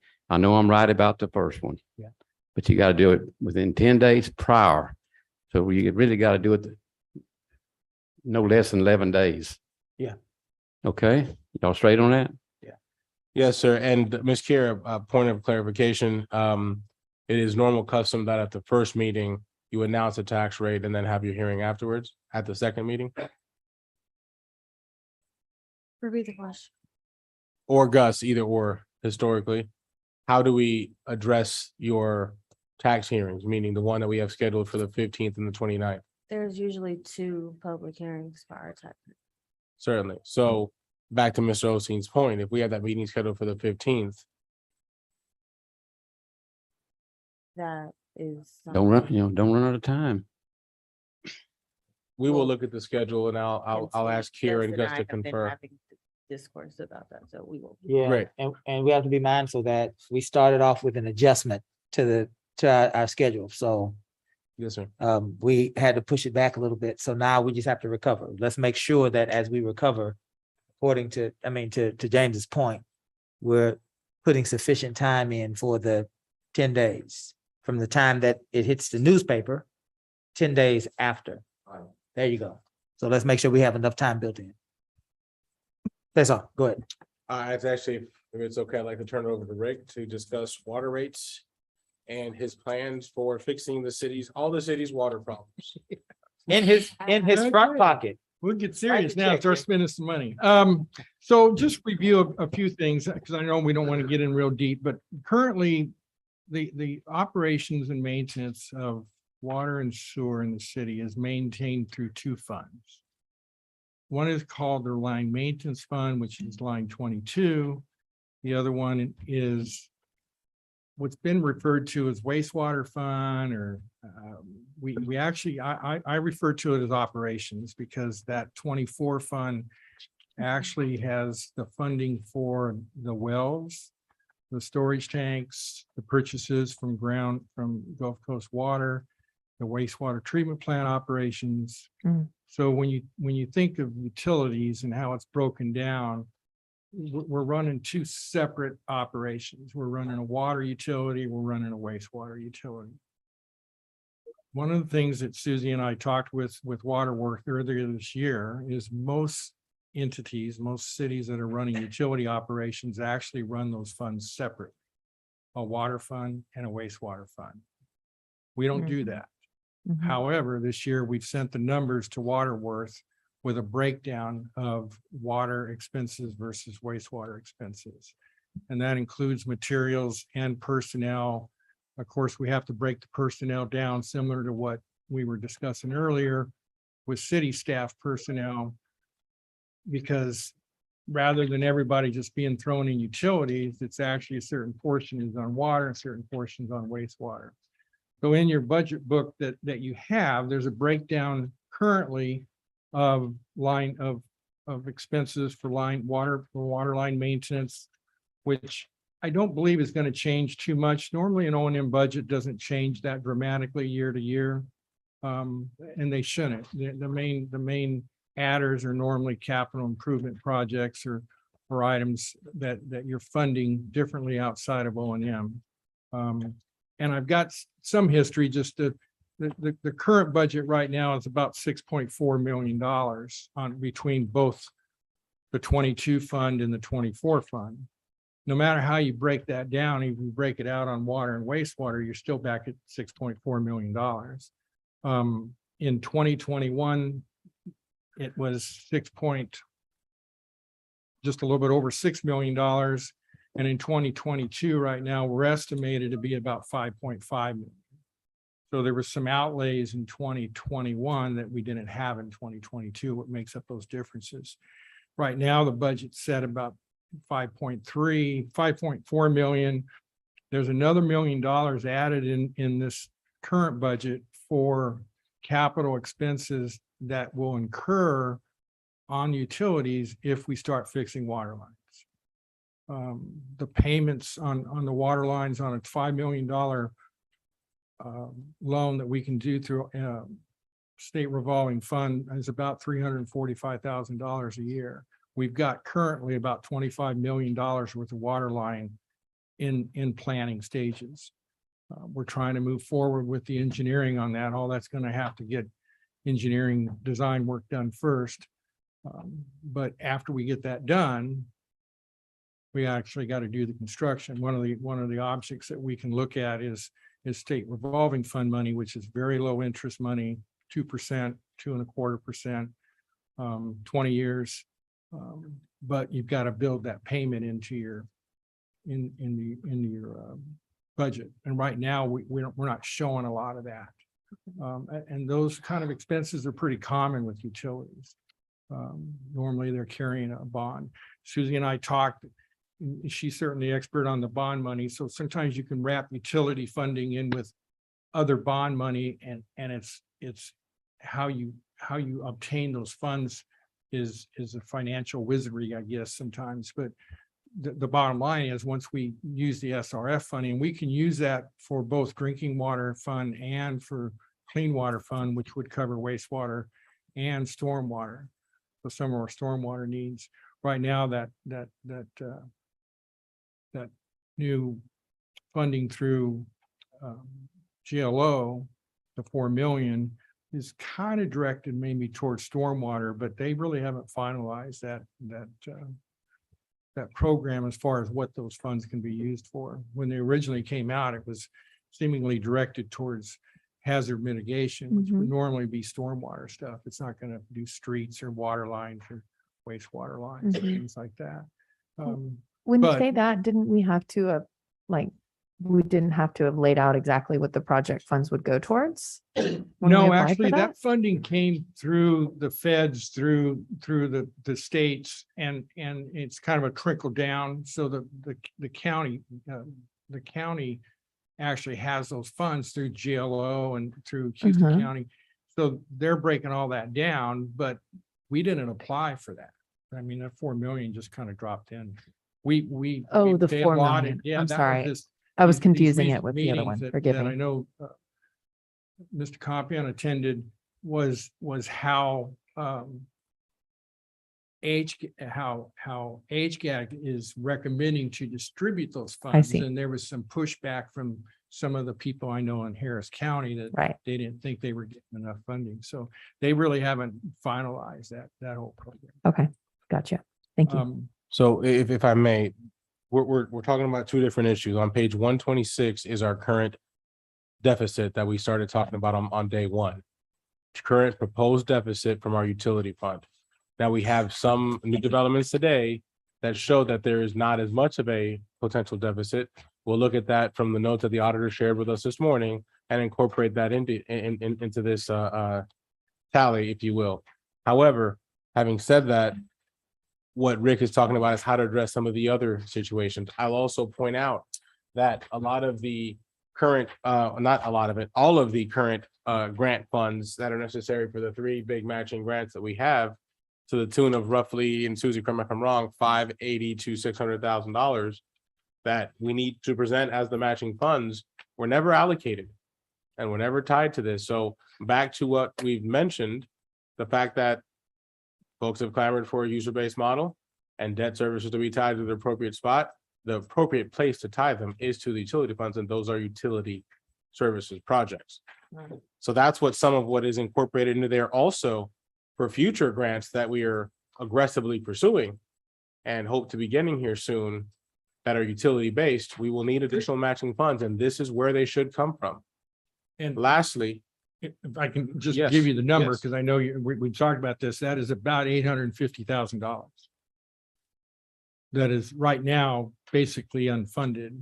It's part of the GLO grants that we're already doing. It's something that those projects are already in place. The money's there. We've already paid for original 30% of engineering work. But out of that 40, it's right at $49 million total. There was two funds involved. The city share is $850,000, which is a low percentage when you think Right. about 49 million. I'm sorry, I was wrong in my math or calculations. I just did. So we're not talking about 600,000, we're talking about 850,000. $850,000 is what is, and that covers the wastewater treatment plant expansion, the upgrades to the existing wastewater treatment plant, the lift station upgrades.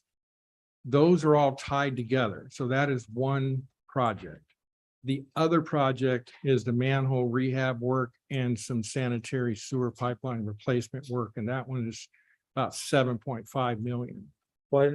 48.9 plus 7.5. No, the other one is 23 and a half, 10 and 7. So it's right at, it's just a crank over 42 million, right at 41 million. And then you got another 8 million on top of it. Top of So that, and So then the another total 7. on all those is that 49 million, 49. 48, 49. Rick, so Yes, sir. the 850K that you're referring to, 850,000 of matching funds is for the bigger of the two, correct? It's for all four, for Okay. both projects. It's our There's, matching there, share. yeah, there's two GLO funds. Mhm. One is covering the wastewater treatment plant and the lift stations. The other smaller one, the $8 million one, 7.5 million, is covering the manholes in the sanitary sewer project. Right. So there's only two large fund projects. One is that 42 million, the other is 8 million. So that's something that was not accounted for, that for proper accounting purposes should come out of your utility funds as they are utility projects. And we put it in this budget for clarification. However, generally the city share could be paid at the end of the project. This is a 2 to 3 year project, especially the treatment plant portion. So we don't have to pay like Mr. Garcia mentioned, he's already written a pretty big check. And we didn't have to kick in city share on that portion, and nor do you until the end. Is our understanding. Okay. Okay, So I guess what so basically, it sounds like you're saying we need $25 million worth of work on our water supply side, right? Yes, sir. And are you, That's a start. you're recommending, oh, well, that's a strong word. Are you making the council aware of an opportunity that somehow we would be able to get funded for some of this work and then have those monies paid back through the water rate? Is that what you're trying to say? So yes, and so how this works is a lot of federal money comes down through what they call the state revolving funds. As far as I know, the city of Lamarck has not used them. I have in other locations. So those funds are divided into two categories: drinking water fund and a clean water fund. Right now, we're looking at the drinking water fund. Like I say, it's through the state. The large infrastructure money that is coming down the pipeline is actually going to be distributed through those SRF funds. This whole infrastructure act that's coming out of the feds, that'll be a lot of money, but it's all coming through SRF. The same program that you're telling us about? Exactly. Okay. So you still have to apply for it. Now, what we've been told is through the SRF funding, once we put the projects in, which are pretty simple, it's not a hard process to put these projects in. Depending on the project and the LMI of the city, the entity, 30% of the new funding coming down, 30% must be through the federal program. So you don't know if you're going to get forgiven or not until you put the project in, and project gets on the list, what they call a priority list. And then as that works through the process, we would find out if we would actually be forgiven for either all or some portion of those projects. So again, we can leverage these monies in our water, our utility fund. So here's the next clarifying point. What you are making the council aware of right now has nothing to do with the maintenance and operation side of our budget, which is funded by property taxes. This has nothing to do with people's property taxes or sales tax going to pay for water improvement. This will be a solution potentially that will be user-based. In other words, the people that will be paying for this potential large infrastructure improvement will only be people that have water accounts. Is that true? Yes, sir. Okay. And that's the way it should be. I mean, and that's what Mr. Garcia pointed out regarding the current deficit, which is on paper basically, but just a quick calculation. We're running about a $6 million budget between water and wastewater operations. We sell about 450 million gallons a year. So it's straight math. I mean, by the time you do the math and do the calculations, the water is costing about $7.50 per thousand. We're selling water right now at $5 on a good sale, $5.26 on the average use sale, which is generally around 3,000 to 4,000 gallons a month. Because of the way the prices works out, it's about $4.86 per thousand. So say $5 per thousand. It's costing us $7 per thousand, $7.50 to actually deliver water to your tap. So what's actually happening is our government, as the amount of water, the cost of water has increased. Right. Our government has not kept step with that increase. I don't believe we have. We have suppressed water rates because we do not want to pass any cost on to our citizens. And I'm telling you this, you don't know about that, but you don't know about that, but I've been here, and James Osteen has been here as a former council member. I'm telling you, we were so fiscally conservative that we refused through the years to raise water rates, just like we refused to raise our tax rate. And now we are, to James's point, maybe a couple of months ago, unfortunately, now we are suffering the consequences of our ultra conservative approach. One small recommendation I can make, and it is just my background coming at you, is from the street side, from the city side, from public works side, what you do is provide a service to the citizens. On the utility side, you got to put on your business hat. You got to run it like a business. Yeah. And you can't sell a product and lose money. Yeah. And it costs money to deliver water to people's taps. It costs money to allow them to flush water down their toilet. And for us to treat it at that wastewater treatment plant. It's a cost to doing money. And to maintain the system that does That's those just O&M deliveries. costs. That has Yeah. nothing to do, like you said, sir, with replacement of water lines. If you start spending that kind of money, then you've got to build those repayments into your operating budget, because it's an annual cost to repay those loans, because you never have the kind of money. We got $25 million worth of water lines on the books right now that we know we need to replace. We don't have that kind of money. Right. You just don't have it in your pocket. You can get it, but you got to figure out a way to pay it back. Right. And Joe, I think you want to jump in. Some points of clarification. Number one, we have this need on the water pipes, the drinking water. And we've got funding for these projects as well on the wastewater treatment, Yes, things of that nature. To be clear, the match does not have to come from the utility fund. The match can come from the general revenue side. it can. Okay, I just want to make it clear. It It's not a, can. it's not a Right. restricted. So, and that's where most cities do it. In fact, the city of Galveston just passed a resolution, said that if and when they get their HGAC distribution, they're taking $1 million of that and using it and setting that aside as their match dollars for future grants for works. That's number one.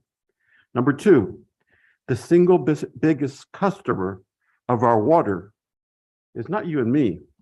The single biggest customer is the city of Lamarque, who's losing 60% of the water because of these antiquated lines. True.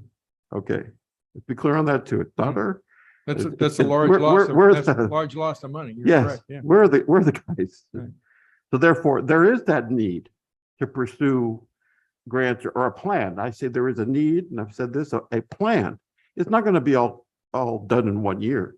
There's no way that could even happen. But let's be wise and present a plan to our residents that we can articulate and understand, and saying, hey, do we all agree? There is, I think we all agree there's a need to repair Right. these, right?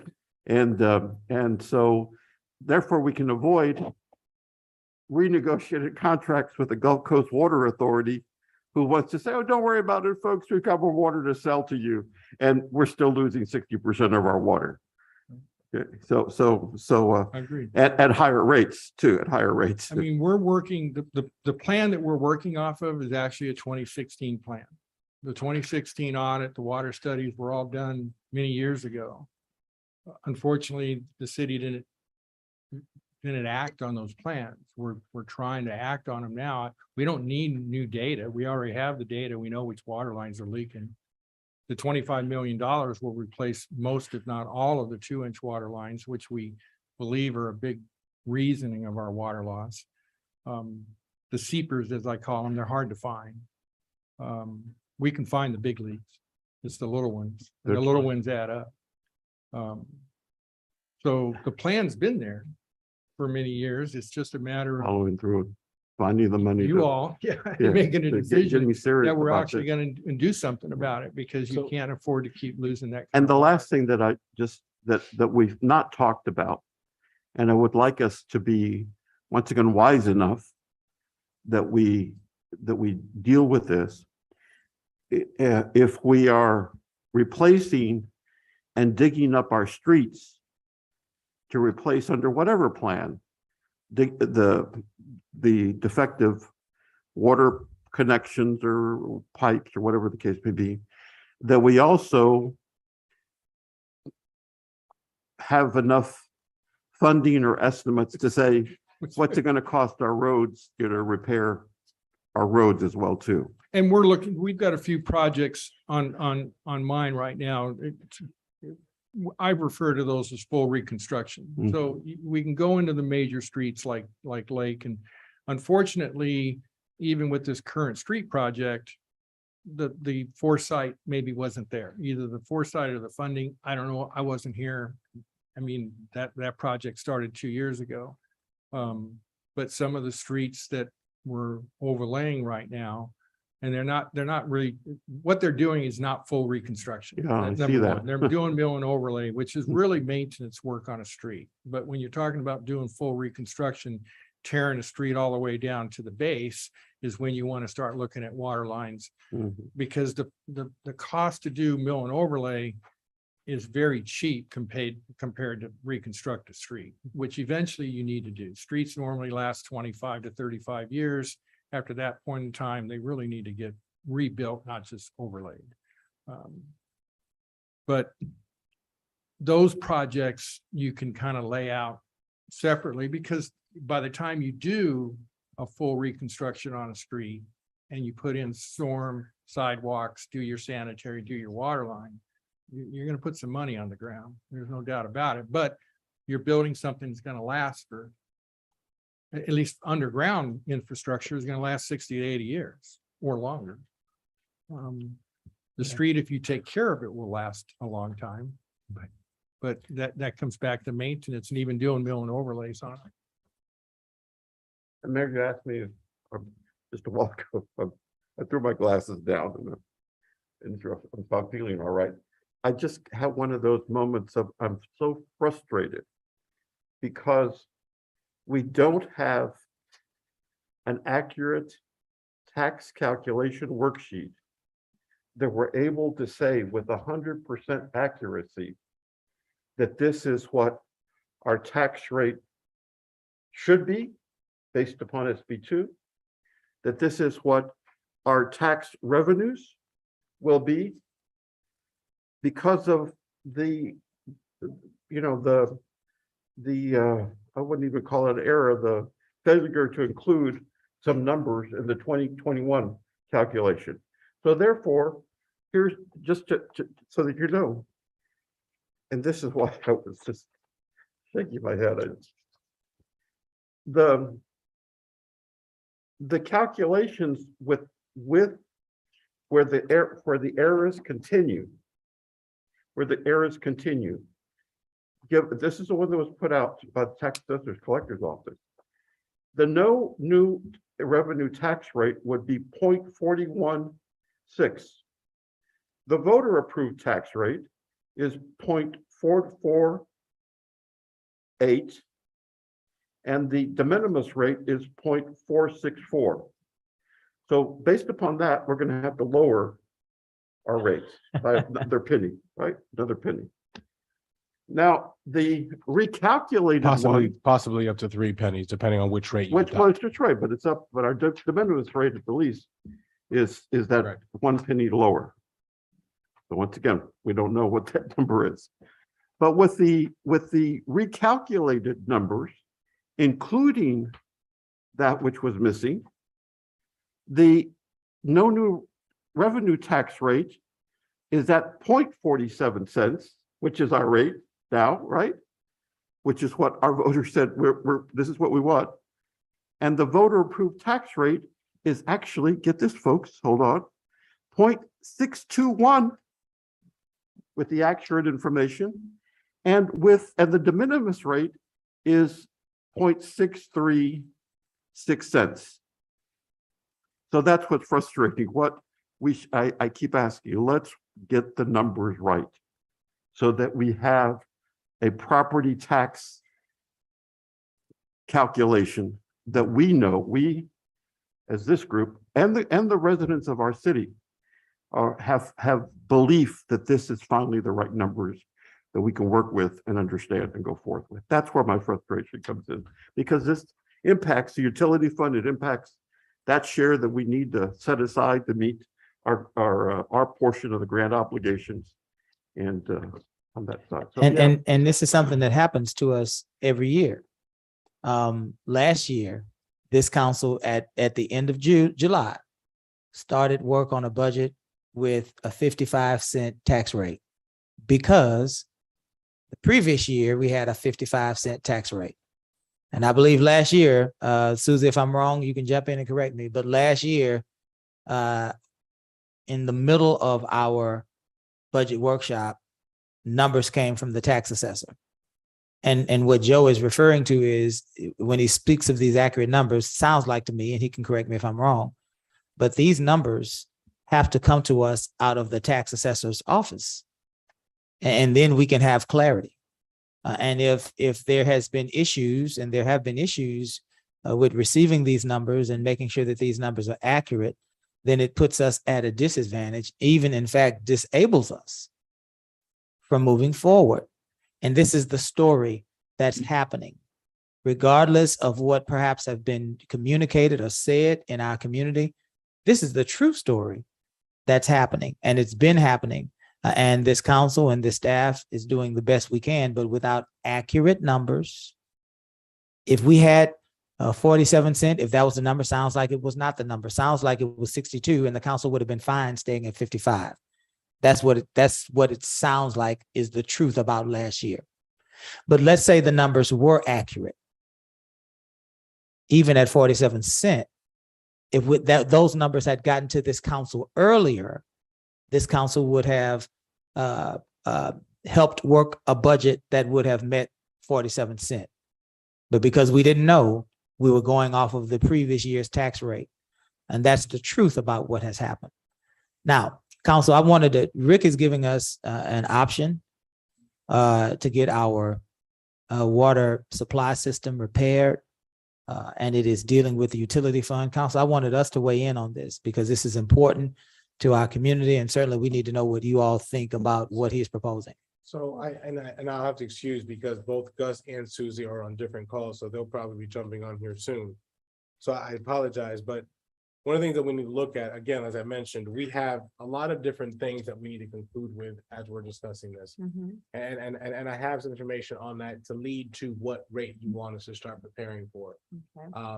So I'll ask that we get there. Could somebody grab Kyle for me, please? I just need him a quick second. If it's But also, Cesar, the council needs to have a dialogue with Rick. He just made us aware of an opportunity. So those are different things. We need one, direction. Yes, look into state revolving fund. Two, we have a meeting with the focus group following the meeting that we had with the large group of community members that we established community needs.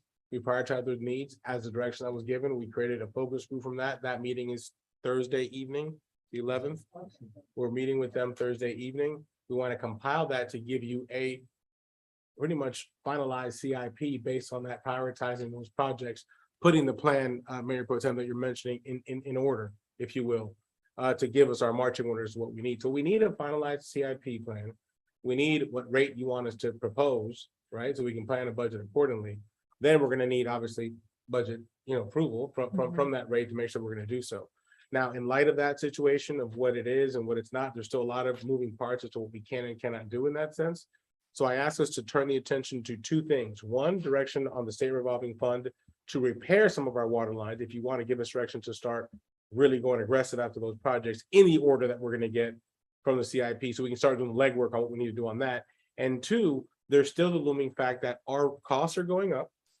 Okay, for the water rate. I mean, we're going to get charged more for water, regardless whether we would have signed that contract, didn't sign it, whatever, the rate was going to go up. So we're going to get charged more. Two, all the costs to administer all the products, the chlorine's gone up, or the fuel's gone, everything we need to do what we need to do in that division has gone up. So please understand that although page 126 shows you just one lump sum of where we are, there's moving parts to that. There's how much of that is for if you chose to do the matching funds out of utilities. As you're saying, Mayor Pro Tem, if you want to do those funds out of that proportion of dollars we have, that's another option.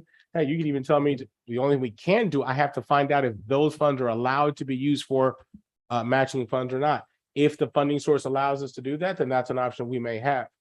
A lot of moving parts of that, which will dictate that number.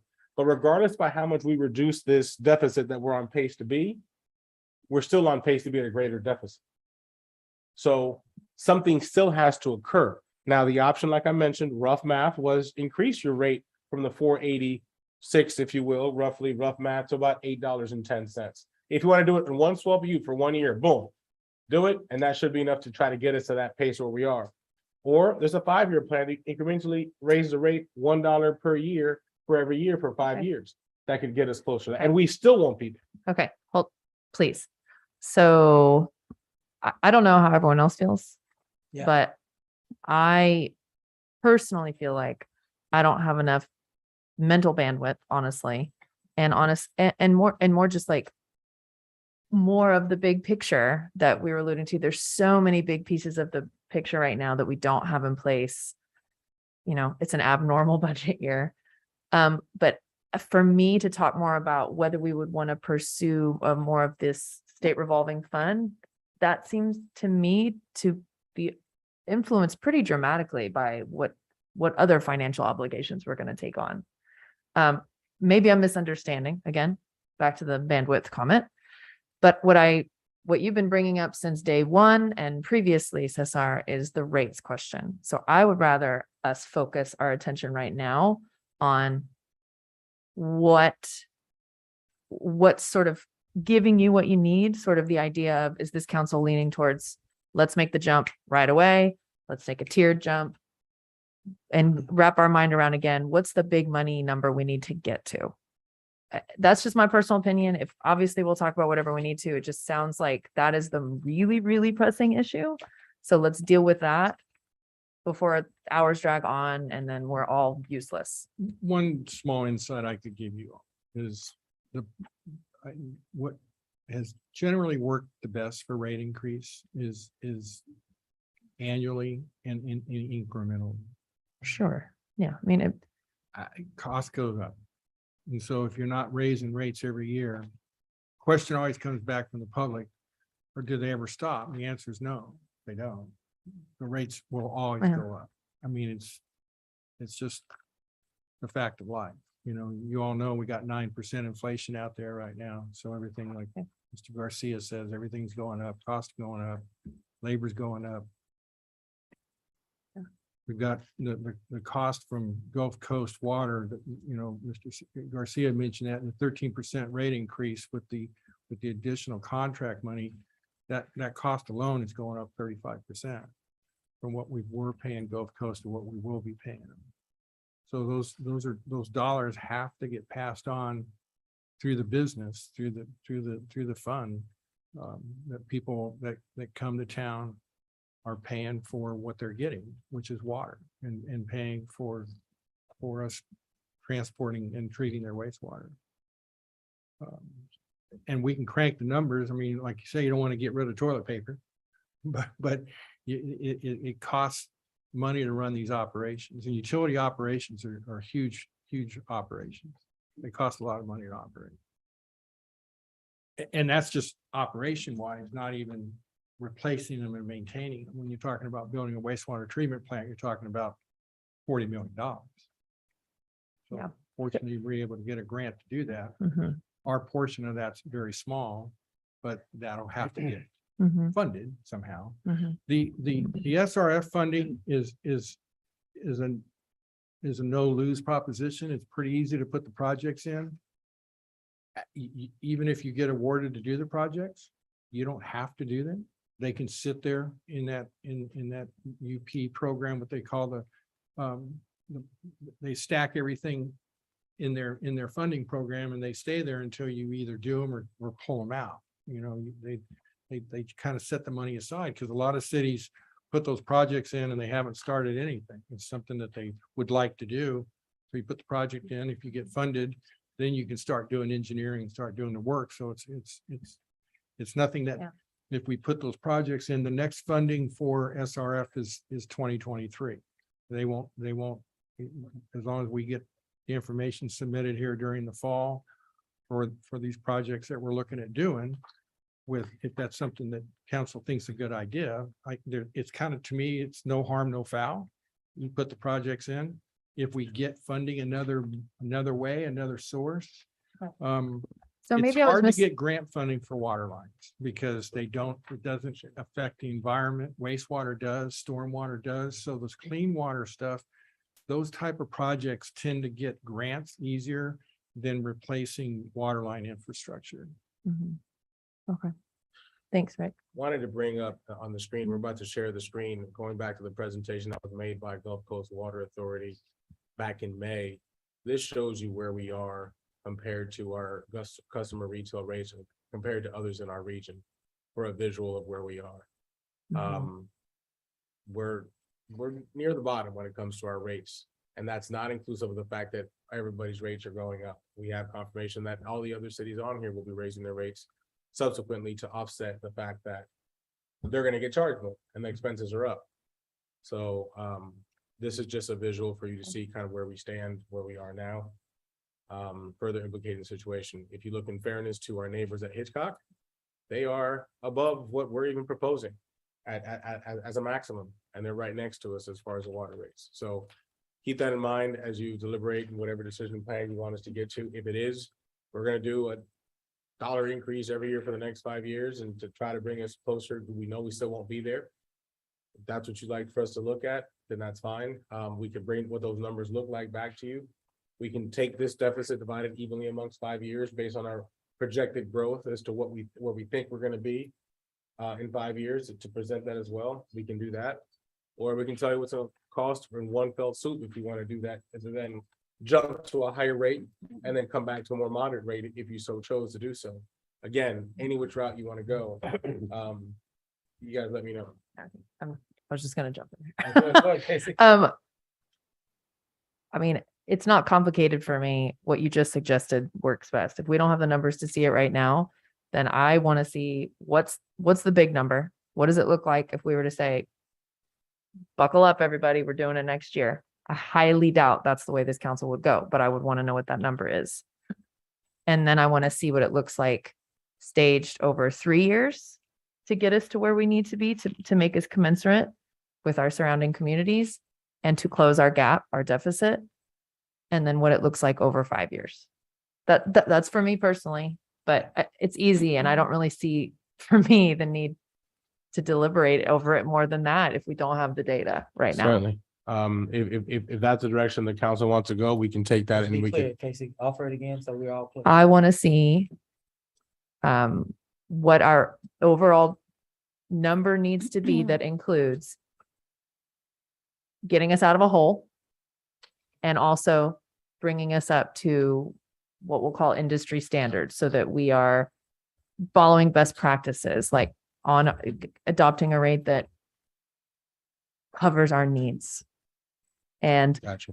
then also what the proposal would be to then, after that, annually, what an incremental increase would look like to cover projected costs. I would like to see what the big number is if we were to try to catch up with our deficit all in 1 year, if we were to approve it right now. And I would like to see additionally what it would look like over 3 and 5 years to give us different options. As a person that has a pool at home and my water bill is horrendous. If we change the rate, how does that, are we going to continue to still lose water? That, we're going up on the rate, but we're still losing water. So So, to answer yeah. your question, it depends on how aggressive we choose to be on the other half of what Rick was presenting. So the two-part synopsis that he was presenting is your rate increase may or may not determine how aggressive we can be through the utility fund to address that question. But either we address it through the utility fund or the general fund, assuming that we apply for grants to do it. My general intention would be as follows: apply for general for state revolving funds at whichever account, general or utility.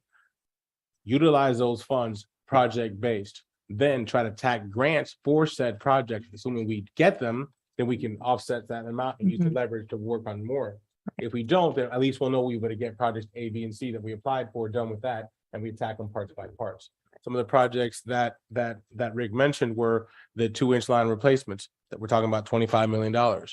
that would address a large part of what we believe, according to the study, would be a large part of where the water loss is, because we've got old pipes running underground that some of them are being held together by earth, as we've shown in the past. Right. The other side of that would be is maybe doing a better tracking of what our water loss actually is, meaning right now connecting our dead ends. For example, for those that may not understand a dead end, if there's a street, actually, Rick, you're the water expert. Explain to me what dead end Well, is and what we could do by one- tying those dead ends together. One of the things that we haven't done, we're trying to do a better job this year, focus staff on it, is no matter what, we have a certain amount of what they refer to as non-revenue water. Everything we do, we put water on the ground. We're required by TCQ regulations to flush our dead ends every month. So every month we're putting a few thousands, 100,000 gallons of water on the ground at these dead ends. All the work, everything has been going on at TxDOT, all the tie-ins, all the work that happens in these new subdivisions. They have to flush all those water mains. They have to flush them twice. They got to flush the high chlorinated water out of them. They got to flush them when they put them in the ground. So you're talking about known water loss that has nothing to do with leaks. And I estimate that to be 20 to 25% of our water loss, which means the water loss that we think we have, we really don't have, because we're wasting a lot of water purposely. All utilities do. That's not an uncommon calculation. I mean, if we're dumping millions of gallons per year on the ground, that's just cost of operation. That's what it costs to get these water lines put in and get them chlorinated, get them disinfected, and get them flushed. Brand new water lines, and all that water doesn't get paid for. Okay, so but you got to count for it, so you know. We don't really know what that number is. So we're trying really hard this year to gather those numbers. All the water that we use to clean our sanitary sewer lines is known water loss. We use thousands and thousands of gallons when we're doing all that work, but we have to account for it. Right. So we're hopefully going to have all those numbers. So you got known water loss, and then you've got unknown water loss, which is your leak. And once we get those separated, that'll help us a little bit, knowing what our real loss is that we can actually go after and fix. The non-revenue water, you really can't fix too much. We've had some discussions about tying in some dead ends, if we can make those connections. Can you explain what dead ends are? A dead end is a water line that starts here and goes to the end of the table and just ends. It's not connected. Typically, you like to loop your water lines. But a lot of places you just can't. You know, people live over there, so you feed a water line down to them and it doesn't continue anyplace else. Can you build a water line where it loops back around? You can, if it's going to work feasible wise, because water needs to be moving all the time, or else you get stale water and you still got to go flush it. And then to that point, TCQ requires us to flush those dead ends Absolutely. regularly. That's a regular. So that is a requirement. What ends up happening in that sense is we'll get a phone call saying is, you guys are complaining about water loss and my rate's so high, but you're over here leaving water out, no, we have to do that to flush those lines. However, if we made, and this adds to our water loss, which historically prior to Rick, we have not been tracking, which adds to that 60%. But the truth is, maybe it's not actually 60%. It's probably less because there's significant water loss that it's called consumable water loss or trackable water loss that we're not properly tracking. But if we were to do certain projects to tie those dead ends together, it would eliminate the need to flush them. So reduction of labor, reduction of wasted water, and then such. So just to kind of understand all the things that were being proposed as part of the plans to reduce our water loss. Okay, and then there's more work obviously being done on that. Normally, a city would get a consultant to come in and say, all right, here's all the problems, go tell me what our solutions are, bring them back to me for a report. We don't have that ability right now with the funding, so we're doing that project in-house. To that point, I think we've got clear direction on what to bring back to you on the rates. Is there any more discussion on that? Because we are nearing the end. I've got 2 brief points to make, and I need some consensus of what we're going to discuss about. So between now and when Susie and I and the team next present you this study, Rick has a point, but before we present you the final budget, we have general consensus. All right, this is what you're telling us to do. Let's go from there. Rick's had a point. real quick, and we got mentioned earlier, we are using an outside firm, Waterworth, to do these rates. So that is not, that gives you and us a third party consultant that's actually looking at, and they're looking at all of our rates, the past rates, and going forward into the future, looking at capital projects. Because I sent them our 5-year capital CIP. We have a 5-year CIP and a 25-year CIP. So once again, we want to get it all buttoned up. Generally, that's something that council, especially on a 5-year CIP, you should all be aware of and somewhat bless it. There'll be some minor changes as you go forward, but at least it's a pretty good roadmap for what we're planning on doing, both for water, wastewater, street, storm. It's all in there. So. Okay. We will have those rates.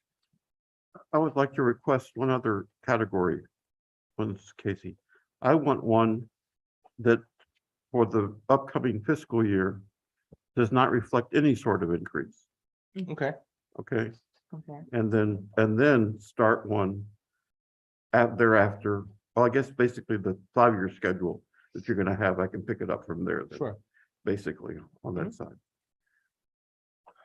And when I guess I'll ask the question, when you say that, right now, I shared that number with you. The numbers it's costing to run the utility is about $6 million a year. On the water side, that calculates out to $7.50 per thousand. It's math. So the There's no difference, science to it. so I the mean, difference from the it's just- 750 It's just what it costs to run the water side. so the difference from the 750 to the 810 that I mentioned, that 60-cent buffer is in order for us over the years to get to the number we need to be to make up the deficit we've been. So right now, we're running our cost at 750, but we're charging 458. So call it 460. To be clear, the auditor's presentation does not indicate a deficit. Okay, to be clear. We're there, we're still on the positive side, but this report does not indicate that. I would like to also look at your page 126, and you're right. The auditors does not show that. I saw That's the end 126. of That's 20 that's that's the end of- your work. That's the end of fiscal year 2021 is what you have in the auditor. That- So that- at the end of fiscal year 2021, we were still okay. But as he did also mention, our utility account has been running at a deficit for 5 years straight. Right. So although it at that point was still not in the negative, if you look at the end of this fiscal year that we're currently in now, if we were to bring him in, if today was October 1 and we'd had him do an audit of the previous fiscal year all the way through, he would then not be able to tell you that we're still in the positive. He would then tell you that we're negative because you've Right. taken your surplus that back in end of 2021, you were at $2.2 million surplus. It actually dropped down significantly year to year. Mr. Garcia, I'm not disagreeing that we have a financial issue here. I just want Yeah. us to make sure that we're Y'all are both right. right, you know. So Y'all are both right. Absolutely. Mr. Compion's right. That Mr. Brooks did say we are not currently in a deficit, but that it was narrowing and narrowing and we were dangerously close and we would be there soon. Yep, and that for 5 years straight, we've run out. Yeah. Over. Okay. I think that's the direction we needed. I think we've got our marching orders. We'll work with Waterworks to have that discussion to conclude. Come on, James. Come on. It's something y'all to think about. What's the minimum? What is it, 3,000 gallons or 4,000 gallons before the rate goes up? It's $8.50 for the first 1,000. $8.53 is our base and that includes 1,000 gallons of water. Okay, wasn't there something about, if you go over 4,000 gallons, it jumps up to a different rate? We have increasing rate, yes, sir. Okay, So it goes up to $5, over 10,000 gallons. I think it's 5 something per thousand. okay, So you it might want to, Incrementally goes up. you might want to lower that to 4,000 instead of 5. And then it'll kick in quicker. Kick in quickly, yeah. You can, there are the 2,000 to 5,000 gallon rate is $3.63 per thousand. But, y'all, that's an option to look at instead of 2 to 5, Yeah, the make base it rate. make it 2 to 4. Yeah. Or make the increases come Yeah, sooner. it's, instead it's, of- it's a instead little of- more easier Yeah. and really who's gonna, miss 1,000 gallons, but over a bunch of people, that adds up. Yeah. Something to think about. And Thank you. when the water rate goes up, though, just to be also, there's a corresponding increase on the sewer cost. Our sewer expense bill goes up as well. So the sewer operation right now is $4.50 per 1,000 gallons. But as I We have a recall, We have a different rate, right? if my water use goes up, I'm gonna see an increase on my sewer. The sewer? That's the Yes, sir. sewer. Yeah, typically, yeah, if you use more water, your wastewater, your sewer bill is gonna be Well, higher it's gonna too. be because you higher use- as well, too. So there's a effect. But you can run the rates separate. And that's one of the things I brought up early in the Yeah. discussion. Okay. Is by looking at what it's really costing for water operations and wastewater operations, You which can- is what we're recommending. It's gonna change the budget format, because instead of looking at utility line maintenance and this 24 fund, which is operations, it's really gonna be water and wastewater. Hmm. But it gives you and us a better clarity of what those operations are actually costing to operate. Right now, we really don't know. Because Okay. it's all. I know you, blended together. is that going to be part of this proposal? Okay, cool. I mean, it sounds good to me. The more clarity, the better, always, in my opinion. I think. Certainly, and obviously something that, although we would love to have this figured out by October 1st and implemented, it likely won't be. But we wanted to at least tell you about it during the budget process so that you can start deliberating on where you thought we'd be, so it didn't blindside you. On that note, to briefly summarize, you've given us direction throughout the entire process to clean things up. You've done so through Public Works, where you've told us to separate all their streets, not just Public Works, but separate streets from parks, from et cetera. We've started that in this process.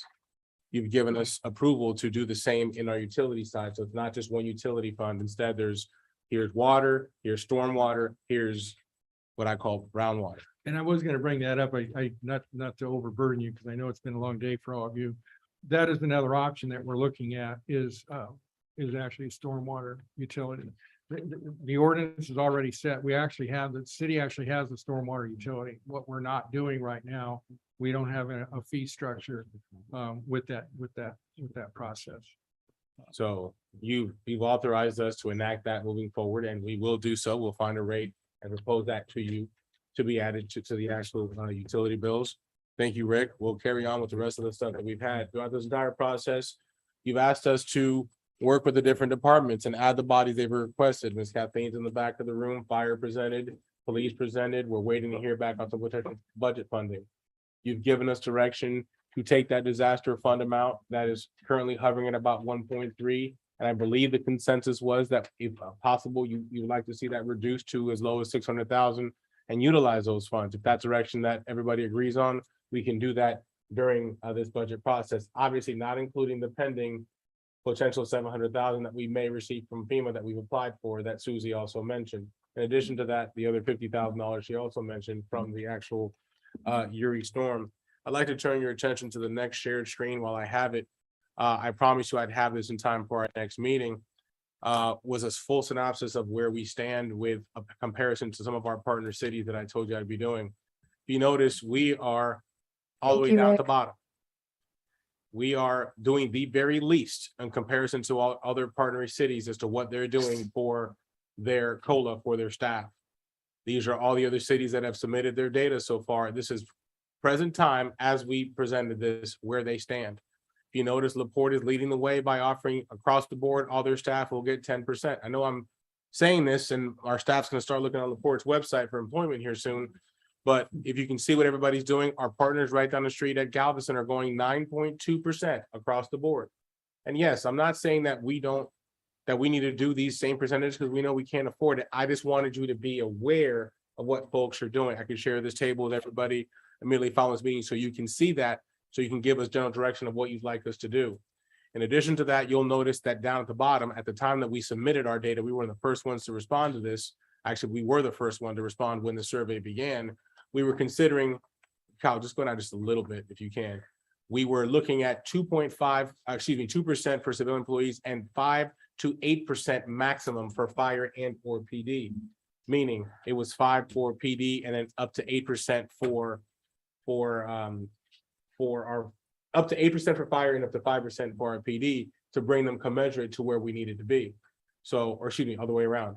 Either way, those are what we were proposing at that time during our CBA negotiation where we were. What I need now, so I can take back to the CBAs and to finalize the budget, is what percentage you'd like us to look at and what scenario, so I can properly update them through that CBA process and then properly present you a balanced budget as thus. So those are the questions that I need some more concrete answers based on what you see here now, what you would like for me to start looking at if the numbers allow, now that we have a potential pot of money from our disaster funds. In addition to that, the last slide that I'd like to share with you that also would need some decision from would be this latest calculation that we received from our folks at our tax assessor's office. If you notice, as Mayor Pro Tem mentioned, the middle, the far left is the rate of the voter approved rate and what the effects of those rates are. Can you go up to the top? Can't see that. It's cut off at the top, it looks like. Give us a second. We're trying to copy and paste this as we're going, so give us a second while we change this. But essentially the effects, because at the end of the day, it's not just about the rate, right? Remember, everyone's property values also rose. So it's what is the effect of those rates going to be on our bottom line budget? At the end of the day, with all due respect to rates and what they were, what they couldn't be, you've tasked us as a staff to make sure we administer this process and this organization based on what dollars and cents we have available.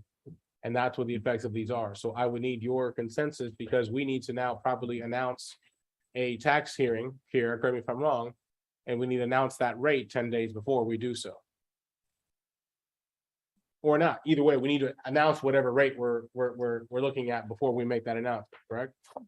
Yeah, I think we as a council need to go ahead and set a proposed tax rate, which will then be that which is publicized.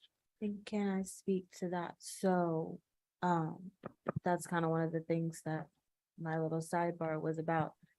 Council, I can't announce a public hearing for a tax rate that council hasn't set. Yeah, exactly. And that's ultimately kind of where we are. We thought we'd be a little bit farther along in the process than we were when we initially set the schedule, but I need you guys to give me a number. Well, I need to see that's not the part, right? I want to see the de minimis, no new tax rate. It didn't copy right, so give us a second to do it. We're trying to redo the sheet. It just didn't copy over right. My thinking is, I'm with the Mayor Pro Tem. We need to get accurate numbers because I'm not comfortable approving any budgets right now until we find out Any rates? any rates, Yeah. anything, Yeah. because we don't have the right data. We don't have the right numbers. I mean, it was pointed out this morning, there's huge errors. Yes. And I'm the not updates- comfortable. The updates we have since then, and I'll be very open without having a chance to speak to legal about it further. It's almost, and I hate to say this, but too bad, so sad. We'll fix it next year, if you will, because it's already been announced. And it would take essentially almost an act of Congress to go back and change it. So we have options. The voter approved rate is what it is based on what was submitted, although there was an omission and although it was an error, regardless of whose it was, so on and so forth. Where we stand right now is we have the decision to make as to what we're going to do.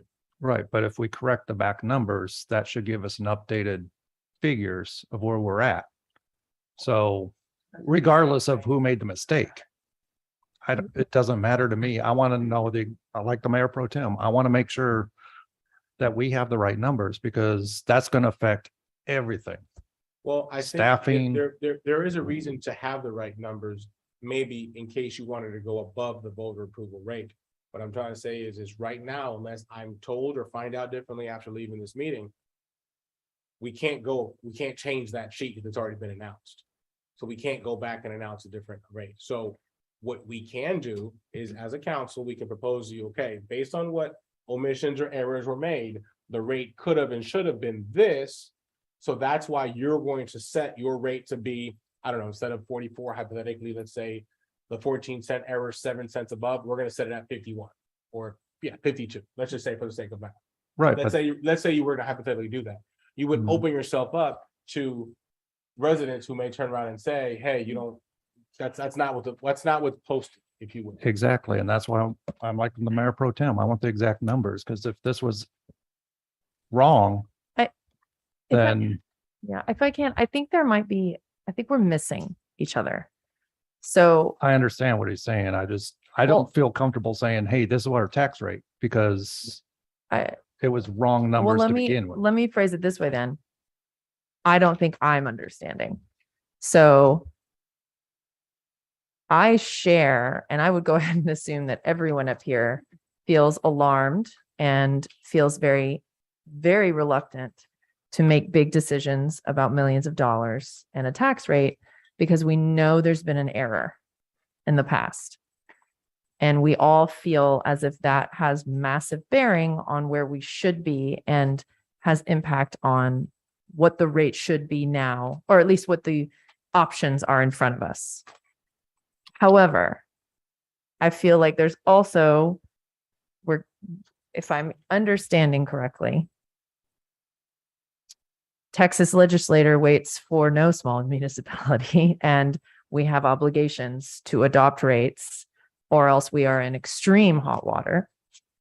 And I think what we're being told is, yes, there is wrong data. And yes, we need to take action to do something about it. But one of the things we cannot do is expect that we're going to have new numbers that will affect our ability to adopt a tax rate this year based on corrected numbers.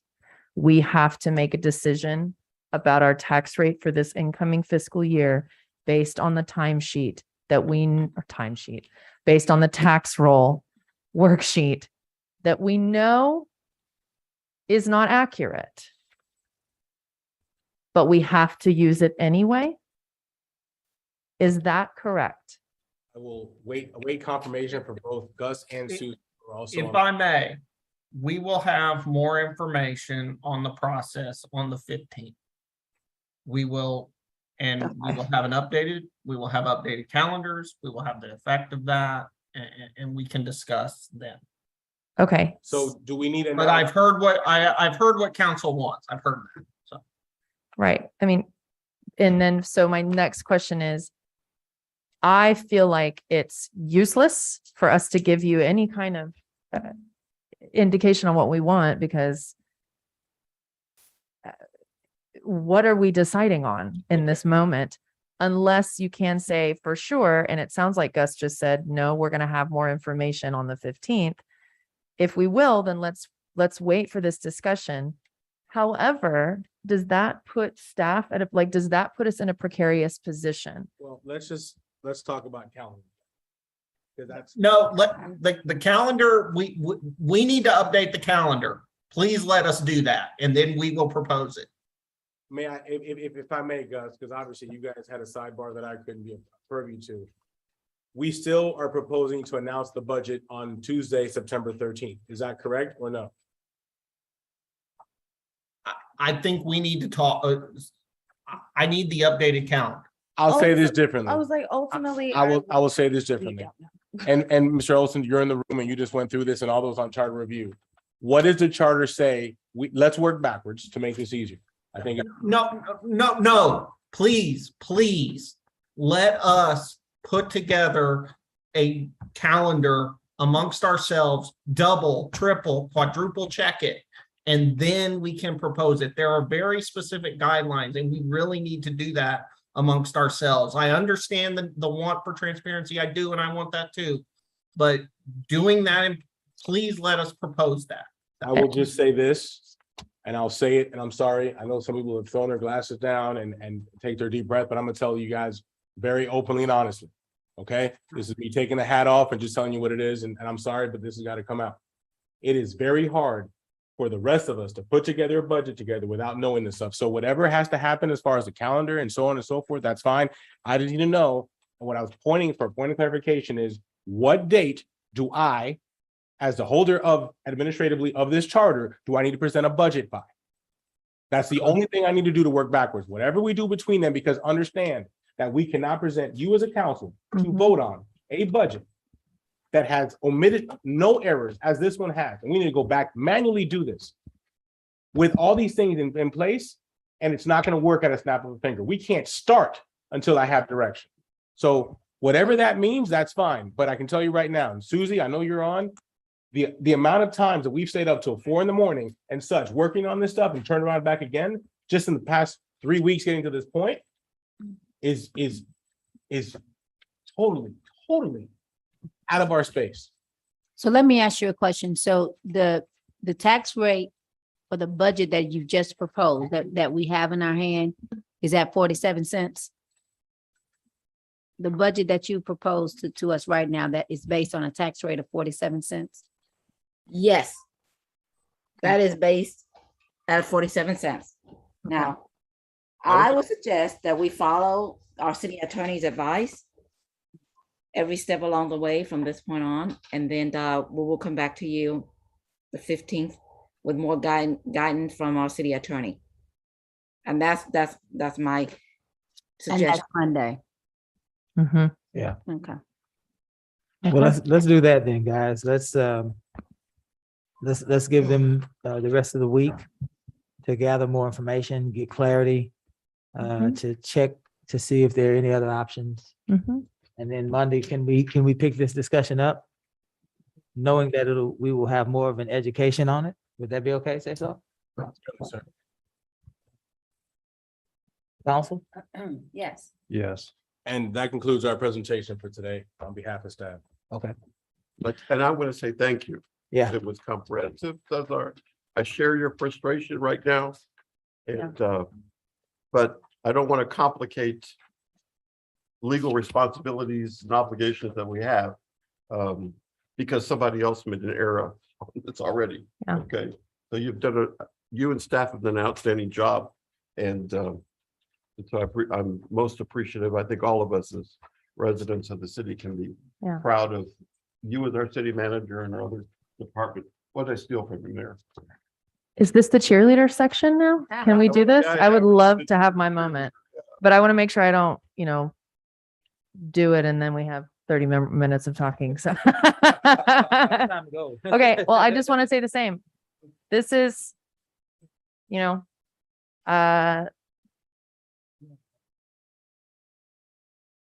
oof, I don't want to offer too many platitudes. I just want to say thank you.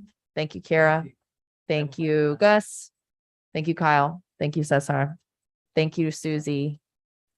Thank you to every single staff person who invested time, sweat, frustration, teeth gnawing, all that stuff to make this work.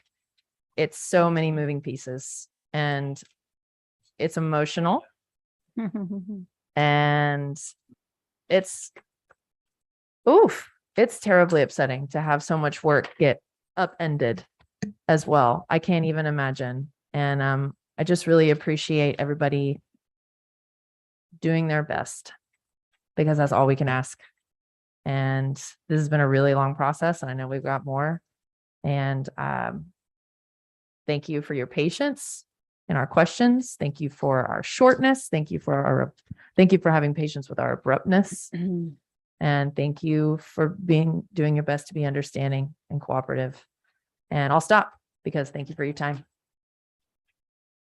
Any other member of council?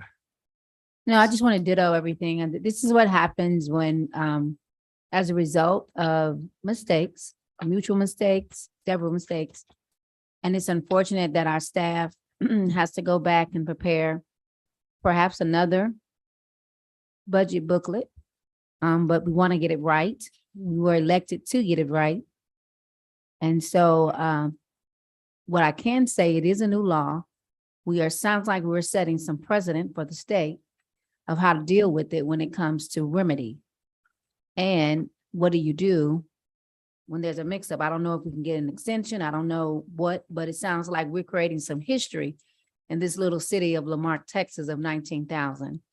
And so if we're going to set history, let's get the remedy right. Let's just give the blueprint of what to do when mistakes are made that impacts the city. So I will be praying for you guys that you first get some rest and spend some time with your families, and then get this set up some time to take a deep breath and just get back at it. And whatever I can do to stay up late with you, I don't mind doing that, because that's what we're here for, is to serve the good people of Lamar.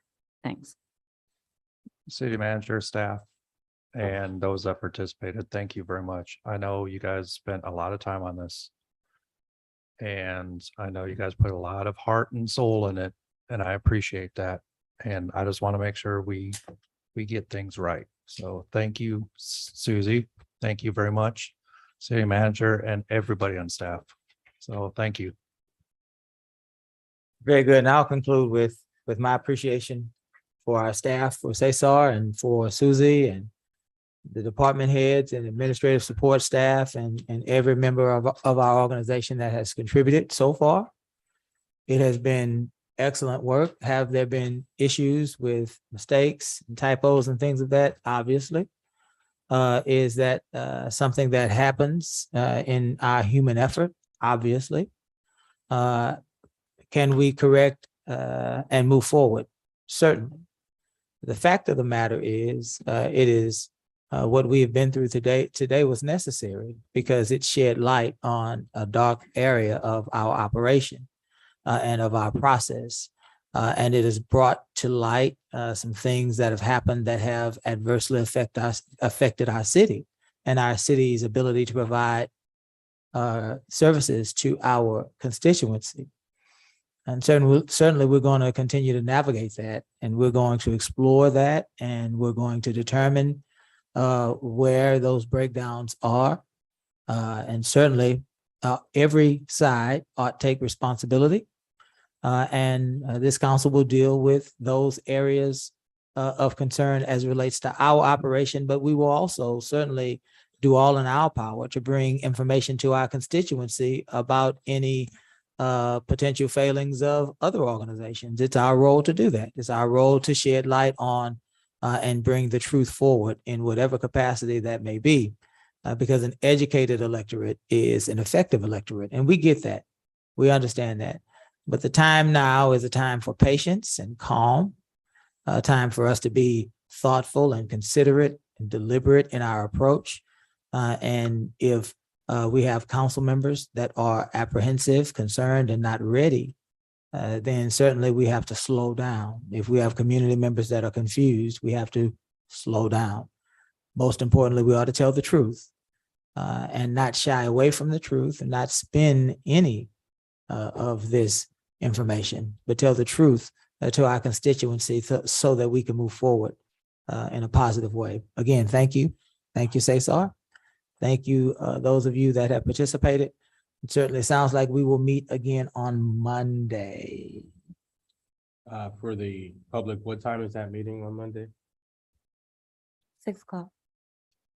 So we're going to do all of this. Well, no, the only thing we're bringing to you on Monday would be the agenda. We're not bringing you a tax rate on Monday. We'll just deliberate on our findings thus far between what we transpired from what we got this morning and everything else up until this point. We'll bring you a slew of RFPs that we need to do every year as we do in August to bring them forward, that were not all properly prepared in time or ready to go collectively for last night's meeting.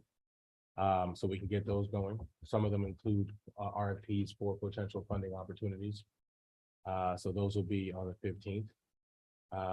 And Kira, correct me if I'm wrong, whatever I may be missing, that's on there. Sorry, excuse me.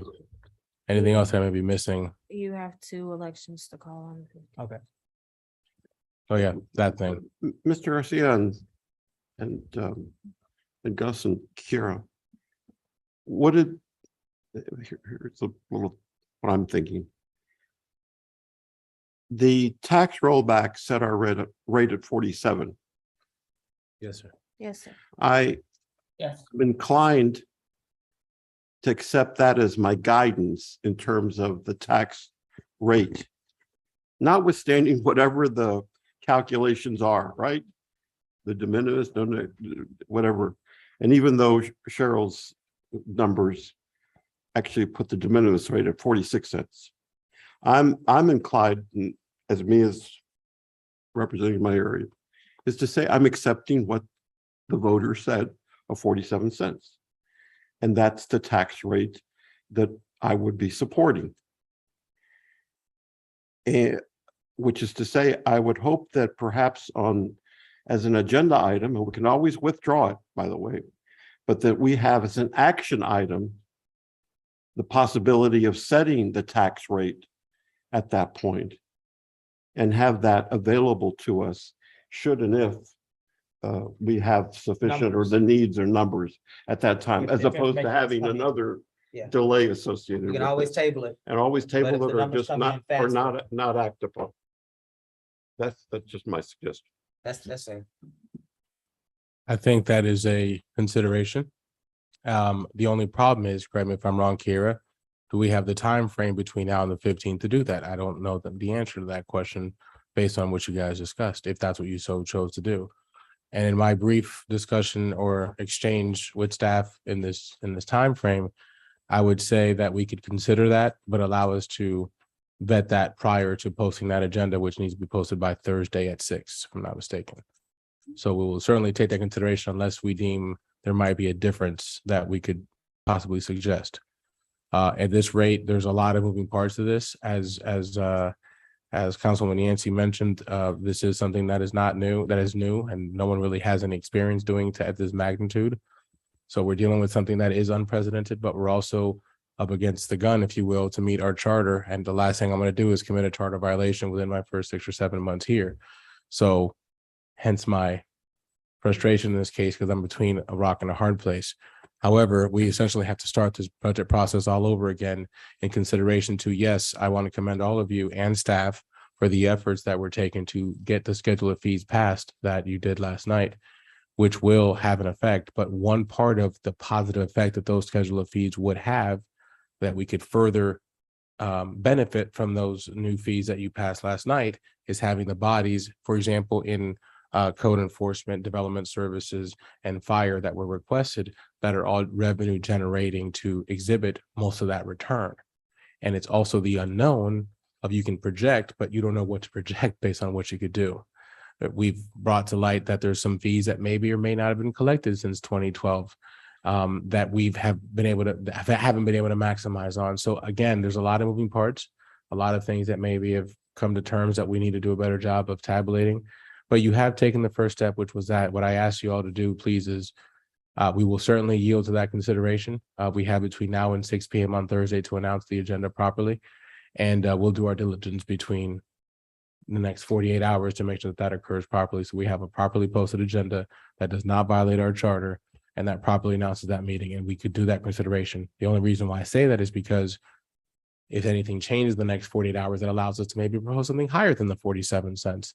Then I would take that opportunity to possibly consider that. I know you're saying you wouldn't, but in consideration of that, because one of the discussions we've had is a possibility of a 14-cent credit that could be used over the next 3 years. We don't know that to be a viable option yet. I'm still vetting that opportunity and seeing if that's something you would like to enact at that time. And just, Mr. Garcia, I say this in all seriousness. Don't worry if you're making these little areas. I'm going to go down to Walmart. I'll buy one of the little Marque Monopoly boards and I'll get the get out of jail card and make sure we give it to you. Okay. So don't worry about anything. Touche. All right, guys, I think it's time for a motion to adjourn. I'll entertain a motion. So moved. To a second. Second. All in favor? Aye. Aye. We stand adjourned.